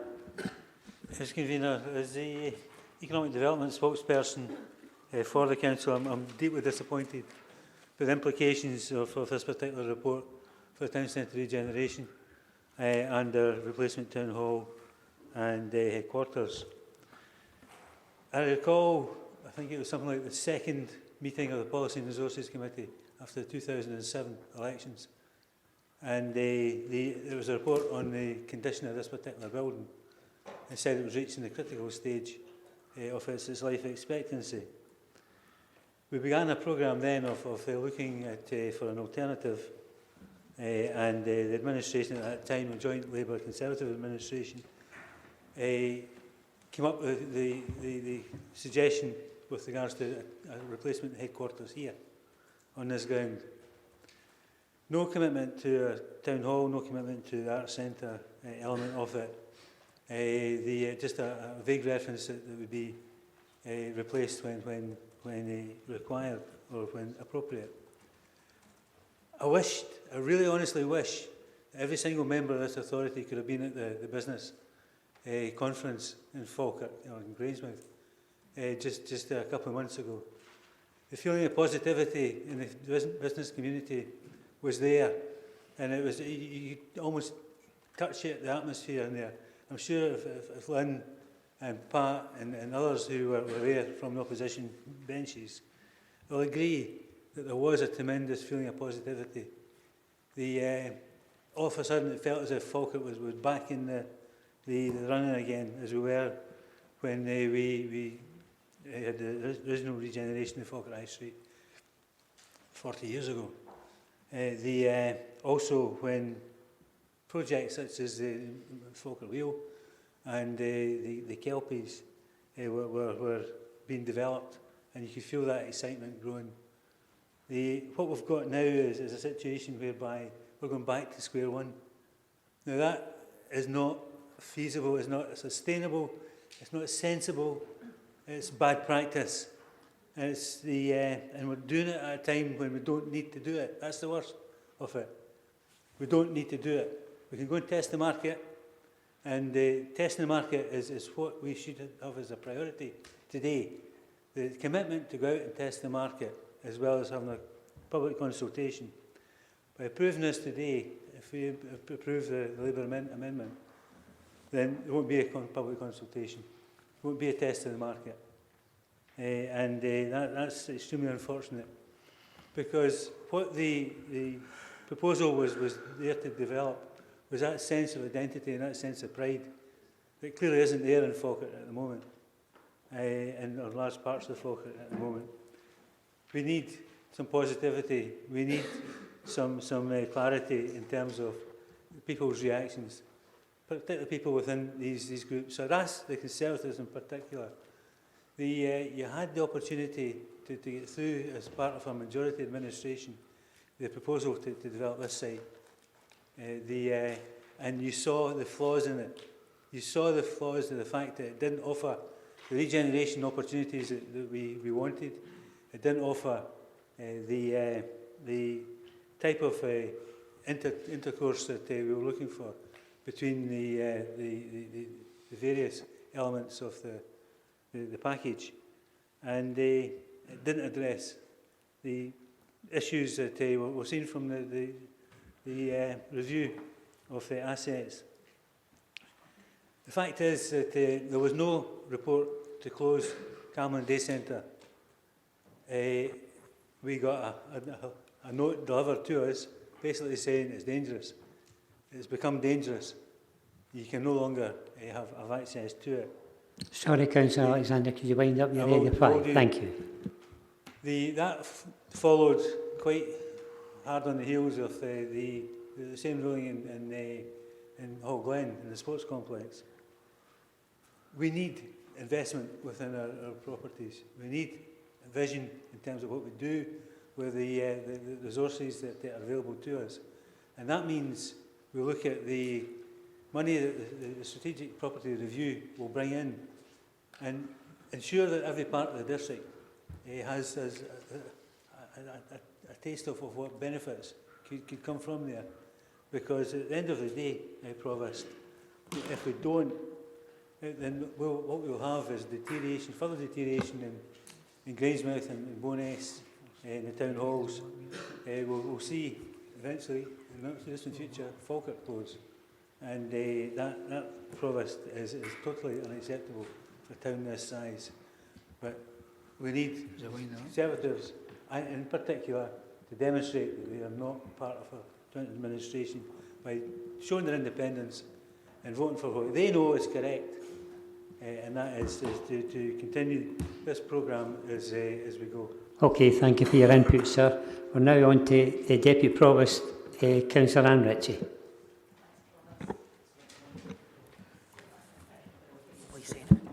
Right, okay, thank you.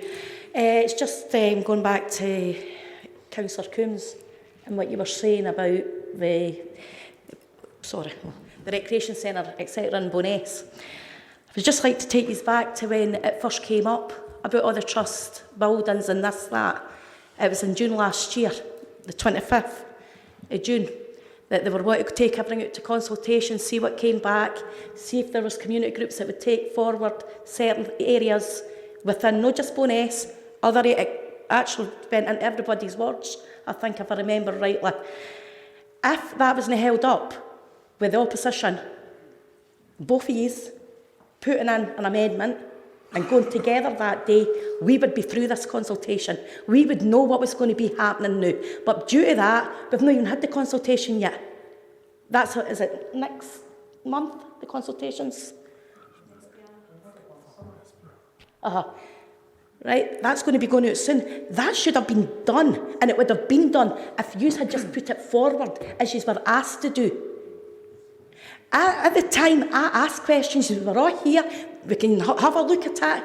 I asked questions about the Bowness Library. Is it under threat? No, it's not, because we're spending £500,000.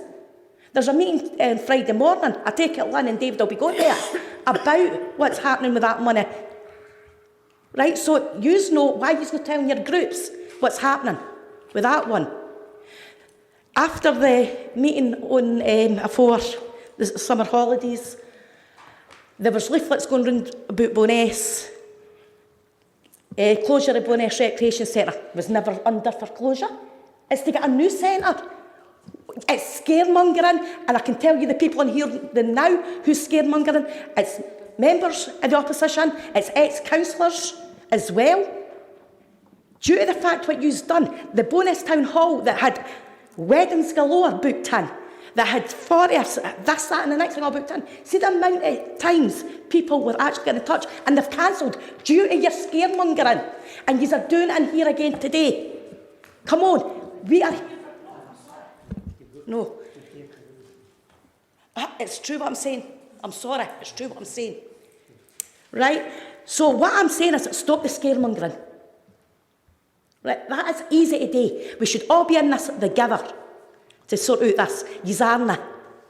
And saying yous are no in it together, well, yous were in it together when this consultation was proposed on the 25th.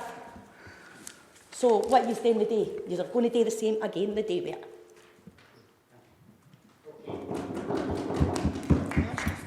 You're right.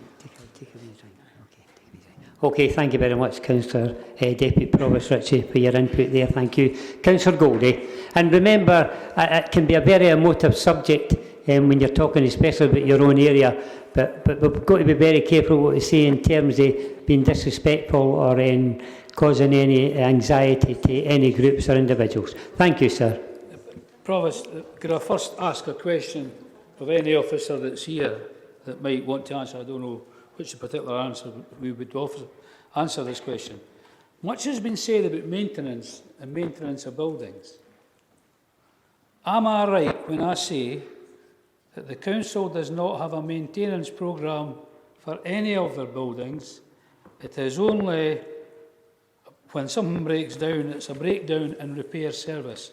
Can any officer tell me, is that right or is that wrong?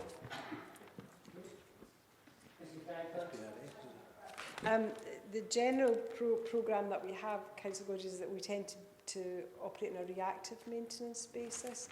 Obviously, the schools are slightly different from that. They've got a more scheduled approach, and obviously all of our secondary schools aren't in our ownership, and there's quite a detailed and stringent maintenance regime associated with them. But a lot of our properties, this being one of them, it's largely a reactive maintenance programme that we follow. Thanks for that, Mrs. Geisler. That was, as I understood it, I can't get the microphone on, I hope people can hear me. Right, thanks for that. So the problem that's being created and made worse is that we really don't have active maintenance. We don't have active maintenance programmes, but we react when something goes wrong. So that's important. Another thing that I think is equally important, and I'm sure everyone here would agree, we've heard the gentleman come along today and talk about the town hall. And we do know that even if the project was going ahead for the HQ and the Arts Centre, and I'll come to that in a minute or two, that would take quite some while. It will not be in a fortnight's time anyway. So if there is maintenance required in the town hall to give people the kind of night out they want and the expectations that they want when they're being entertained, then let's all agree one thing here today. Somebody gets a pencil and pen and goes down, organise it and gets it done. That we can agree. That's surely no. And people are going to say, but what if the town hall is going to get knocked down and we're going to build a new one? The immediate problem is, as I understand it, having heard it today, is maintenance at the town hall. So let's get that done. The other thing that I've got a concern about is it's all good and well to say, work hard and you'll get corn, you know, all that kind of stuff. You'll get pie in the sky when you die. Now, what I'm hearing today, and Mrs. Geisler will no doubt keep me right, I'm hearing today that we will try and get extra funding, granted, that's a fact. But Mrs. Geisler and her team will try and look at what we can get for the 45 million. No the additional 9 million, not any new money coming in. We're not talking about that at the minute. What we are talking about here is that they're going to go away and look at what we can get for 45 million, and it's possible, if my reading the situation is right here, that we could get what we want for 45 million and save £9 million. And my concern about that is, would that be great if it can be done? Well, why did we not hear that before the now? That's all I'm asking. If that can be done, well, that's fine, that's great, wonderful. But, sorry, I don't, what does people keep... Provost, I really get peed off with it. You know? Hold on now. We said at the very beginning we'd respect everybody. It's been pretty good up until now. And I know it's been a long day, but these are important issues. So give everybody their opportunity to speak. Thank you very much. Well, I've got two more things to raise, but just for the benefit of the doubt. Mrs. Geisler, is that the situation we're going to go and look at?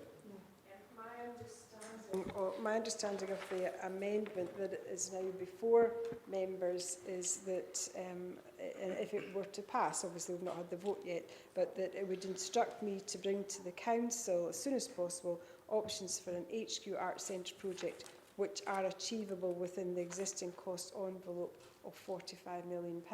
Now that would, to my mind, without having done the work, that would necessarily mean it would be a different specification from that which was approved by the executive, because our calculation for that obviously was more. But there also is a requirement now for me to bring options that include decoupling the two projects and also to provide information on any additional funding.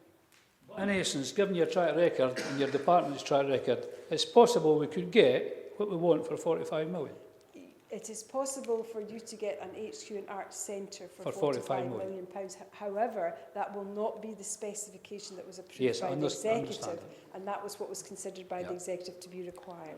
But given the times that we're in, and given that we are talking about £9 million, I'm sure the public would accept, in this day and age, it might not be the spec that we want, might not be the type of seating, etc. But if you can get it, you get it. So I'm quite happy, and thanks for that clarification. I've only got one other point to make, and it concerns Carmlin Day Centre. The community of Carmlin are very concerned about the day centre. I've got to say this, if you don't mind, Provost. There are 1,000 people go through the old Carmlin School, Carmlin Education Centre. Now, the report that condemned Carmlin Education Centre to closure at the minute, temporary closure, was an electrical report. And that electrical report is 12 years old.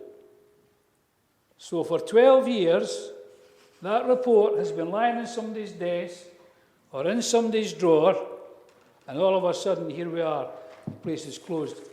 Social clubs, the churches are doing a great job out there, but we can't keep doing what we're doing unless we get some indication of how long we're going to have to do it for. So we need to find out. I would urge Councillor Meikle-John, who's a member in the same ward as I am, that we get word to the community as quickly as we can. I know there's always problems and you've got to clarify things, but there's a great deal of work going out of there and getting involved, and I would urge that the people that need to know get told what's happening. Thank you, Thanks Councillor for that, Goldie. Provost. Thank you very much. Thank you for your input. No, that's your time up. Sorry, you're a minute over, sir. Sorry. It's always important to say there is nobody here throwing the town hall under the bus. Okay, thank you for the final comments. Thank you very much. It's now an opportunity for Councillor Munro. Thank you. Then Councillor McCluckie, Councillor Garner, Councillor Binney and Councillor Murtagh. Thank you. Thank you, Provost. I really like the analogy about the teddy on the conveyor belt, because it feels like we're on some kind of conveyor belt with this HQ Arts Centre. And I think if we go back to why it is we need a HQ and Arts Centre, we need a HQ to bring every department together to actually come to being one council and work together. And while we talk about some of the town centre issues, or being in the town centre as being one of the priorities, many of the issues around the town centre, such as the retail park, the antisocial behaviour, the large empty shops, the accessibility to the town, or even the signage for tourists to find us, can't be addressed by this one new building. In fact, one of the big challenges in where we find ourselves now is that when this proposal was put up, it was 30 million for one building and 15 million for another. But unfortunately, the lowest proposal that came forward from the Trust was 34 million. And that put us in a difficult place already. And as Joan has said behind me, we have this strategic property review, which is going to reduce the number of buildings that we have in our community. And these buildings, some of them aren't old and neglected, but they are important to their communities. So we cannot deal with one without dealing with the other. The two things run hand in hand. And on that basis, because we are going to need money for the SPR, I feel we have to be very careful about what we spend on an HQ Arts Centre at this time, and therefore we're going to support the Labour amendment. Thank you very much. Councillor Garner. I think it's Councillor McCluckie first. No, we'll bring you up with you. We're just going to be one side to that. Was Miss McCluckie? I thought Councillor McCluckie was out there. Thank you, Provost. A few things to touch on, but first of all, I would like to touch on what my colleague Councillor Ritchie was saying, or Deputy Provost Ritchie was saying, and to use her words as scaremongering in relation to Denny Leisure Centre, or Denny Sports Centre as we call it. There is nowhere in these papers mentions Denny Sports Centre closure, and for her to stand up there and make that statement, which I would commit to now that this administration will never look to close Denny Sports Centre unless there is a suitable facility goes in its place, because certainly our ward, being one of the outlying wards, needs that facility more than most. Provost. More than most. You might wait to the end to say that, but you should know that. You've been here for about 6 years. So yes, if I just touch on the previous Labour and Tory administration, who when I first walked in here about 4.5 years ago now, they had the numbers to get this project through. They failed to do so, and they basically pulled the plug on it and decided to kick into long grass. They had the chance and they failed to do it then, and my fear is they'll fail to do it going forward from now on.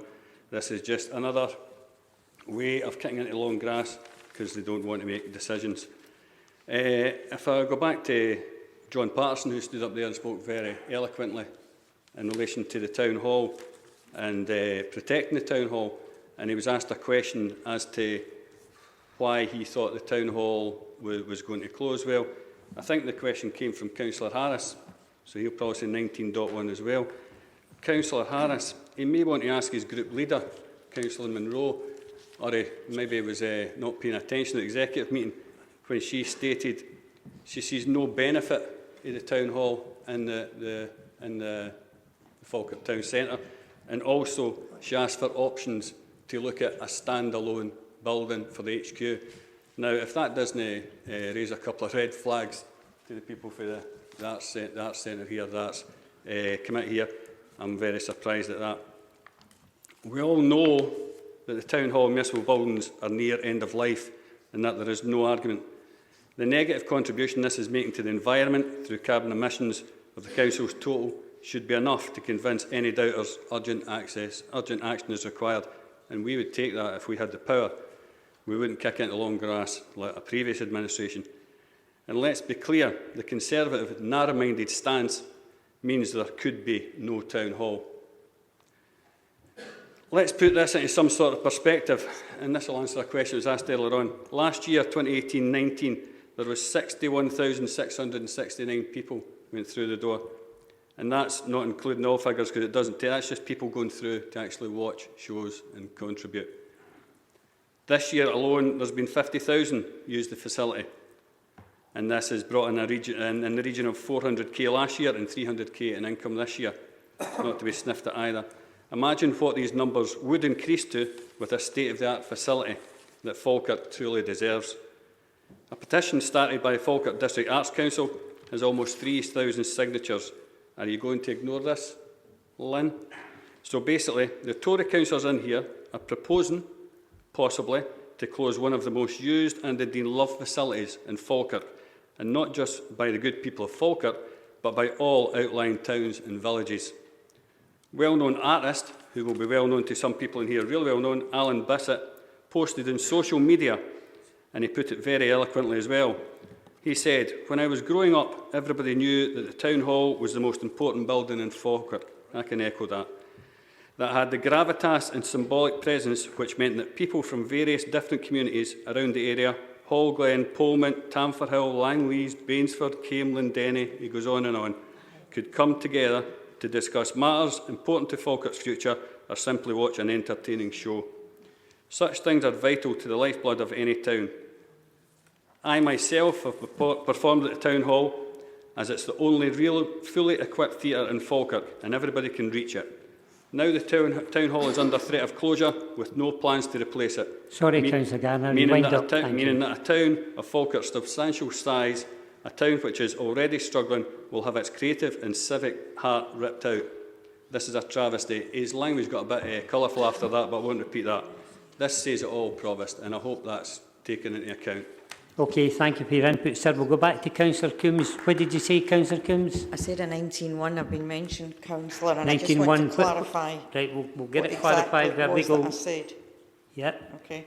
I didn't say at any point, I wasn't scaremongering, and I didn't say that these buildings were under threat. What I did say, and I can categorically state it and give a copy to anybody that wants to hear it, I said that before both councillors, before they vote on the capital programme, we need to know what the cost of the decisions would mean on these buildings. So it's the implication, and as I went on to say, that it's the implication and the overarching totality of the SPR. Before we vote on any capital programme, any spend, we need to know what the implications will be. And there's as much chance of any of these other buildings that are in the SPR or the Town Hall closing, because we don't know what we're spending on until this full review has been done. Fine, your point's taken. Thanks, Provost. I learned all this spiel about scaremongering, yet the leader of the council tells us not only is the Town Hall going to fire, this building's going to fire. And well, me, I'm not going to come in the morning. I was going to come in, but I'm not coming in. And even worse, we're charging folk for parking out there, and the buildings are going to fall on top of them. So I would like the Chief Executive to worry about his staff. If the staff to come in the morning, because these are the folk that's running the council, and they're telling us that they're going to, this building's going to fall down, right? And you're expecting staff to come in and not say a word. So that's that. Then we hear a spiel about Mr Bissett, who's obviously SNP activist. He stood in the whole Glen. We wonder asking him the new what he's thinking with his community centre shop, right, for Hall Glen. Right, I'll say that one. So that's 2 points. But we're going to other things, roads, right? And early on it says we took money to roads. 7 million that Labour's got to put into roads. 7 million. And what you weren't invest nothing. So that's how I've got to support them. You're now saying you would think about saving it if they went and done it over 3 years. Well, see, putting the 7 million over 3 years, it's only keeping the road at the standard with that investment. No, it would go backwards underused, but it would only maintain the standard of the road as it is now. 7 million investment of this year puts the roads better, and maybe need another 7 million next year and the following year, because it's 40 million to get it up to national standards. That's what needs done to make our roads safe for the people that we represent. That's that. And then we talk about, once again, going to shut the town hall. Who's shutting the town hall? I'm not going to allow the town hall to get shut. I don't care what all this feels about. And they talk about scaremongering. Then we're going to hear, ask the officers, this 1.8 million that we said we're not going to spend in buildings. Have you got buildings that you can you're going to save? You're asking officers. We decide what buildings come down and what no, because members take the decisions. They only make recommendations. Then we ask this guy down here, his Council of the Future plan, reducing the council with a third and all these thousands of jobs gone. That's the officer's plan. That doesn't mean to say we agree. And then Anne, who, I love you to bits, but you've turned around and says about shutting audio. And what I'm saying is, you do say about shutting things in Bowness. I went to that meeting over there and it couldn't have fun because we spent £1 million and I hadn't a sign to say what it was, Earn Dollar Park. Right, and we went over there and the officers, the same officers, were asking you at that meeting, what would you close between Bowness Library? I never talked about my ward because they didn't go out of Bowness. Do you shut the Bowness Town Hall or do you shut the library? What's the preference? What one would you keep and what one would close? They're the ones that are talking about, and you say folks talking about scaremongering. That's what the officers are saying. Final minute, Councillor McCluskey, sorry. So how can you go and invest 1.8 million until we decide what the community is saying out there and what elected members say out there? We might decide we're not shutting any of the buildings. So you can't invest in what you didn't ken you're going to keep. Right, so it's premature, word that was used earlier on, to invest that when we can use the 1.8 million for something better and putting it on your parks, and as I say, 9 million investment into your roads and these other projects that can move them on because they're all fully costed, ready to go. That's the things that will make a difference to the people out there. Thank you very much for your input. As it was misrepresented what I said. You were misrepresented. I didn't hear it. Just what's been put on there is misrepresented what I've said and what I asked, and the answer that was given. The answer was given was backlog repairs, as opposed to what was originally said. It was a punt at something. So Councillor McCluskey has misrepresented what I've said there. Okay. Right, my opinion is I was right. Right, so we're on entitled to our no, opinion. listen. Well, let's don't degrade this issue. We're going to Councillor Binney now. Thank you. Oh, you're right. Thank you, Provost. I'd like to make a comment probably and ask a question as well and just raise awareness, you know. We all are in agreement. Mr Patterson came in and spoke about the Falkirk Town Hall. Actually, he was very articulate. He gave a very informative account how important it is for our communities out there. I think we're all in agreement because as I looked across to everybody was clapping. So I think we're all in agreement that a new town hall for Falkirk would be an excellent, a fantastic idea. It'd be really good. You know, and we're always talking about numbers, which is important. It is budgets, it's very important. But also for our communities, we also need ambition. And we do need to invest at one point, because if we don't invest, what's going to happen? Things will fall down. And it's not about closure. We never mention closures. It's about the poor state of buildings. And look at my poor Hall Glen, as a matter of fact, hadn't been invested for 5 years. And the number of repairs that I had, and then the heating broke down, now that community is left without anything. We are going to be proactive here. We are going to think about the future. We are going to be thinking about investment. We need to do that. We have been talking for far too long. As a matter of fact, we've been talking since, I believe, wait for it, how much resources does this cost in meetings and meetings and talks and meetings since 2007.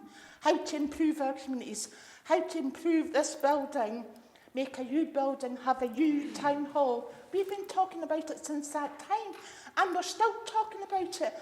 Because, as a matter of fact, if we don't decide on this, as a matter of fact, this project will not proceed soon. So it'll probably take a good couple of years before it comes back to us again, and we'll probably go through it over and over again. So I would like to ask you all to reconsider this, because you can't have Punch without Judy, you can't have Bill without Ben. If we're going to have a UHQ, we need to have a new town hall as well. That is very important. And if we don't do that, we're going to let our communities down.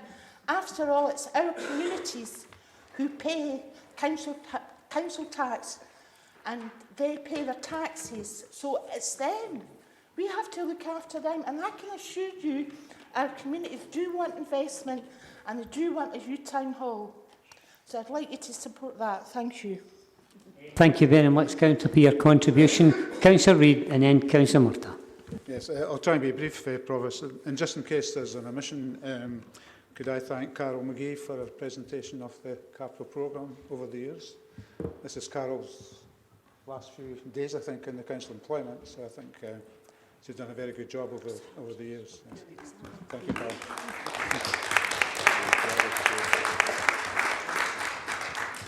I think when we look back at the history of councils, there are certain stages in the history that a great big decision has to be made.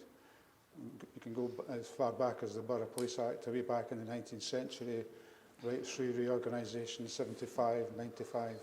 We are at such a point today, and what happens in the next 3 months, I think, will dictate the future of this whole area.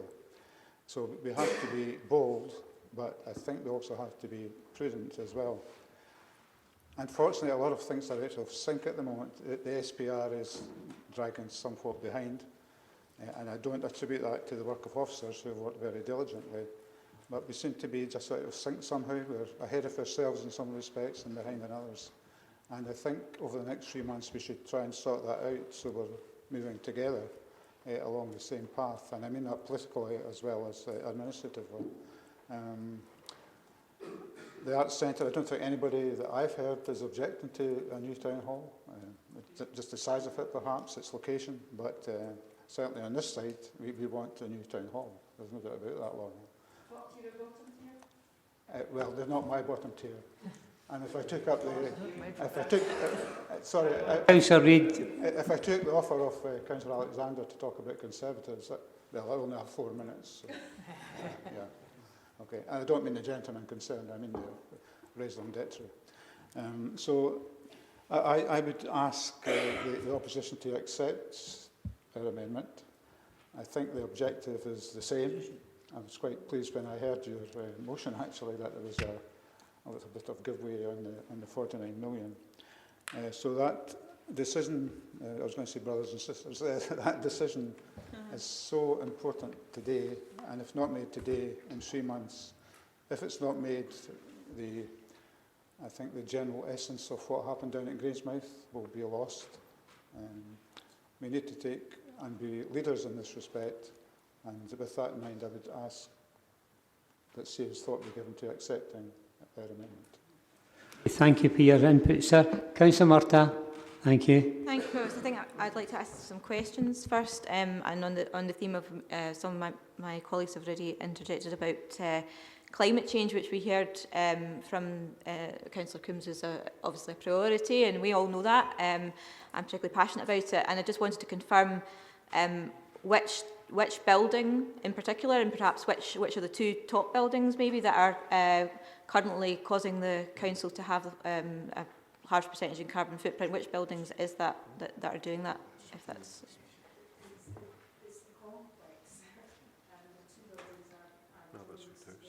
sorry,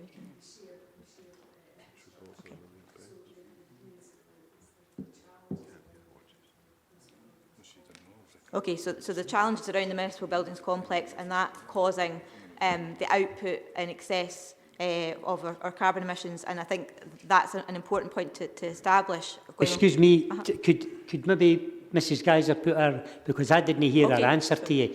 So, sorry to be a nuisance, but if you could ask your question again. Sorry. And Mrs Geyser could get closer to the microphone so everybody can hear her. My question was, in terms of the council's overall carbon footprint, which building would be top of the list, and perhaps what percentage of the overall carbon footprint does that building have for our council? And my response was that the municipal buildings and the town hall is considered to be the municipal buildings complex because the buildings are interconnected and they share infrastructure and they are of the same construction. I think there are figures that maybe split them up, but they are equally bad, if you get my drift, albeit this one is a bigger building, so it will have slightly more emissions. And there are figures, which I don't have with me for the specific emissions, but I think they've been reported to members before. But it is significant. From my recollection, those figures represented that these two buildings combined were more than all the other buildings that we had put together, or something like that. So I know that we departed from some policies that we agreed this morning, but that's a significant, of significant importance. And when we have declared a climate emergency, passed that as policy, any delays of such significance in our actions are very serious. We all talk about the future and the future of Falkirk, but there's nothing more important than making sure that we have a viable climate for the people who are coming after us and for next generations. And I would like to ask Mr Ritchie, following on from the questions that Councillor Bowes asked, when I look at the Labour proposals, and particularly about those around Council of the Future, given that we had agreed a specification for the building and the headquarters, part of that and part of addressing climate change within that is about changing new ways of working, if I understand it correctly, and about minimising the need for unnecessary journeys, minimising the need for large capacity within buildings, and what's listed here as 00000, no investment in terms of the rock solid technology, not only seems to be having an impact, I would argue, on the ability for us to do transformational change, but will that have an impact on the specification of what we might be able to do for buildings if we're not able to realise those that transformational change and reduce the amount of people that are in those buildings? Thanks, Convener. The £500,000 that's in for each of the next 2 years is for two purposes. One, frontline staff, as I said earlier, and that's about real-time information for frontline staff and having staff spending more time in the front line and trying to mitigate the need for them to come back to an office in order to do some business. The second part of that £1 million over the 2 years relates to the IT infrastructure that's required to sit alongside the SPR to allow touchdown spaces for staff where we've got fewer buildings, but the opportunity for staff not to have to come back to a particular base, but the ability for staff to work in a mobile and flexible way. So partly aligned with the SPR, but partly aligned with just a general principle of allowing frontline staff the opportunity to have real-time information and spend more time out in the patch with customers. Okay, so to follow up, the point 3 in Labour's member is talking about spend to save approach. My understanding about that investment in technology is in effect that what you're saying is we're spending and investing in order to save in efficiency and save in our working practices. Is that correct? Yes, a number of the proposals either provide direct savings or they provide indirect savings. So it's about investing in order to realise these savings. Okay, so by not investing, we therefore don't realise those savings. And what I'm trying to get at here is that these two things, what Labour are proposing and what is actually achieved by it, are totally diametrically opposed. both with climate change and our objectives and our actions that have to go at an accelerated pace there, given what we've agreed as a council, but also in our working practices and what we deliver to those people who we represent. And I can, if a final question, and I don't know who wants to answer this, whether it's Rona, the Chief Executive, or Stuart, but in effect, if we, the point seemed to be misunderstood when Councillor Meiklejohn was talking about reputational damage. The reputational damage, as I understand it, is not, you know, the personal reputation of any party or the council. It's the reputational damage that those who we wish to invest and come up with ideas and bid in and have the best bidders and investors, it's that the fact that we are taking so long, as Councillor Binney said, and the fact that we keep changing specification and doing it again, that's where the reputational damage is coming from, and it's damaging our ability to go out to the market and achieve the best bids and the quality of bids. Would that be an assessment of what the reputational change, the reputational damage is, not personal reputational damage?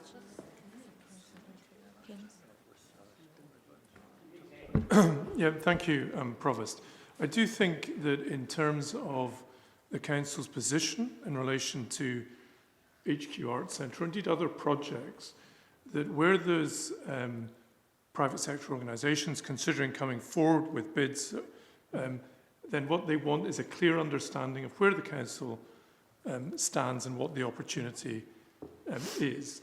So if things are delayed, if things take longer, if there's uncertainty, there is certainly a risk that then the investment or those that are considering investing, their commitment to that may be put into doubt. So it's about clarity of decision, so that when it comes to it, that there's a positive response to what the Council is asking for in terms of any procurement process. I think that applies across, you know, a whole series of projects and issues. That in terms of partners, be they private sector or be they other public sector partners and agencies, some clarity and clear direction from the Council greatly assists in terms of moving these things forward. Thank you for that answer, Provost. I know I'm asking a lot of questions, but I think it's important to clarify it. Perhaps the Chief Executive could then follow up that perhaps if the delays on top of that reputational damage, and given that this will again alter specification potentially and going back out, that may also have an impact on the final cost, given that construction costs don't tend to go down. And is there a risk, and perhaps Mr Smale would know if there is a risk that if we delay and go back to re-specification, that in fact we're going to end up with a higher rather than a lower cost estimate going forward?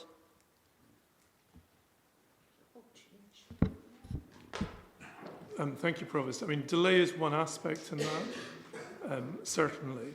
But I mean, I think overall, from the point of view of the Council, it's about clarity of decision, and we need to get to a point where we have a clear decision and a clear way forward, so that then the investment market and potential bidders in that process can respond to that. Clearly, the longer things take, there is an impact on costs, both in terms of the maintenance of what we currently are operating and the potential building inflation and other costs like that. Yeah, I'll move on from the question. So I just want to say, given that those points have been clarified, what I feel is that the Labour amendment is not giving the detail, not actually achieving what it's been said in the... Sorry, I can't quite hear myself speaking here. Sorry, I'll wait. It's okay. So basically, what the intention that seems to have been put forward in terms of prudence or scaling back or working within our means, whatever the objective seems to be, doesn't seem to be matched by the detail that's in it, that it's going to damage our ability as a council to make savings because we're not investing in spend to save projects of Council of Future. It's going to damage our environmental aspirations because it's going to impact on climate change, because these buildings are absolutely the worst type of building that we have, and they are, you know, their lifespan has come to an end, and we need to replace them. Rude, but is it a speech or questions we're hearing? No, now I'm making... Excuse me, sit down. Right, no, listen. Listen, hold on a second. When a speaker gets up, they're allowed 4 minutes. We're giving people a bit extra because it's the budget. But when you ask a question, the clock stops. I'm watching the clock all the time. There. Now, when you ask a question, you get an answer, the clock stops. That's how it may seem that Councillor Murtagh has went on maybe longer than many people. But most of our dialogue has been questions to officers. So carry on. You're in your final minute. Thank you. Thanks, Provost. Being that I'm in final minute, I think that the other points have been covered. I know that others are concerned. We're all concerned, as was pointed out, with what our wards are looking at. And I think that I'd just like to say that the rest of the capital programme, which is equally as important in what we spend, and we're focusing on just these two elements, that just to highlight on page, forgive me, 281, that amongst all the other things that we generally spend in our capital programme, there is an amount for flooding assessments and minor improvements, which is detailed as being described as flood assessment and minor works to protect our communities. I know, as I mentioned earlier, that many of our communities have suffered flooding, and that earlier on in this month I was able to obtain from officers some costings about projects coming forward within our community, particularly at Letham and at Dunmore. So it was just to really highlight those discussions that are continuing to be ongoing. You wind up, please. Yes, that, and that, as much as we are here to get the overall best deal for all of Falkirk's residents, and the town hall is essential to that, and the capital project for the HQ&R Centre, so too are these important projects in our communities, which are about protecting our communities and keeping them safe. Thank you, Provost. Okay, thank you. We have 3 lights have come on. Councillor Hughes, Councillor Harris and Councillor Spears. So once we've done those 3, we'll go back to the leader to wind up. Councillor Hughes. Thank you, Provost. It's fascinating. It really is. I must congratulate the Conservatives, or should I say, the True Blues. They have played a blinder. They have pushed the Reds into the blue corner. And the reason for this is there is a fundamental question that has to be asked.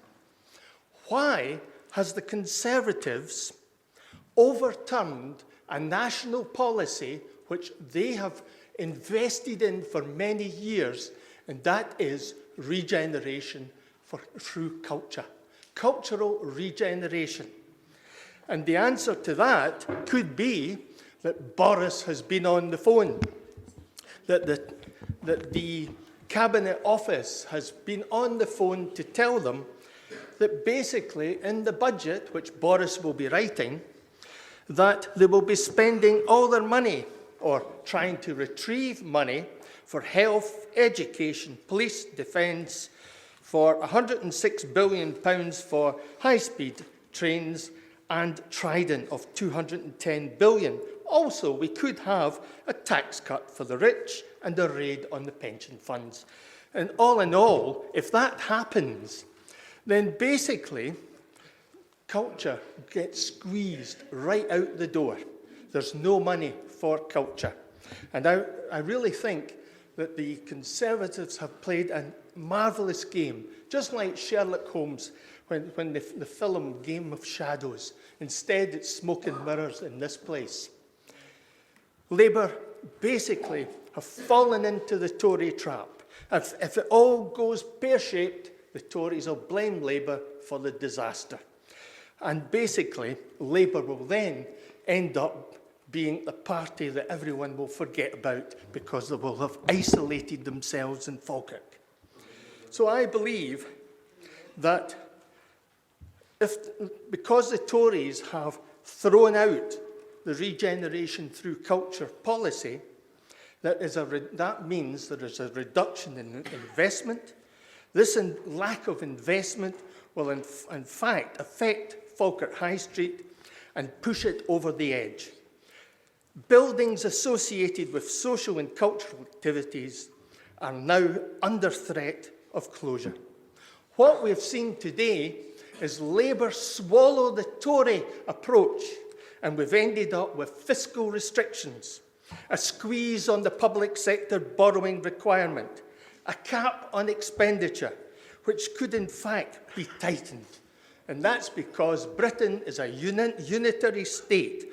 And tomorrow, when the budget comes along on the 11th of March, we will see further restrictions on expenditure for Scotland, for the simple reason, over the next few years, more and more money will be taken out of our pockets to pay for irrelevant infrastructure projects in England. As far as I'm concerned, Provost, that affects our local economy, and the Tories, I should say, will have masterminded the greatest coup in Christendom, if I call it that, the demise of the Labour Party in Falkirk. Thank you. No, thank you for those words of wisdom. Councillor Harris. Thanks, Provost. I thought it was just Aesop that wrote fables, but I've heard differently now. Just, this is the nature of a 1901, because my name was mentioned in respect of, it's so long ago now, I've forgotten what it was, but I just wanted to make it quite clear. It was said in the same breath as shutting the town hall and failing to provide an alternative venue. As far as I'm aware, there's nobody on this side of the House who is proposing that the town hall be closed and that we don't actually look at getting an arts centre or theatre. What my concern is, and I'm sure it's shared by other colleagues on this bench, that in 2018, when the executive agreed on the spec of the arts centre and town hall, in the ensuing budget, which last year, the town hall was costed at 30 million, and the municipal building was costed at 30 million, and the town hall was costed at 15 million. In the intervening period until the proposal came to the exec earlier on, or just at the back end of the year, whilst the municipal building hadn't altered in what happened to it, the town hall seemed to grow horns, or arms and legs, and all sorts of things. And we found ourselves with a greatly inflated cost and the spec. And I just remind you the decision that was taken at the exec on the increase in the Arts Civic Centre was subject to budgetary approval for the additional money. And I think that is basically what we're talking about now. My belief is, and as the Labour amendment says, we need to go back to the fundamental principle of what was agreed at the initial. I don't know how it grew arms and legs, but that's something that's for another day. But fundamentally, we agreed previously 45 million. We agreed on the allocation between the municipal building and the town hall. That is simply what this Labour amendment is asking this council to agree to ratify the decision that we took last year, and that's why we'll be supporting it. Thank you, Councillor Harris. Councillor Spears has got the last word before we'll go back to the Leader of the Council. Thank you, Councillor Spears. I'm trying to do a charm offensive for the Conservative group, but I must say to Councillor Harris, I think he should read 3.2 and I'll answer this question on the Labour proposals. I was very fortunate to be in this council, you know, in the halcyon days when we worked hard and we got the Kelpies, and we worked really hard and we got the Antonine Wall project, we completed Calendar House, we built the Falkirk Wheel, and thank God, because Falkirk has lived off these things for the last 15 years. Something like 12 million visitors. Tourism never been higher. So I ask you, as the Party of Small Business, to consider our High Street in Falkirk. And I'll give you a tale of two towns. The delay on Grangemouth upgrading under the Labour administration, it went on and on and on. Came the recession, we never got regeneration. Here we have a chance, not to run a wrecking ball up Falkirk High Street. We've got a chance to work on the daytime economy, the evening economy, have students living in flats, to have an arts centre where people will come in from all over the district to visit this town. So the ball is in your court. So I will end my charm offensive by saying, consider and judge.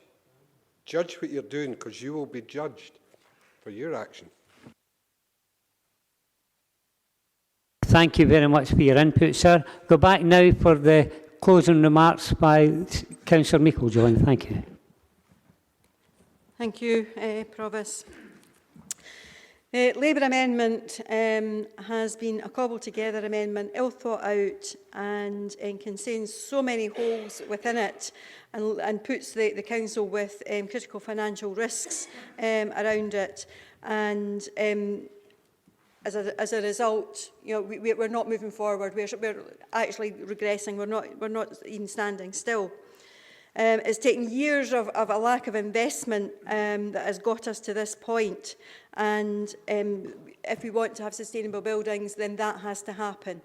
We are in a process with the SPR, and I fundamentally disagree that it's not moved on. And if people feel it's not moved on, then perhaps they need to reflect on themselves in that, and not being able to take, or not choosing to take decisions going forward. This goes through today. Based on this amendment, I know that there will be businesses that will be ready to lock the door pretty much tomorrow, then next week, then next month, and throw the keys away, because they have become, the town centre has become so despondent at the lack of clarity, the lack of decision making, and the lack of commitment from Falkirk Council that they will look to walk, and as will any new investor seeking to identify an opportunity. This was a critical lifeline, the HQ, that has now been broken, and an abdication of responsibility and a complete unappreciation of what is required. Our best value review is going to be interesting. It was already highlighted by the auditors. They need to get on with this project, and they need to do something. Otherwise, we would leave ourselves at risk. I do, however, thank Councillor Reid for at least offering an olive branch. But it's too late. It's at the wrong time. This should have been done before now. If the Labour group wanted to have talks, you do not leave it to 5 o'clock on the budget day to do that. And as a result, what's going to happen is that every minute that this project is delayed, the costs will go up. They'll go up and up and up and up. And as a result, we'll get into this cycle. They'll keep coming back and they'll say, no, we want to cut it, can't afford it. We can't afford not to do it. We've already made a decision, and that was ratified by the executive, and the project for the HQ at an Arts Centre was hardwired in. But what I'm also going to highlight is people have talked about the additional 9 million. But nobody has mentioned that within that additional 9 million, it was also including the library. And before somebody jumps up and down and says that, you know, that means we're selling the library, we weren't selling the library, but there's potential there for that building to be reutilised as part of the SPR. But that envelope of 53 million actually did include the library as well as the Arts Centre. But by the time the next 3 months happens, we go out to a design, we look at the options, we'll come back, we're not going to agree again. That's pretty fundamental, we know that. The costs will have gone up, and we'll not be able to afford to do it. So I'm not going to have that in my conscience, Provost, and I want to see us move on with this. I want to see some investment in Falkirk that all of us can be proud of and our citizens can be proud of. Therefore, I'm sorry, Pat, I'm going to have to reject your offer. We will go with our amendment going forward, and I would implore on you to have some guidance to your members, because you are dedicated to the town centre and you know how much this is critical to the town centre, and we need to get on with it. We can't continue to delay. Roads investment. We're quite content to look at roads investment, but again, I'm surprised at the lack of knowledge and experience being demonstrated. Spending 7 million on this in this year on roads is not going to be fundamentally practically possible.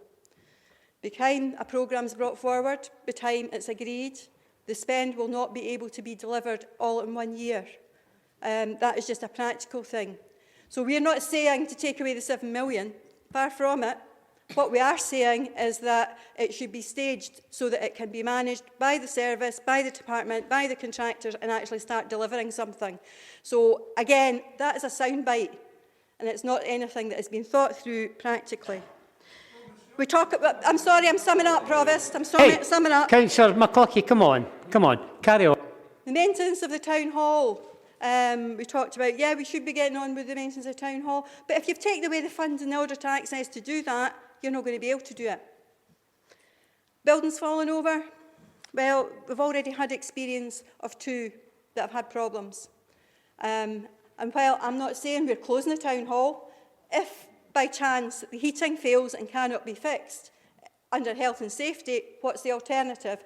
If by chance some critical electrical fault happens in this building and cannot be fixed, what happens? So that is why our buildings are at risk, and that is why we need to be taking action now, and that is why we need to give confidence in this council around investment.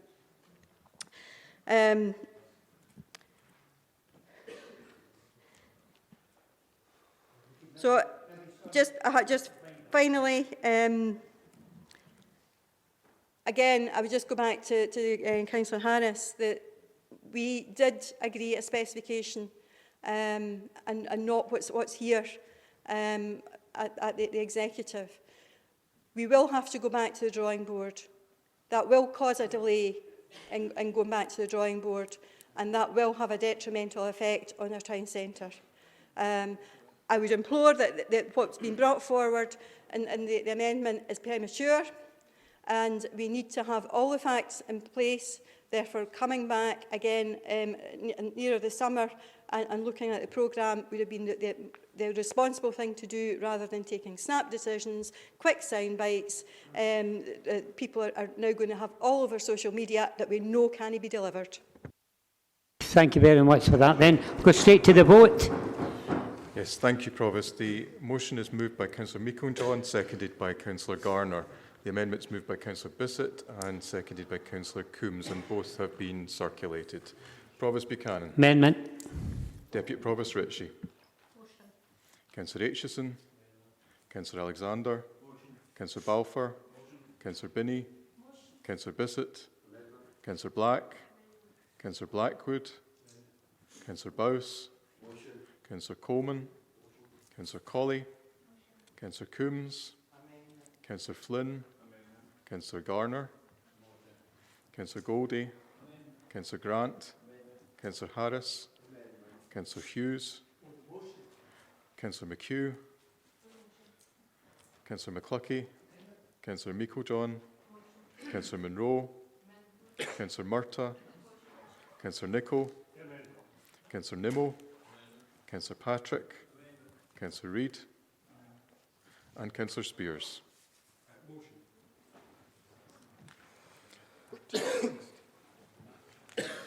Provost, there are 13 votes for the motion, there are 16 votes for the amendment, and the amendment is accordingly carried. Okay, thanks everybody for your time and deliberation today. Have a safe journey home, and to those members of the public, thank you very much for seeing this out. Thank you.